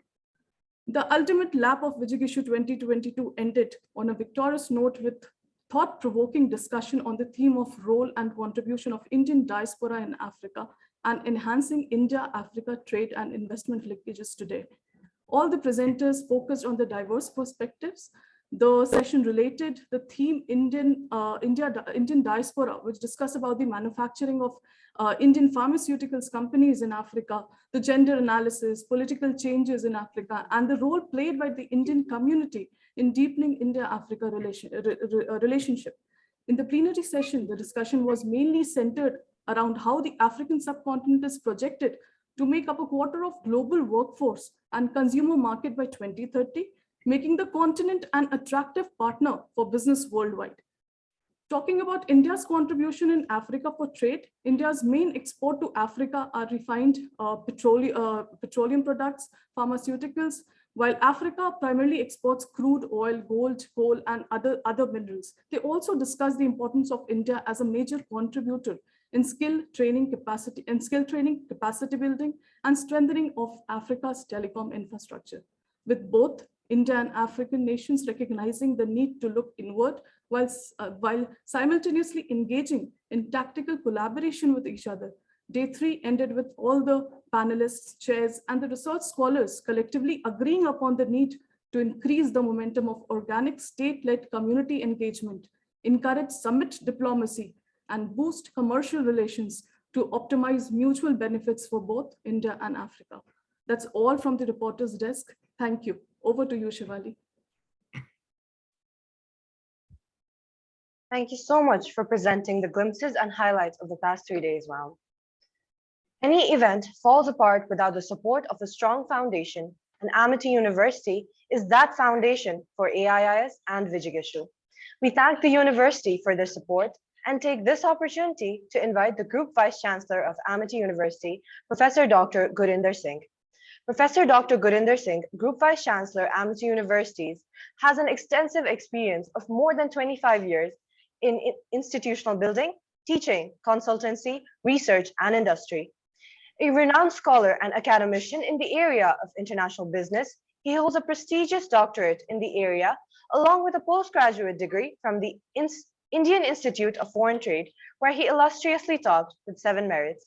He has been instrumental in establishing various Amity campuses abroad, including London, USA, Singapore, Mauritius, Australia, Tashkent, and other parts of the world. He has spoken at various international forums, which include prestigious $1 Million Round Table Conference at Harvard Business School, Thunderbird Business School, New York University, University of Leeds, NTHU Taiwan, and many more. He has received more than 25 international and national awards and has graced a host of talk shows on various TV channels. He is a mesmerizing orator and has the rare ability of touching the human soul, and is also internationally recognized as a known professor in the area of management, and is known in this field of academics as an institution builder, a writer, a professor, distinguished academician, a top-class trainer, international business expert, and the champion of the hearts of students. Dear sir, I humbly invite you to address the crowd. Thank you, Shivali Shrestha. What a brilliant way of expressing yourself. My congratulations to all the students who have made it possible. But great to see our energetic, enthusiastic students organizing international conference. My compliments to each one of you. Our very honorable, His Excellency, Ambassador Rajiv Bhatia, a very distinguished fellow of Foreign Studies Program. His Excellency, Ambassador Kumar Tuhin, who's the Director General of Indian Council of Cultural Relations. His Excellency Ellen Gracia, whom we know as not only an ambassador, but a person who has led not only his country, but many African projects and many other projects internationally. Our own director, Dr. Naga Lakshmi, who is so ably leading Amity Institute of International Studies, Dr. Neha Sinha, who is the convener of this very prestigious conference, and Dr. Manish, and many other faculty members who have joined us online and have been instrumental in organizing this conference. My congratulations to all of you. Our heartfelt thanks to African Studies Association, Antarrashtriya Sahyog Parishad, Federal of Indian Chamber of Commerce and Industry, and Center for Policy Research and Governance, and to all the sponsors who have made it possible to organize this conference, which we are organizing for many years at our Amity Institute of International Studies. On behalf of our founder, Dr. Ashok K. Chauhan, on behalf of our Chancellor, Dr. Atul Chauhan, on my own behalf as a Group Vice Chancellor, and on behalf of our all 11 Vice Chancellors, 23 Director Generals, 200,000 students, it's my privilege to welcome each one of you in the valedictory session. When Dr. Sinha was giving the introduction that how synergizing India-African relationship, contemporary realities, and emerging prospects is an important topic on which they are deliberating, I was remembering the contribution of Indian education sector in Africa and what Amity did 20 years back in Africa. And I will like to narrate that incident, that how Africa is important, not only to India, but to every Amitian who is a part of our family. My memories goes back to when Dr. Kalam, who took as a president of India, went to Africa after taking leadership as the president of India for the first time. I remember that he took many of us who were in the field of academics along with him to Africa. In Addis Ababa, in Ethiopia, for the first time as a president of India when he was speaking, and the African Union, all very senior people were sitting. His speech started with that I am going to gift Africa something which they are going to remember for many decades. And people clapped for 3 minutes. Everyone was clapping for 3 minutes, that Dr. Kalam, who is the president of India, is going to gift something which will be a very unique gift. And his next sentence was, but not $1 to give. So people were thinking that what he's going to give, if it's not giving financial aid, then what is going to be the gift to Africa? And he came up with that time an idea of bringing many countries together through satellite education and through e-learning, giving the world-class quality education in Africa. At the end of the day, he invited European Union to be a part of this project and implement this project in Africa, through which hundreds and thousands of African students can be educated. European Union concluded that Africa is not yet ready, and it will be very difficult for them to implement this project, as internet was a challenge. They hardly knew computing. The universities were not ready. There was no infrastructure. As a very visionary president, he came back and he said that I feel that Africa has got a lot of potential and India has to play a very important role in education there. And he invited 19 universities, including all IITs, all IIMs, and also few private universities. MIT was a part of it. I remember in that meeting, out of 19 universities, 17 said it will be very difficult to implement that project. At that point of time, our founder, Dr. Chauhan, came forward and he said that MIT would like to be a part of Ministry of External Affairs, and we will like to implement this project in Africa. And rest is the history. The initial target was 2,000 students to be educated in Africa through Pan-African e-network project. And I would like to share with all of you, 48,000 students, they became a part of this project in 43 African countries. So that was the speed of information technology, and that was the contribution of Indians in Africa. So Africa is very close to our heart. They are very close to the heart of every Indian. And of course, at MIT, we play a very, very important role in ensuring that each one in Africa is able to get the meaningful education. And today, when we see eVidya Bharati, the project which Honorable Prime Minister is implementing, MIT is playing the equally important role in ensuring that we are able to take education to the villages and are able to create a network through which the poorest of poor should be given the education. And that is a reason that you will find that our e-learning portals, our distance learning programs have been ranked amongst the top 50 institutions and top 50 programs as per the latest US ranking. Today, MIT is amongst the top 3% universities of the world as per the latest US ranking. We are amongst the top 1.2 universities of the world which have been able to produce most employable graduates. But what makes us proud is that we have been able to contribute to the world through our global campuses, whether they are in New York, in Dubai, in Netherlands, in Africa, in Mauritius, in Singapore, and in other parts of the world, but also to ensure that world is a beautiful place. Our research are more than 1,780 patents, are more than 400 programs which we are offering. I think is a testimony that we want to have meaningful collaborations with the academicians across the globe to ensure that students, scholars, industry, they can come together on a common platform. New education policy 2020 has opened many new areas. And I think that we have come closer to Africa by becoming the first university of India to not only collaborate with the African universities, but also to see and ensure that if they want to come to India, or if they want to launch dual degrees, if they want to launch joint degrees, or if they want to do some programs jointly with the Indian university, especially with MIT, we should be the first one to support them. With these words, I once again congratulate each one of you. We want to see a very strong Africa, and we want to see very strong India. And coming together of Africa and India is a new beginning. Thank you so very much. Thank you so much, sir. We're thankful to have been the recipients of your time and your kind words. In attendance with us today, we have Ambassador Rajiv Bhatia, Distinguished Fellow of Foreign Studies Program at Gateway House.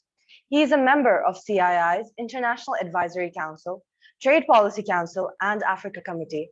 He is the chair of FICCI's Task Force on Blue Economy and served as chair of Core Group of Experts on BIMSTEC, He is a founding member of the Kalinga International Foundation and a member of the Governing Council of Asia Confluence.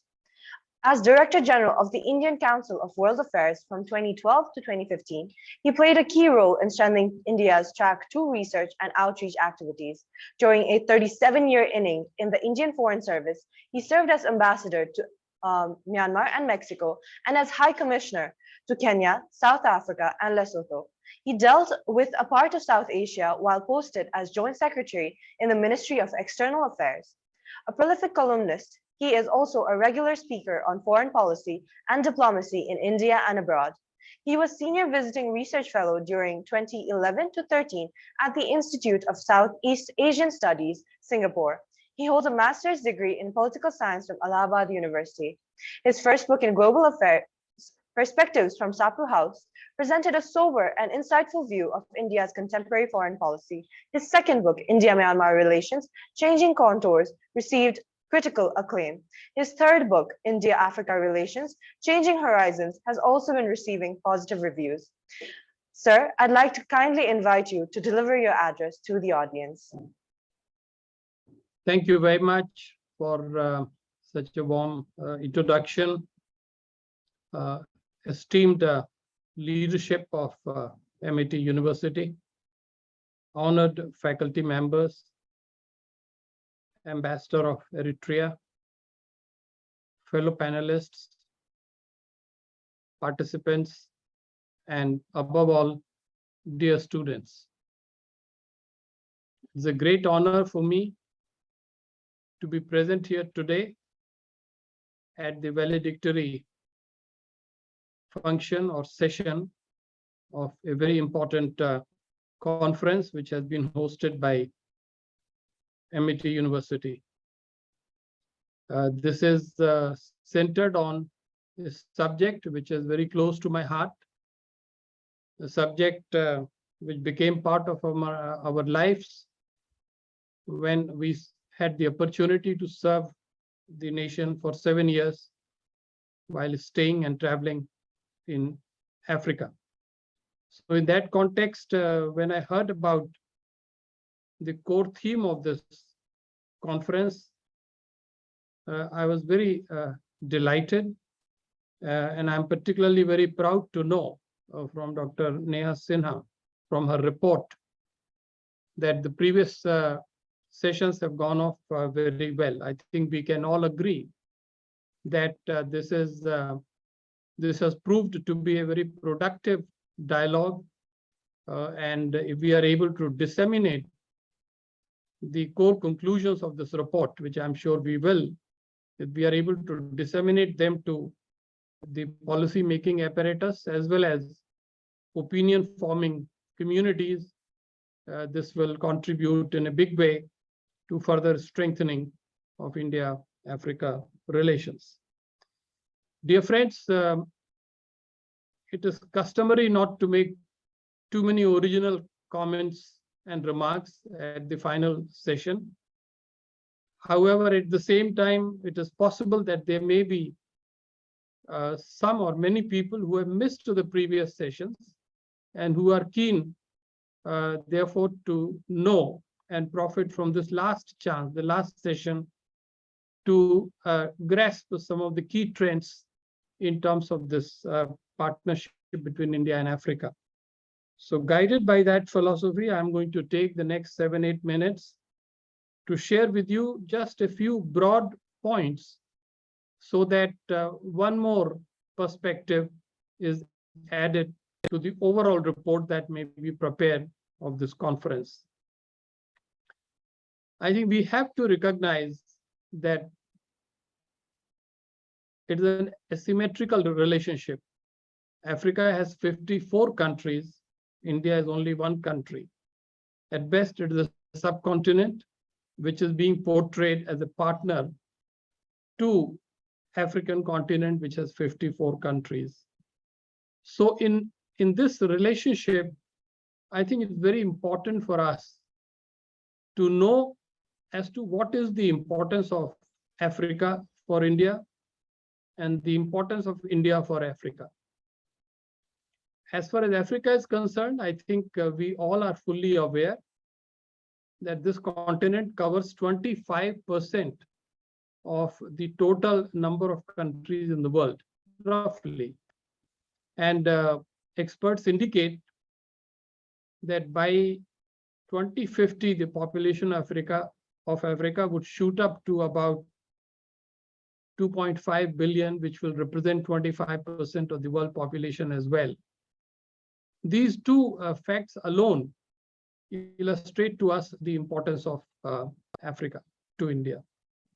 Africa has political, economic, strategic, and demographic significance for India, and no maker of Indian foreign policy can in any fashion ignore this continent at all.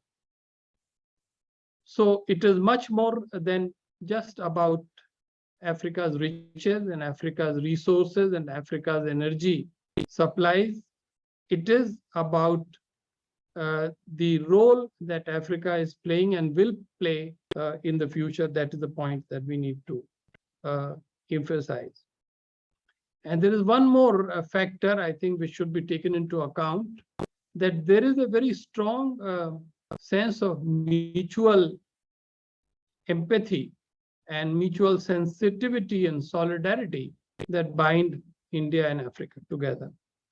On the other hand, the importance of India to Africa is sometimes not fully or amply clear to us, but those of us who have had the chance to serve, live, and travel in Africa, they would testify to the fact that by and large, Africa and African people have a very positive view of India and its people. This is due to the historic journey that we took together. Africa shaped India's freedom struggle, and India reciprocated and repaid by upholding the cause of Africa's freedom as well. We share ideas, we share icons, and we share dreams.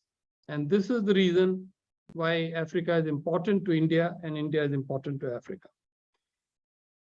We know that this partnership has passed through many phases. The previous sessions have explored them. We need not go into that historical phase now. But I think it would be important for us to reckon that in the past 2 years, past 2 decades, this relationship has taken multiple strides. And I would say, particularly from roughly about 2001 to 2019, it was largely a story of consistent progress in very many fields that impact on the India-Africa relationship. However, objectivity and dispassionate analysis demand that for the past 3 years, we ended losing some of the momentum. This was due to COVID. This was due to India-China crisis. It was also due to the large scale economic slowdown. And of course, it is very much due to Ukraine and the geopolitical complexities that have been created. I think it is important for us to recognize that as a result, there is a certain degree of marginalization of Africa which has crept in, including in the way New Delhi used to look at this relationship. And this is best reflected by the fact that in comparison to the period 2015 to 2019, the period since then has been somewhat unimpressive in terms of the exchange of visits, in terms of the hardcore promotion of the relationship, and also in terms of the big conferences that had become the part and parcel of this story. So clearly, while we have much to celebrate, we also have something to reflect upon and be concerned about. Now, in this light, let me very briefly mention that the government to government relationship has still been progressing quite well.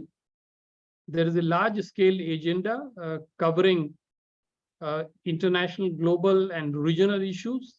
And even though the visits at the heads of state and government level have been far and few in the last 3 or 4 years, the dialogue at the senior ministerial level and the official diplomatic levels has been going on unabated. As far as the economic pillar is concerned, I think opinions differ.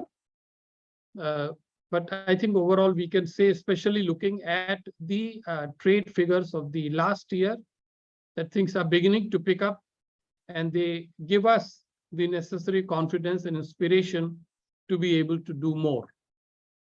The third pillar is of great importance to this audience, and I'm very happy that Dr. Singh spoke about it in some detail. This is the relationship insofar as the two stakeholders, namely the government and business, are not concerned. This is about what we call the third space, which covers universities, think tanks, civil society organizations, media, and all of us who are at this time neither in the government nor in the business sector or the corporate sector. I think this pillar has begun to assert itself, but it has to do much more. Media, for example, the relationship is so inadequate between India and Africa that of necessity for us here in India, we end up learning about Africa through third sources, and Africa does the same. In terms of education, higher education, much has happened, as was explained by Dr. Singh, but still the fact remains that this is a traffic that needs to be expanded, and it has to be made even more and more a two-way traffic. Rounding up this presentation, I would like to make 2 more points, but very briefly. One is that India, being a core part of the Indo-Pacific region, should be the first Asian country to recognize that African policymakers and African scholars in particular are getting very concerned about the marginalization of Africa in the debate on the Indo-Pacific. India is the country which asserts that East and Southern Africa and the Asian states, as we heard earlier, are part of the Indo-Pacific. And yet, in all the building of formations, groups, partnerships, somehow the African pillar has not been given the importance that is due to it. Therefore, it is very important for us to understand as to what is African narrative on the Indo-Pacific, and it is a challenge for our intellectual leaders to take the bait and start clarifying some of those ideas. And my second point, dear friends, is that India stands on the verge of taking over the presidency of G20, which is the premier forum, international forum on economic cooperation. This is where we can work with Africa closely. I think there is a mutual sentiment that something should be done at a time when 4 countries are holding this presidency in consecutive terms for 4 years: Indonesia, India, Brazil, and South Africa. But there's still not enough clarity as to how the interests of the emerging economies and the developing world, and in particular Africa and the African agenda, could be built into the work of G20. Should we follow the German model? Should we create our own IPSA model? Should we learn from the experiences of Indonesia? Are some of the questions which will, I think, need to be reflected upon again and again. Finally, dear friends, I think through the forum or through the platform of this prestigious conference, we should send out a very clear message. It has been a long time that the India-Africa Forum Summit, the last one, was held. We know that it was held in 2015. This is now a critical time. Either India and Africa collaborate and hold it as soon as possible, or that valuable instrument, that valuable institutional instrument would lose its relevance and its value. So essentially, the short message is that we have every reason to be satisfied to have achieved much, but we have a long journey ahead, and we are not yet anywhere close to the optimal utilization of the potential of India-Africa partnership. This is my central message that I would like to share with this distinguished audience. Thank you very much for giving me this opportunity. Thank you. Thank you so much, sir. We are humbled by the opportunity to have been an audience to your words. Today, we are also graced by the presence of our special guest, His Excellency Mr. Alem Sahaye Woldemariam, Ambassador of the Embassy of State of Eritrea. His Excellency Mr. Woldemariam is the Ambassador Extraordinary Plenipotentiary of the State of Eritrea to the Republic of India, and non-resident Ambassador Extraordinary Plenipotentiary of the State of Eritrea to the Republic of Singapore, Republic of Indonesia, and the Kingdom of Thailand. His Excellency Mr. Woldemariam has participated in many national and international conferences and regularly lectures at universities, several institutions in India, and also attended as head of delegation the 85th Interpol General Assembly in Bali, 9th session of the World Urban Forum, Kuala Lumpur, Malaysia, African Development Bank Annual Meeting 2017 at Ahmedabad, and many business chambers like CII, FICCI, PhD, and Indo-African Chambers of Commerce, among many others. Honorable Sir, I'd like to humbly invite you to address the audience.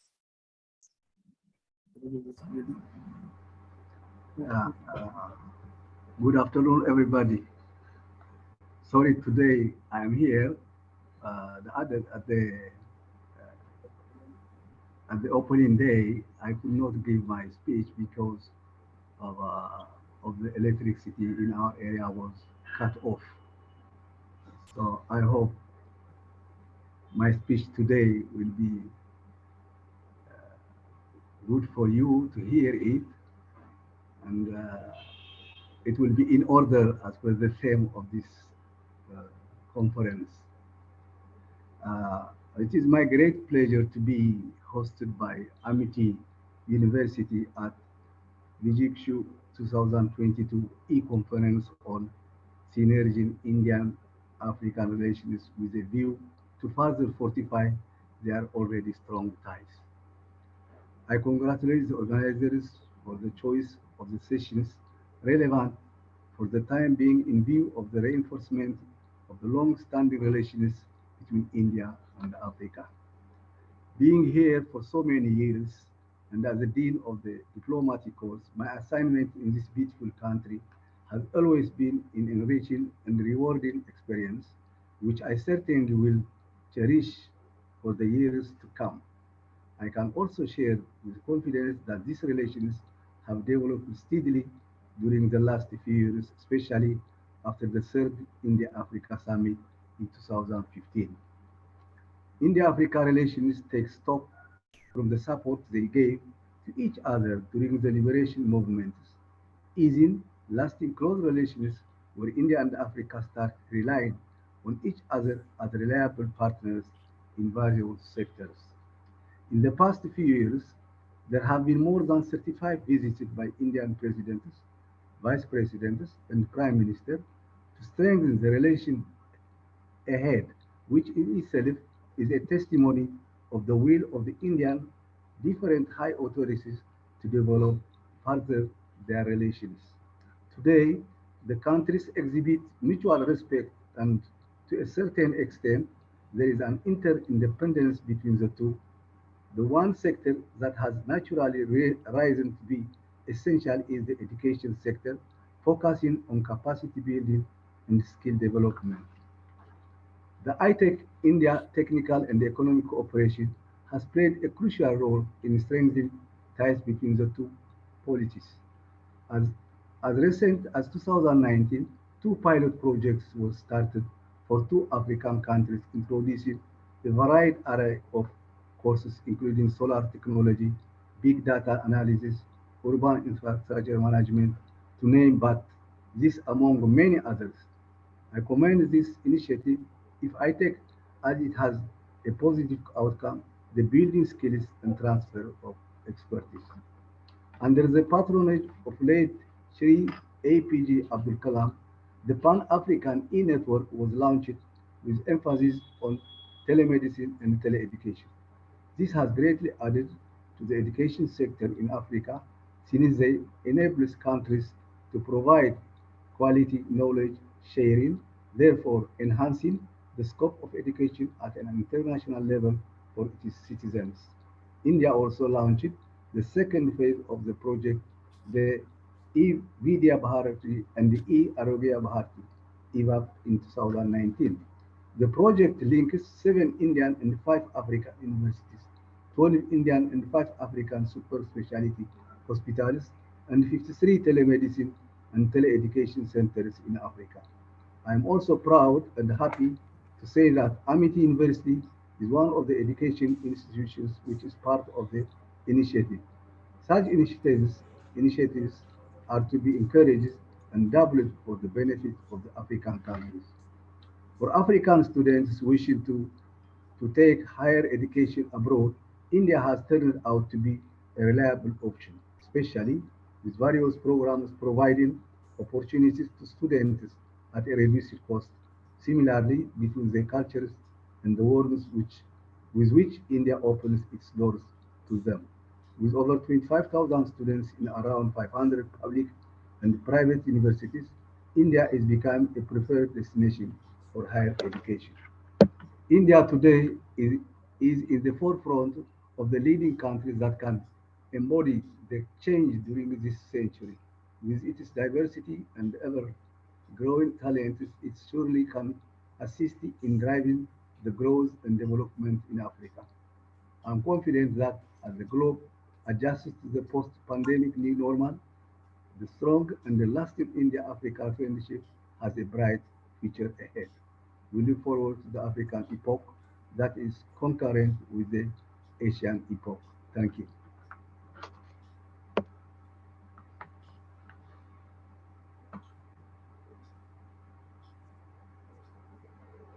Thank you so much, sir. We're honored to be in your presence and an audience to your address. Our convention today is graced also by our prestigious guest, Ambassador Kumar Tuhin, Director General of the Indian Council of Cultural Relations, New Delhi. Ambassador, Shivani, just a second. I would like to formally welcome our Honorable Founder President, sir, who has joined us. It's a great privilege that he has taken out time from his busy schedule. I would like to formally welcome him. Thank you, sir, for being here. Good morning. Order. And Dr. Nagalakshmi, if you permit, maybe that you can also inform everyone, including His Excellency Ambassador LM Teresia, that Pan-African e-Network project about which he was talking, this was conceived and this was the vision of Founder President, that he came forward and he became the most important player who implemented this project in the entire Africa. 48,000 Africans, they were educated through this dedicated network. Thank you.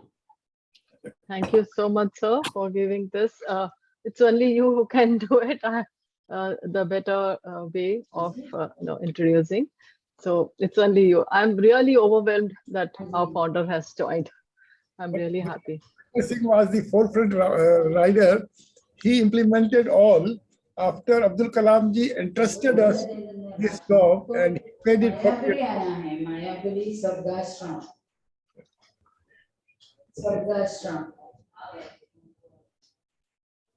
Okay, sir, with your permission, can we go ahead with inviting Ambassador Kumar Tuhin?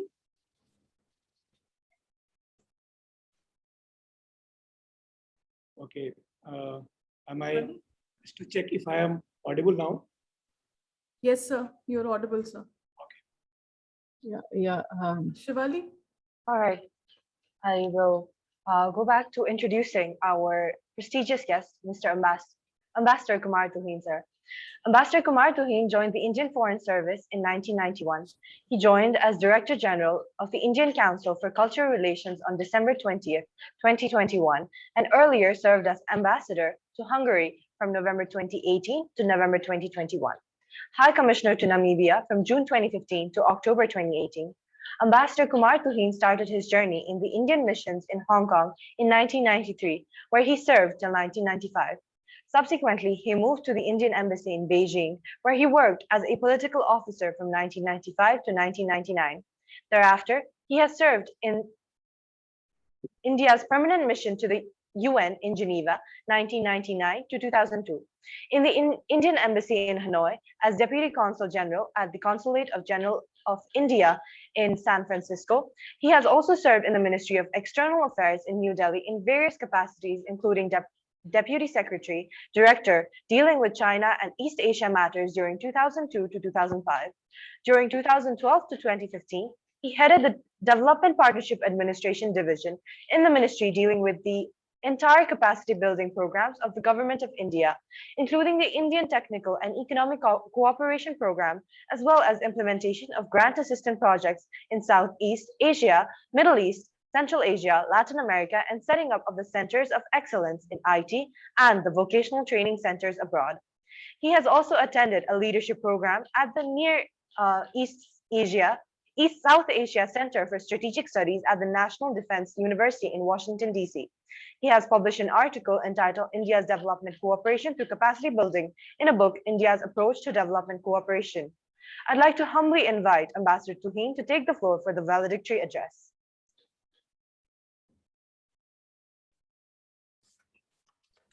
Dr. Chauhan, Founder President of MET Education Group. Dr. Nagalakshmi Raman, Director and Head of AIIS. Dr. Gurinder Singh, Group Vice Chancellor. My esteemed senior colleagues, Ambassador Rajiv Bhatia, Ambassador Gupta, Dr. Neha Sinha, Convener and Assistant Professor of AIIS. Let me at the outset convey my very sincere thanks to the MET Institute of International Studies for inviting me to speak during the valedictory session of the Vijigishu 2022 International Conference. And it is indeed an honor to address this distinguished gathering of experts and scholars who are gathered over the virtual medium to deliberate and discuss India-Africa relations, a topic which is extremely important for many reasons. Now, as was mentioned earlier by Ambassador Bhatia, that we are now in the valedictory session, and therefore we should not be generally seem to be adding new content or new topics per se. But still, there are some facts and there's some aspects which I would like to mention, and I would request for your permission. One is India and Africa are two regions that together house about 1/3 of entire world's population at the moment. And given the current population growth in Africa, which will, I'm told, will comprise over half of the global growth rate by 2050 or so. So the percentage, the share of humanity that will be living in these two regions will be much bigger in times to come. We have a growing economic relationship with bilateral trade touching 90 billion, I think, in 21-22. Cumulative investments, again, close to $75 billion over the last about 25 years period. And India moving to among the top 5 investing countries in Africa. So all these, of course, underline some of the very basic actually foundations as to why we should be focusing our attention on India-Africa relations. But these are not the only reasons for the importance. We two reasons have been closely intertwined historically over several centuries, which requires us to continually update our knowledge about each other, but also as this is a relatively understudied aspect of India's foreign relations. Compared to many other topics, other countries and regions, we still see relatively less work being done on this aspect, and therefore inputs and scholarship from academic conferences like this is very important, and I would like to compliment the MIT for this initiative. Now, having glanced through the topics that have been discussed during the different sessions of this conference, I find that the speakers have already covered in detail many issues like political, economic, strategic cooperation, health, and other issues. So given that I am currently working in the Indian Council for Cultural Relations, I thought perhaps it will be appropriate if I touch on some other aspects like culture and education during my remarks. Now, before I do that, I should mention that culture in the context of when we mention nation states, this again results in their acquiring a personality of their own. And the culture of any nation, it finds its active forms and manifestations through things like language and art, philosophy, education, science, films and newspapers, radio and television, social habits, customs, political institutions and economic organizations, and so on. So each nation thus acquires a distinct personality and a national, I should say, stereotype. India and Africa too thus also have their own images and their own personalities, not only as seen from the eyes of third countries who view India as whatever they want to see India and Africa, but also as both India and Africa see each other, and which determines to some extent the nature and scope of their interaction. Now, of course, these are two large areas and roughly of equal population size, but of immense diversity in terms of its composition. And here this has been mentioned earlier, I think during the panel discussions, that in Africa, when we are talking about Africa, of course, many countries are quite distinct, depending on which part of Africa we look at, whether we are looking at the Arabic-speaking countries in the north, English-speaking countries, the French-speaking countries, or the Lusophone Africa. So different countries are distinct in terms of their history, customs, religion, language, economic development, and so on. And apart from this also, all these countries are also currently traversing their own developmental journey and going through their own transformation and transition. So having placed all these qualifiers at the outset, which means that it will be rather complex to use one set of qualifiers to describe the entire Africa and India. I will still now endeavor to mention some of the cultural components. Now, first, how do African countries see India?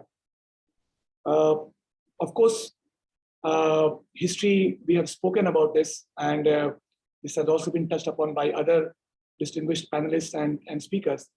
But Indian independence movement held a very great attraction for the African leadership, which was striving for freedom at that point of time. But we also know that the non-violence model that we used here in India was not perhaps their preferred model, notwithstanding the deep personal admiration that many African leaders had for Gandhiji. India was, however, a very sought after place for education and for other things cultural. For education, especially in East African countries. And this was because numerous African nations became independent in the 1960s. And many Indians in the professional areas and classes, they served in Africa, in Ethiopia, in Nigeria. Now, I think I recall a few, maybe it was 2 months ago, that we had invited a minister from Ethiopia who was visiting here, and we honored her with the Distinguished Alumni Award. And she was very warmly recounting her own days when she spent studying in India in Odisha. And she also went to Odisha to spend some time in her university. When I was working in the ministry as a Joint Secretary DPA2, and I had the occasion to visit again some countries, and I would recall ministers of education and also of other similar ministries coming and asking for specific capacity building programs in these areas. I recall again Ethiopian, it was I think perhaps again Ethiopia, where the minister was recounting his own childhood when he studied through some Indian teachers, and he has very, very warm and fond memories of that time. So our professional class, our teachers in railways, in mines, in military, hospitals, we created a strong capacity, and this also led to a strong association of Indians with education and higher studies in the minds of Africa. Now, I spoke about my stint earlier as JS DPA2 in ministry, and during that stint, I was handling Indian Technical and Economic Cooperation Program, and which was very popular and still continues to be very popular among the African candidates. India still is a very popular destination, and in fact, both for our ITech and even in the current position in ICCR, and we provide a large number of ICCR scholarships, over 2,000 slots allocated to Africa itself. Again, Africa is a very, very large beneficiary. So in this context, I think I'm very happy to note that our higher education sector, especially many private institutions, are also now focusing on Africa. They're coming back to Africa, especially the East African region, to reclaim India's place as the leading destination for students from the region. And the institutions include many, many reputed institutions. And I'm also very happy to learn that some of these institutions also provide scholarships to African students. I was also looking at some statistics, and I noted that among I think out of the 50,000 scholarship slots that we announced for Africa in 2015 during the India-Africa Forum Summit meetings, more than 30,000 slots have already been utilized. And this again includes several high-ranking leaders from our partner countries. Earlier also mention was made of E-Vidya Bharati, E-Arogya Bharati network, which were launched in 2019.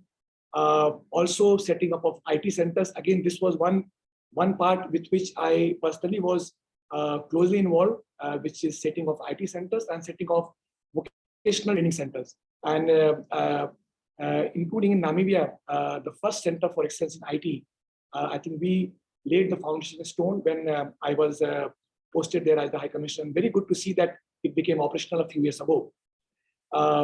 So there is ample scope to grow this further and grow our cooperation in the area of education, and especially in the sphere of high technology. Now, I again mentioned about Africa, for Africa, India also being seen as a land of rich culture, and therefore there being a good receptivity for Indian cultural products.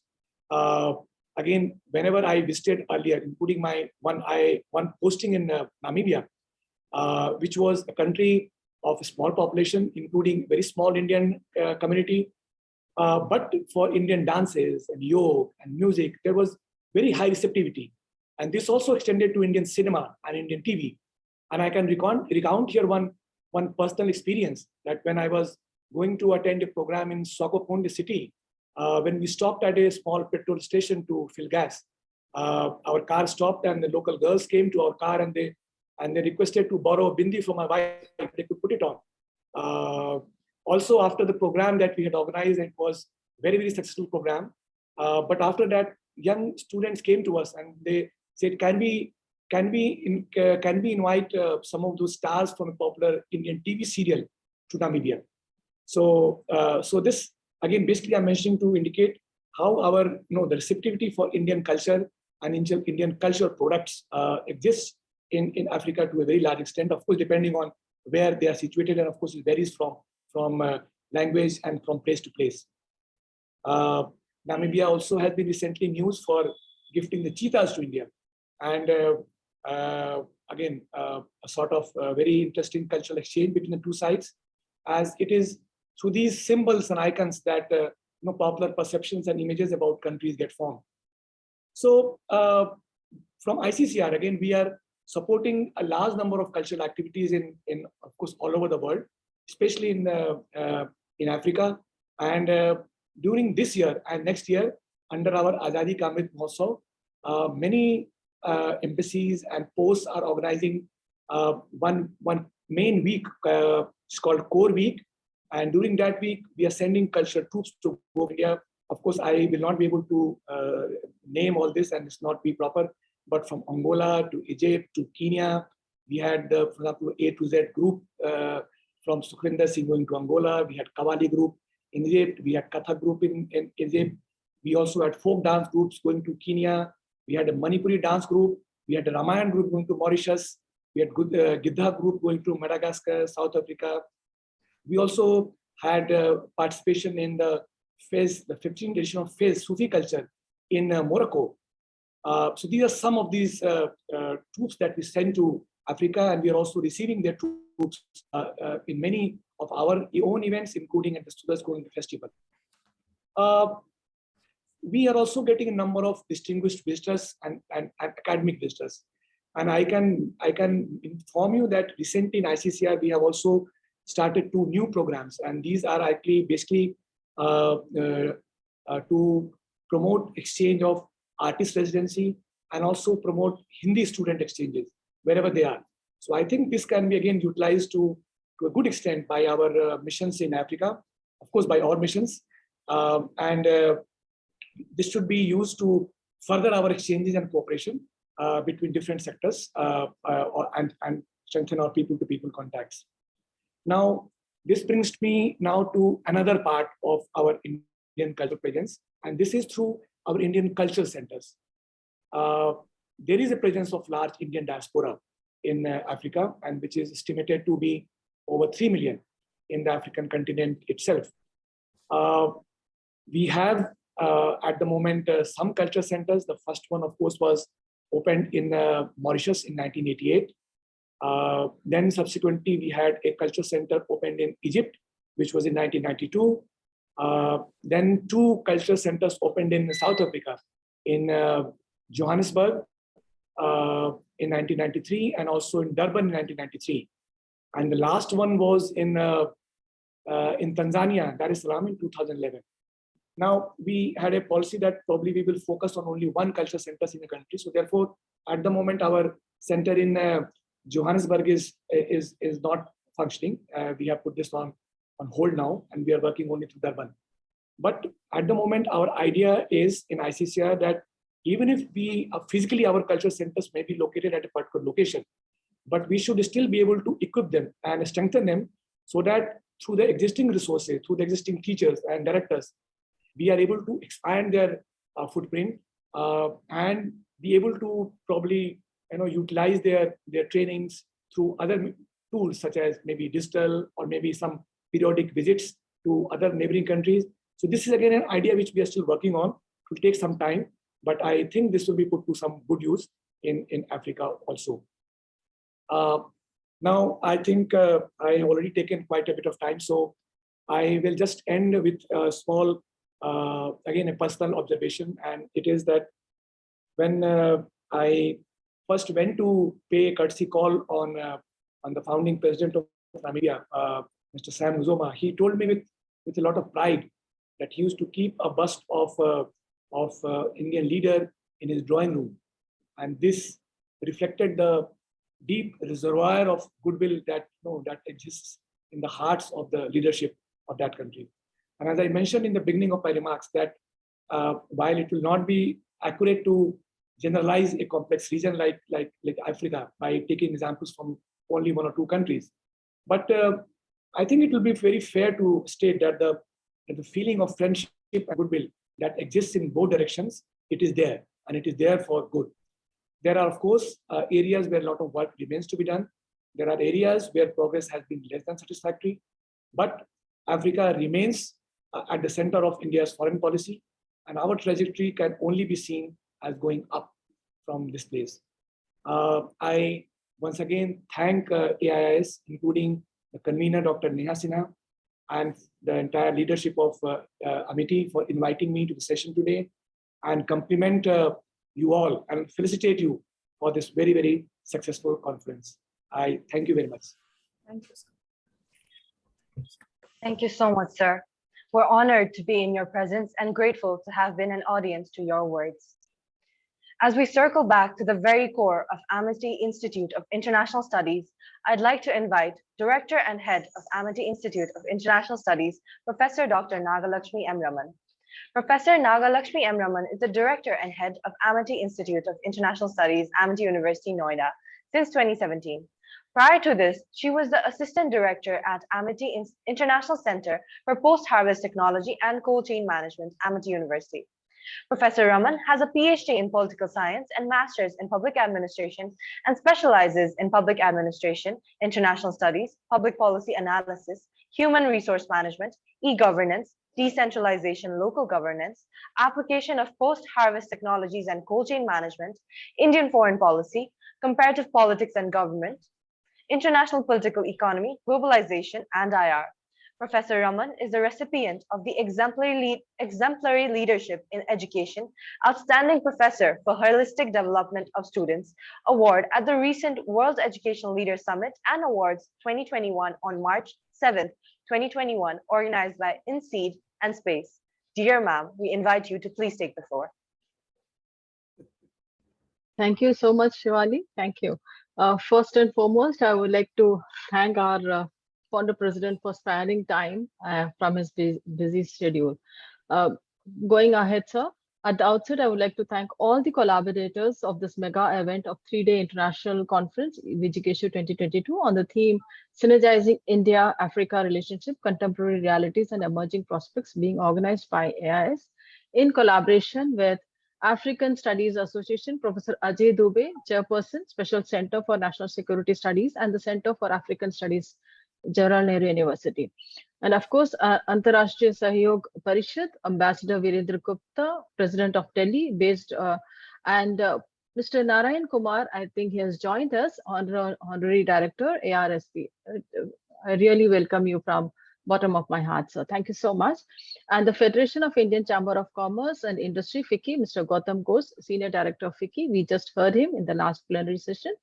CPRG, Professor Ramanand Nand, Director, CPRG. So we are all really obliged and honored that you collaborated for this mega event. Going through this, we had a real wonderful session. The plenary session 1 and the plenary session 2 was really wonderful with such esteemed speakers speaking on different themes and bringing together all the important points for India-Africa relations. So I think I will not go through this again because we have already briefed about all the sessions by the convener.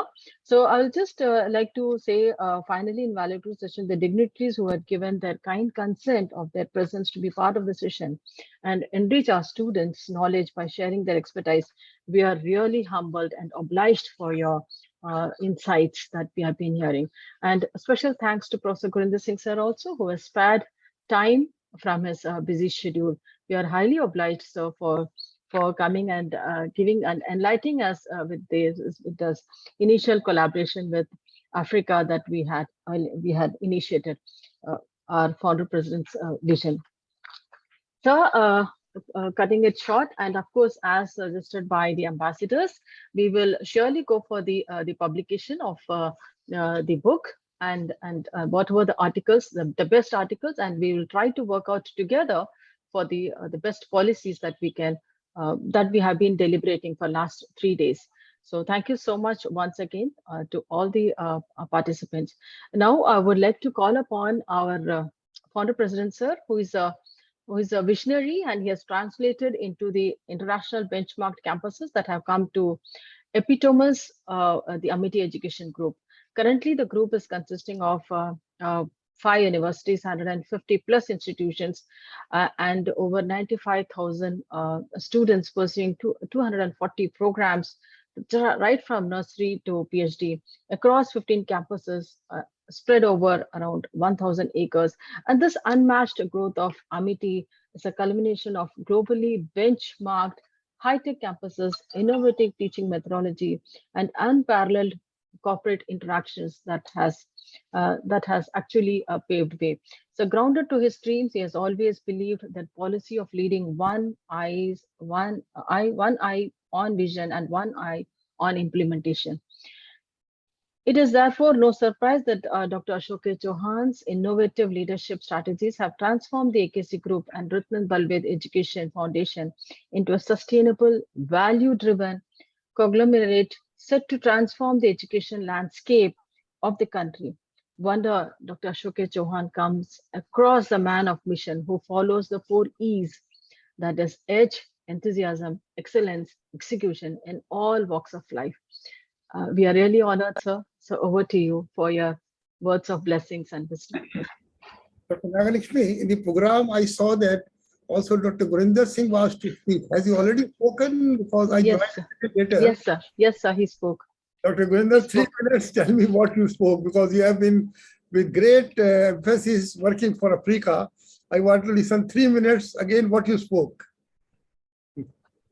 Thank you, Honorable Founder President, sir. I spoke on the vision which you gave and how Africa is very important to not only to India but to Amity family. I gave a story that how under the visionary leadership of Dr. Kalam, our respected founder president, came forward when everyone in Africa, when the entire European Union was saying that it is the most difficult project which will not be able to be implemented in Africa. When Dr. Kalam came to India, called 19 universities, called all the major departments, and out of the 19 universities, 17 said that it is impossible to implement Pan-African e-network project. Project was not only tough because of the IT-related challenges, but the project had to be implemented partly in French language. At that point of time, Dr. Chauhan, who's our founder, came forward and said that if it's a vision of the country, and if it is the commitment of the country to Africa, and if the President of India is saying that this has to happen, then it will happen. And within a record time, within 6 months, we were not only able to implement, we not only became the partner to the Ministry of External Affairs, but I think number of visits took place. We were almost every week, we were in Australia, in Africa. We were looking at all the universities, and this project was implemented, and it was the most successful project. Initial target was that in 2 years, we should have 2,000 students, and 48,000 African students got a benefit of this project. And looking at the success of this project, the Honorable Prime Minister announced E-Vidya Bharati, where again, Amity family is playing a very important role. And I think that whatever steps the country takes, Dr. Chauhan, our founder, is always there to see that country comes first and India becomes a front runner, and India is able to give and provide the leadership to the whole world. Thank you very much. Great, thank you. Dr. Nagalakshmi. Dr. Nagalakshmi, can you hear me? Yes, sir. Yes, sir. I can hear you. Wonderful program. Amazing, astonishing, unbelievable. How you can gather and invite such knowledgeable persons. I heard 3 persons. I heard your Ambassador Rajiv Bhatia ji.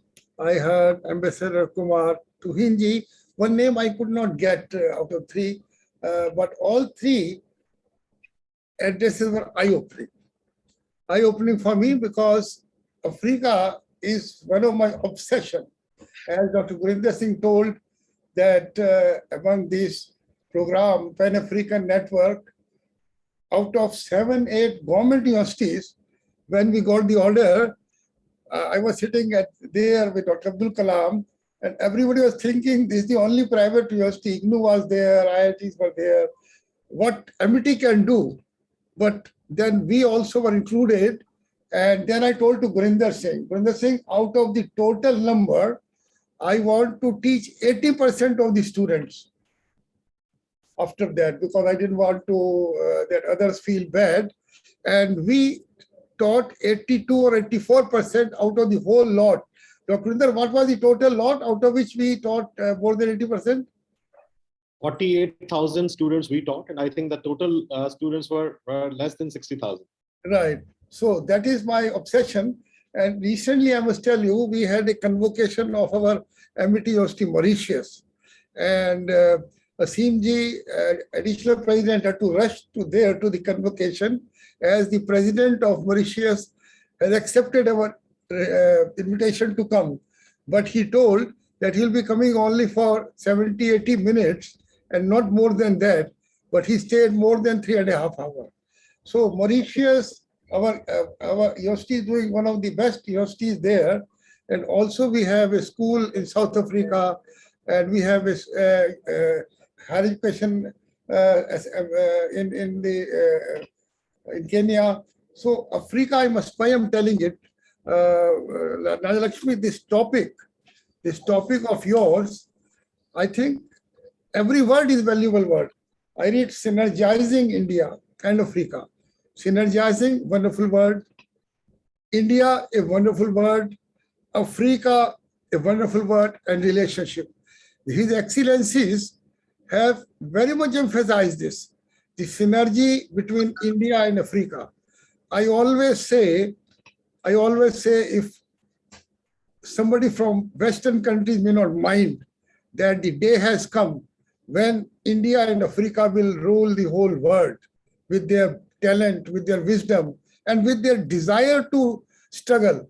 Because if there is a desire to struggle, I think nobody can stop us. Yesterday, the Global Innovation Index, I must tell you everybody, yesterday the Global Innovation Index has been declared, and I could not sleep one night before, as it was a result of my child, and we were 46 in 2021, and we are 40, a jump of 6 in 2022.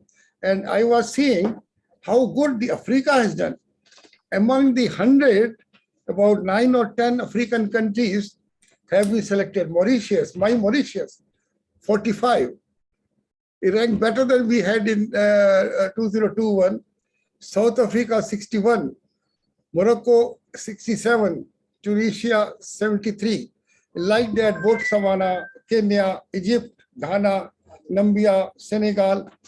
Is it not amazing? Is it not surprising?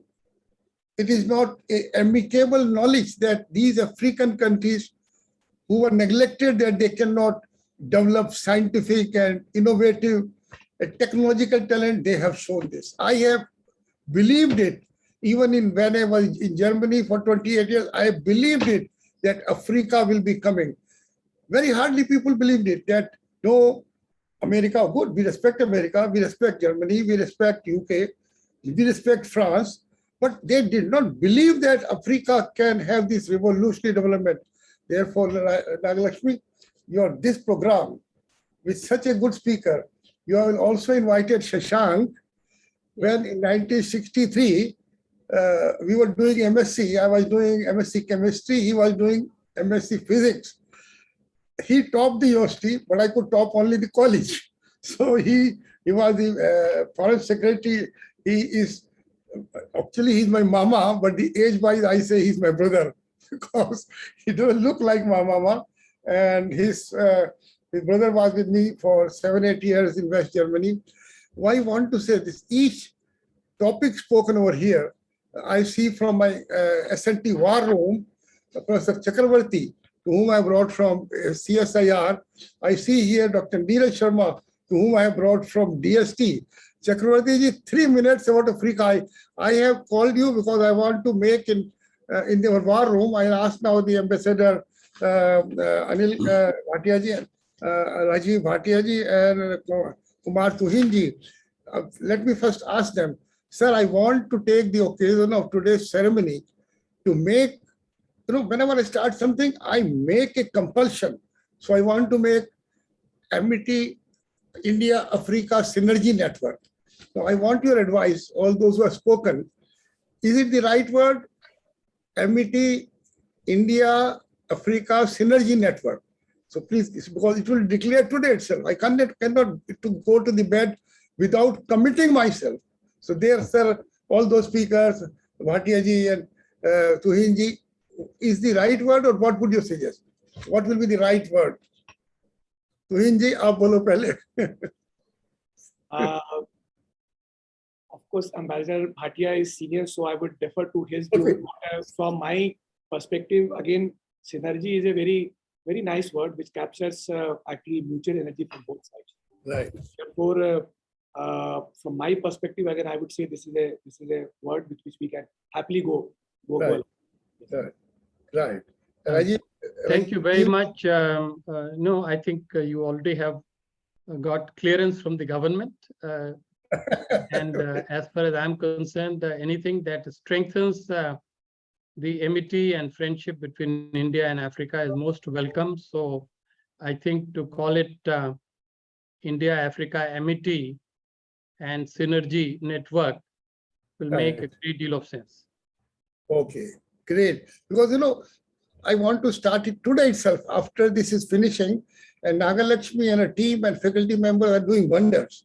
So we'll make them responsible for this project. And Rear Admiral Alok Bhatnagar, you are a great knowledgeable in foreign affairs. If you are there, I don't know if Alok Bhatnagar is there. Yes, sir. Yes, please tell. You got the same prize in America what our respected Modi ji got also that prize. Sir. From right. Yes, sir. Sir. If I may, sir. So I will only say, sir, that I think it is a very important discourse that has taken place today. The two continents, I mean, Africa as a continent, firstly, I have some issues about Africa being considered as one, whereas it has got 54 countries.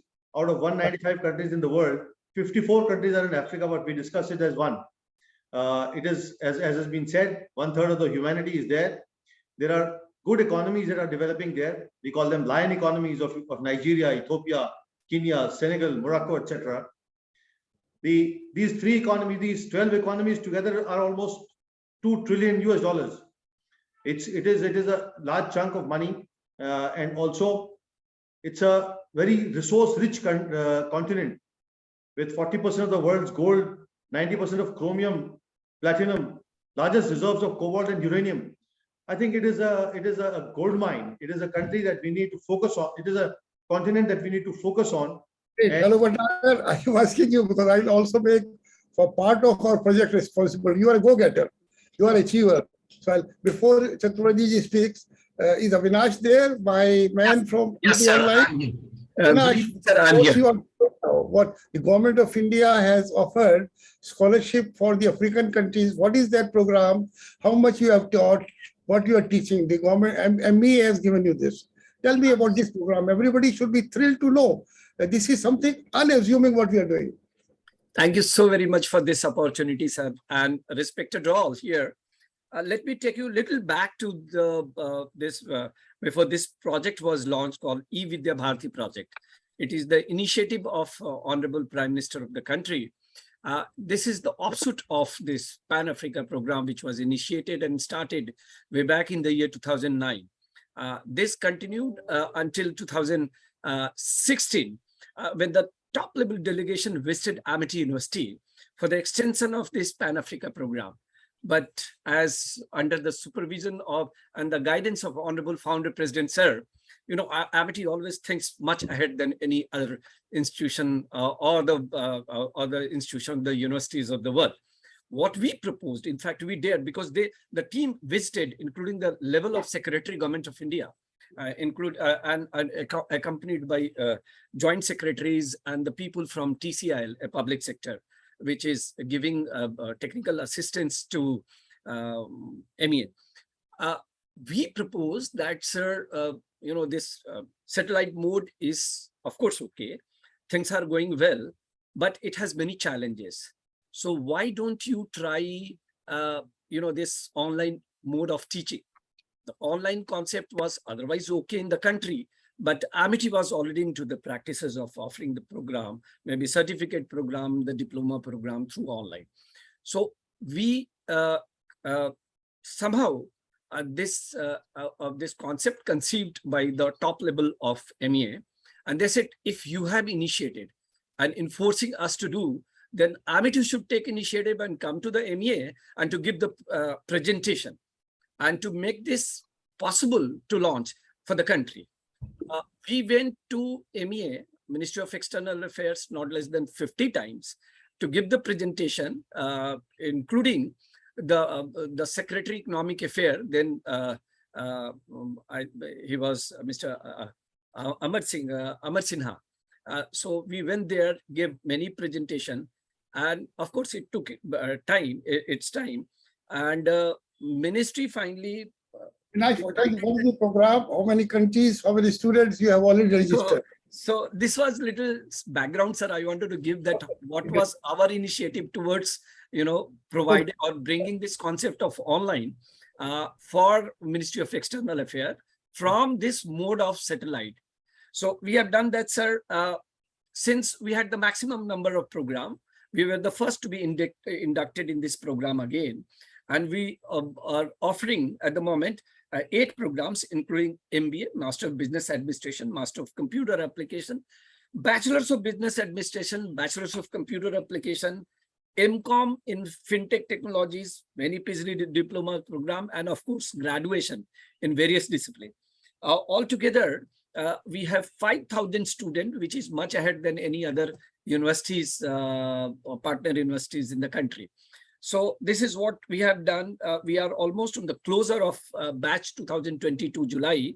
And we have, in fact, the first batch of MBA would pass this year.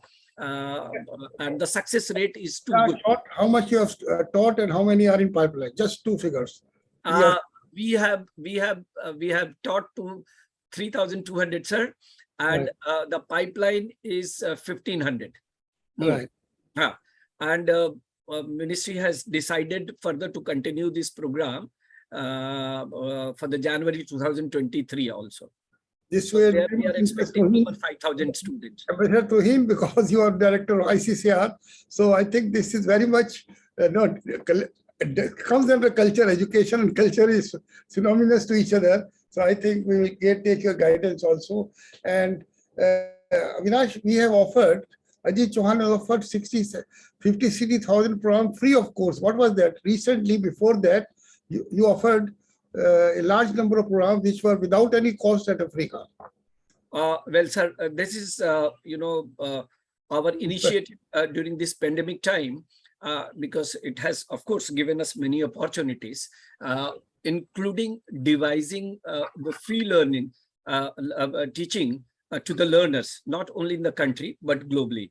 So we proposed and we offered 56 certificate and diploma programs free of cost, wherein 200,000 students joined this program and took the certifications at the various levels. Very right. So, sir, Tuhinji and Rajiv Bhatia, why I'm getting it told to evoke your sympathy to help me, to guide me, to advise me, because you will not find anybody in the country with that zanoon, with that obsession, and permit me the word that pagalpan. Because I believe in Africa. Within my 28 years of stay, becoming the most important non-German born entrepreneur, employing 6,000 Germans on my payroll. Now I want to show a revolutionary, synergical connection between India and Africa. One should believe on it. How many people believe like me? I don't think you will not bring anybody who has that obsession to do it. So, sir, your lecture has given me a lot of insight today. And I think Dr. Gurinder Singh, Alok Bhatnagar, just 2 minutes, 3 minutes, Chakravarti ji, and then Anila Sharma ji, and then I'll declare this synergy, what was told. That was told India, Africa, Amity Synergy Network. Am I right? Yes. So, Chakravarti, a few minutes from you, sir. You are a great leader. No, thank you, sir. 2 years ago, I was in Africa. And then we were talking about the organic food. And somebody from the Ethiopian side who was present said the entire Africa is so fertile that we don't need any separate effort to make organic food. So what I want to convey is that Africa is so fertile. I think tomorrow's world will depend on Africa for the food security. Africa will feed the world. We all have to depend on Africa. So that is Africa. And that's why when founder president declares the synergy network, that makes a true sense. Yes, Dr. Gurinder Singh ji and Amity has paved its way in Africa, shown that Indian talent can do what for Africa. So we have extended our friendship hand to the Africans, and then now benefits are coming up. That's why we could see Africa is jumping in the GII index along with India. I think your e-learning project made a difference in Africa for jumping in the GII index, all the countries. So sir, it is your vision, so it is your gesture that you could teach African students 200,000. It's an amazing number, free certificates. We are creating human resources in Africa. Amity has done a lot. Now it's a time that we really partner with them to show to the world that time has come to deliver on collaborative efforts, taking the collaborative advantage. Chakravarti, at your SNT war room, make a special cell for this network. We have got 40 persons working on the brilliant, so they should be given special mandate. I will ask the Ambassador Tuhin and Rajiv Bhatia ji the points, the priorities, our concept, and then galloping follow it. So wonderful, President Chakravarti, Deputy Director General at our Amity Foundation for Science and Technology Alliances, and Dr. Neeraj Sharma, who is also Deputy Director General. Dr. Neeraj Sharma, you are a DST leader with me now. Tell about you, because I want to commit you people for this Synergy Forum. Yes, sir. So we are committed, sir. We are committed, and we are behind your vision and mission. And we also know that you are a visionary. You look beyond whatever we can't think at this moment. You think beyond. You think 10 to 15 years, 25 years, and we are amazed to see that. So coming to the question, the point that you have raised about the topic or the title which is to be given, I think synergy, as others have also spoken, is the right word, because it shows the complementary nature, because synergy means that what we have they don't have, and what they have we don't have, so we are synergically binding each other into so that's a very right word. And to the title, I suggest, sir, Amity India Africa Synergy Network. So Amity India, so which means we as a group and Africa. So Amity India Africa Synergy Network could be the right, sir. I'm just proposing, suggesting it from my side. And the other thing is that DST from the Science and Technology Ministry, they are into various collaborative research and support system with the Africa. Africa is again as a center of focus for all the ministries and all the departments of the government. There is a lot of potential in science and technology. I have also been to Mauritius once from DST, so I've seen the place. I know the place very well. There is a lot of potential, not only in Mauritius, but Africa as a whole. So this synergies with Amity India will certainly bring a new focus and new dimensions to the efforts that Amity is doing here. We can also transfer it there. Thank you, sir. Great, thank you very much. I think my Ambassador Agrawal could not join. Ambassador Agrawal is with me for the more than 13-14 years, and he has been ambassador in 7-8 countries. So Agrawal ji, good evening, sir. Worthy colleague बैठे हुए sir, Tuhin ji and Rajiv Bhatia ji, you must have. Yeah, I know them very well, sir. But you did not expose me their worthiness, sir. They are, what I heard, they are mover and shaker. They can change the fate of India and Africa. A few words from you, Agrawal ji. Ji. Thank you, Former President, sir, giving me an opportunity to speak. I have listened to this webinar for the last 3 days, and today the concluding one. I was greatly impressed because I'm myself associated with Africa for over 8 years in my career. I was posted to Africa, to Angola and Botswana as ambassador, high commissioner, and also to several concurrent accredited countries. So I have visited quite a lot in Africa and taken good interest.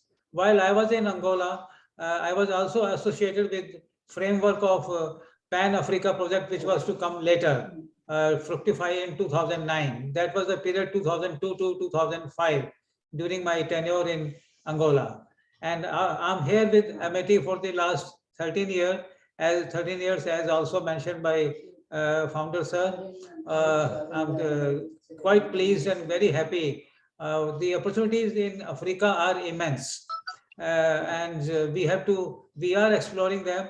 While I was working there, we did a lot for Africa, and it is continuing. My eminent colleagues, ambassadors, high commissioners, and Ambassador Kumar Tuhin, whom I know very well, as well as Ambassador Rajiv Bhatia, whose lectures I have been listening to, and his big articles and books. I'm much familiar with them, and sorry I could not introduce them to you, but I'll certainly do it. With these words, I wish all the success to your great project, India-Africa Synergy Network, and it will certainly reach great heights, as Amity has been with the Pan-Africa project, teaching over 48,000 students, as mentioned by Dr. Gurinder Singh. I was also briefly associated while at Amity with this project. I'm so glad that it is giving dividends and results on the online, and it is continuing through eVidya and other formats. Thank you, sir. Thank you very much. Dr. Chauhan, may I have a minute? If you Yeah, please. Thank you very much. I think it's a wonderful way to try to wrap up this conference on a very high note for action for future, bringing in the experience from the government, and I think some need for coordination, and also I think a very clear need for us to hear some of the African voices as well. What I would like to propose is that I think we all are obviously taken in by your strong and reasoned enthusiasm and obsession to take this forward. So I'm making a practical proposition, and it is that if it is okay with you, I think perhaps Dr. Gurinder Singh, with his past experience, can be mandated to set up a small working group, and a first meeting in physical form could be convened at the Amity campus itself. That will give us a chance to some of us to see your great campus that we have not seen yet.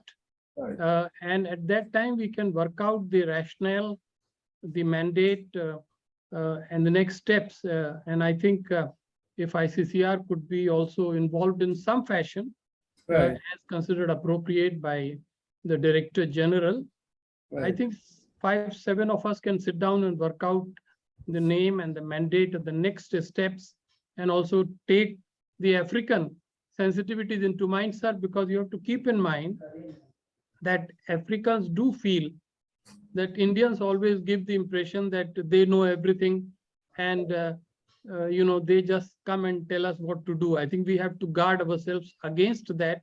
I know that is very much your intention as well, to have a collaborative thing. So this is what my suggestion is in front of you. Thank you. Very soon we'll have a meeting, and if you know some name of your colleague, we'll make the consultative committee and governing committee and all, because this needs a lot of governance setup. One question to Rajiv Bhatia ji, this your book, India-Africa Relations, Changing Horizons, is it still available in the market or on net? Oh, yes, it is very much available. May I request Dr. Neha Sinha to please ensure that a copy reaches Dr. Chauhan as soon as possible. It'll be a great honor if you could just read the last chapter, which is the chapter on recommendations, and some of the things that we are discussing today actually figure there as well. But I feel that we are all very honored and privileged that at last we have got a chance to connect with you. Sir, India in Global Affairs, just 2 minutes. What does this book say? India in Global Affairs. Global Affairs. Just 2 minutes. Very briefly, this is actually a compilation of my speeches when I was the Director General of the Indian Council of World Affairs. Right. As you know, this is the think tank or Ministry of External Affairs, Right. the first one in the country set up by Jawaharlal Nehru, Right. and is still doing wonderful work. Right. So this was, my take on very many facets of world politics. Lakshmi, they have 3 books. You call 10 copies of each book. You pay it to the publisher. India and Global Affairs. And then there is the India-Myanmar relations. We are doing few technical scientific projects in Myanmar. यहाँ टिड्डियाँ होती है ना, तो वहाँ एक project था on the small army. So my Nutan Kaushik is doing it in Myanmar. So these 3 names are available here, and you order 10 books for each. I want to keep in your library, in the library of Gurinder Singh and all, so that one should read it. This will give us more insight, sir. We are so glad that, and your idea that we'll make a committee and we will start jumping on it. I think I've spoken sufficiently, and I must tell to all your faculty members, Nagalakshmi, if I tell to all how long you are with me, they will not believe me seeing your age. Are you 20 years or more with me, Nagalakshmi? Yes, sir. I am 21 years 21 years. associated with you. Very impressive indeed. I think consistency and ability to nurture academic talent is something I'm sure that is responsible for your all-round success, Dr. Chauhan. So I know all leaders personally. My 12 university in India, NASCAR in Bangalore and Hyderabad, and 18 campuses abroad. So I could guess he's 21 years with me. Fantastic. Very impressive. But sir, I'm But so please do remember, I think we have been very privileged to have the ICCR DG here. He is a man of great enthusiasm, and I think ICCR is the government of India's nodal agency when it comes to, as you know, education. You have dealt with the agency. So I'm very happy that Kumar Tuhin hopefully will also be able to support this endeavor in whatever fashion he can. Sir Tuhinji, my few faculty are doing some projects funded by you, ICCR, and they are very happy. And I think I visited also once your office, perhaps before you. So it's a very important setup for the government of India. And we will further see that Gurinder Singh, we should further take their guidance. They are doing a very good, wonderful work. Lakshmi, my compliment to all your faculty to call such people. I've read from the very first day, and I will listen on net, the lecture of everybody, because Shashank and all those spoke, all were top people, those you called. I will sometime ask, how do you make it possible to call them? The Gurinder, it's not easy. Everybody was handpicked. So I would say my compliment to faculty or students, and we will have a meeting and we'll start, and that the birth date of that will be called in your seminar.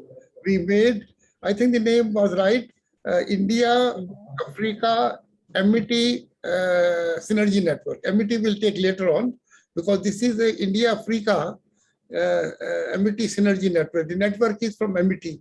So I think this name, Gurinder, I think this name is better. India, Africa, Amity Synergy Network.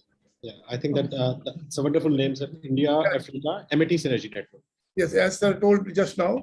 So, Nagalakshmi, it's very clear that their amity has 2 meanings. Just to specify, amity stands for friendship, but also it stands for Amity University. And Right. it is not so into your face. It is something that would be much more acceptable. Correct, correct. And Mr. Tuhin, I'm so glad you, sir, that you spent so much time. We will need a lot of your guidance, and I need guidance. I'm an implementer. You tell me, I'll do it. So thank you very much, sir. Thank you. It was indeed an honor, Dr. Chauhan, to come and be present during this conference.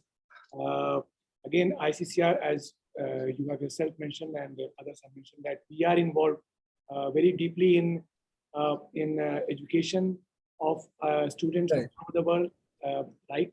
At any given point of time, we have close to 6,000 foreign students in India who are on ICCR scholarship. Apart from that, whatever exchanges take place in the cultural domain, be it academic visitors or distinguished visitors or other conferences, etc., there also be very closely involved. So your idea is a very noble idea, and again, I will commend that the first meetings, as have been recommended, of the committee take place. And some concrete shape, something comes out, so then it becomes easier for us to then pin as to what will fall into my mandate, and whatever falls into my mandate, I will be very happy to contribute personally and also from the ICCR side. Thank you very much. So you must have heard the name of your older colleague, Jagdish Ajmani. When he retired as ambassador from Germany, West Germany, 10 years he joined me. He was with me, chairman of my Europe-India Foundation. And I learned a lot, how the diplomats behave, with which protocol.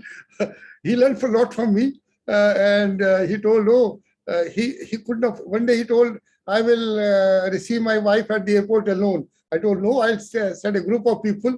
After 4 hours, he ranks, I don't find her. Because you people are not used to do yourself, your staff, your officers, your OSD. So he was 10 years with me, so I've learned a lot from him, ambassadors, diplomats, how to eat, how to do. So I'm glad to have you both here, but we'll request you to be part of this committee and this, so that you can help us.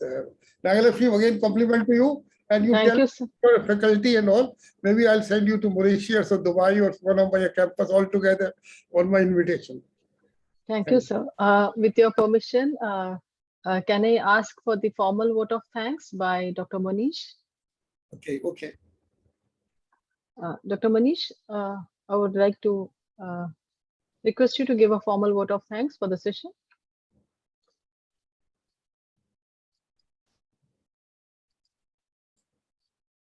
Am I audible, ma'am? Okay, Manish, yes. Yeah, thank you, sir. Thank you, sir. First of all, I would like to express a heartfelt thanks. It's my pleasure to be given the opportunity to propose this formal vote of thanks to a very successfully completed 3-day international e-conference on, as everyone has already pointed out, an issue of extreme relevance and importance in today's geopolitical circumstances, in terms of the synergy that can be built and the amity that can be built between India and Africa. Chinua Achebe, a Nigerian writer, a famous Nigerian writer, once said, "The world is like a Marx dancing. If you want to see it well, you do not stand in one place." And I think in AIIS, this is exactly what we strive to do. We do not stand in one place. We try to and aspire to know in detail and analyze and assess different parts of the world, but from an Indian point of view, to secure our interests, to secure a place for us in the world, and to engage in the world in the way we see it through our values and civilizational principles founded on Vasudhaiva Kutumbakam. We were joined, as we know, by policy-making elites, members of the academic community, members of the diplomatic community, strategic community, and also the business community in explaining and in discussing diverse areas of India and Africa relationship. And I cannot be but deeply thankful to Dr. Ashok K. Chauhan, our Honorable President, Amity Education Group, for his magnanimity and for his kind blessings to this conference and also to the institution. I thank the inspiring leadership and guidance of Dr. Atul Chauhan, Honorable President, RBEF, and Chancellor, Amity University Group. And I thank the dynamic global leadership of Professor Dr. Gurinder Singh, Group Vice Chancellor, Amity University, India, who has been instrumental in making sure that Amity footprints are seen all over the world. Thank you, sir. I have the pleasure of always listening to Ambassador Rajiv Bhatia, Distinguished Fellow, Foreign Studies Program at Gateway House, on all things Africa and also on the broader dimensions of India's foreign policy. Thank you, sir. I also like to extend my heartfelt thanks to Ambassador Kumar Tuhin, Director General, Indian Council of Cultural Relations, New Delhi.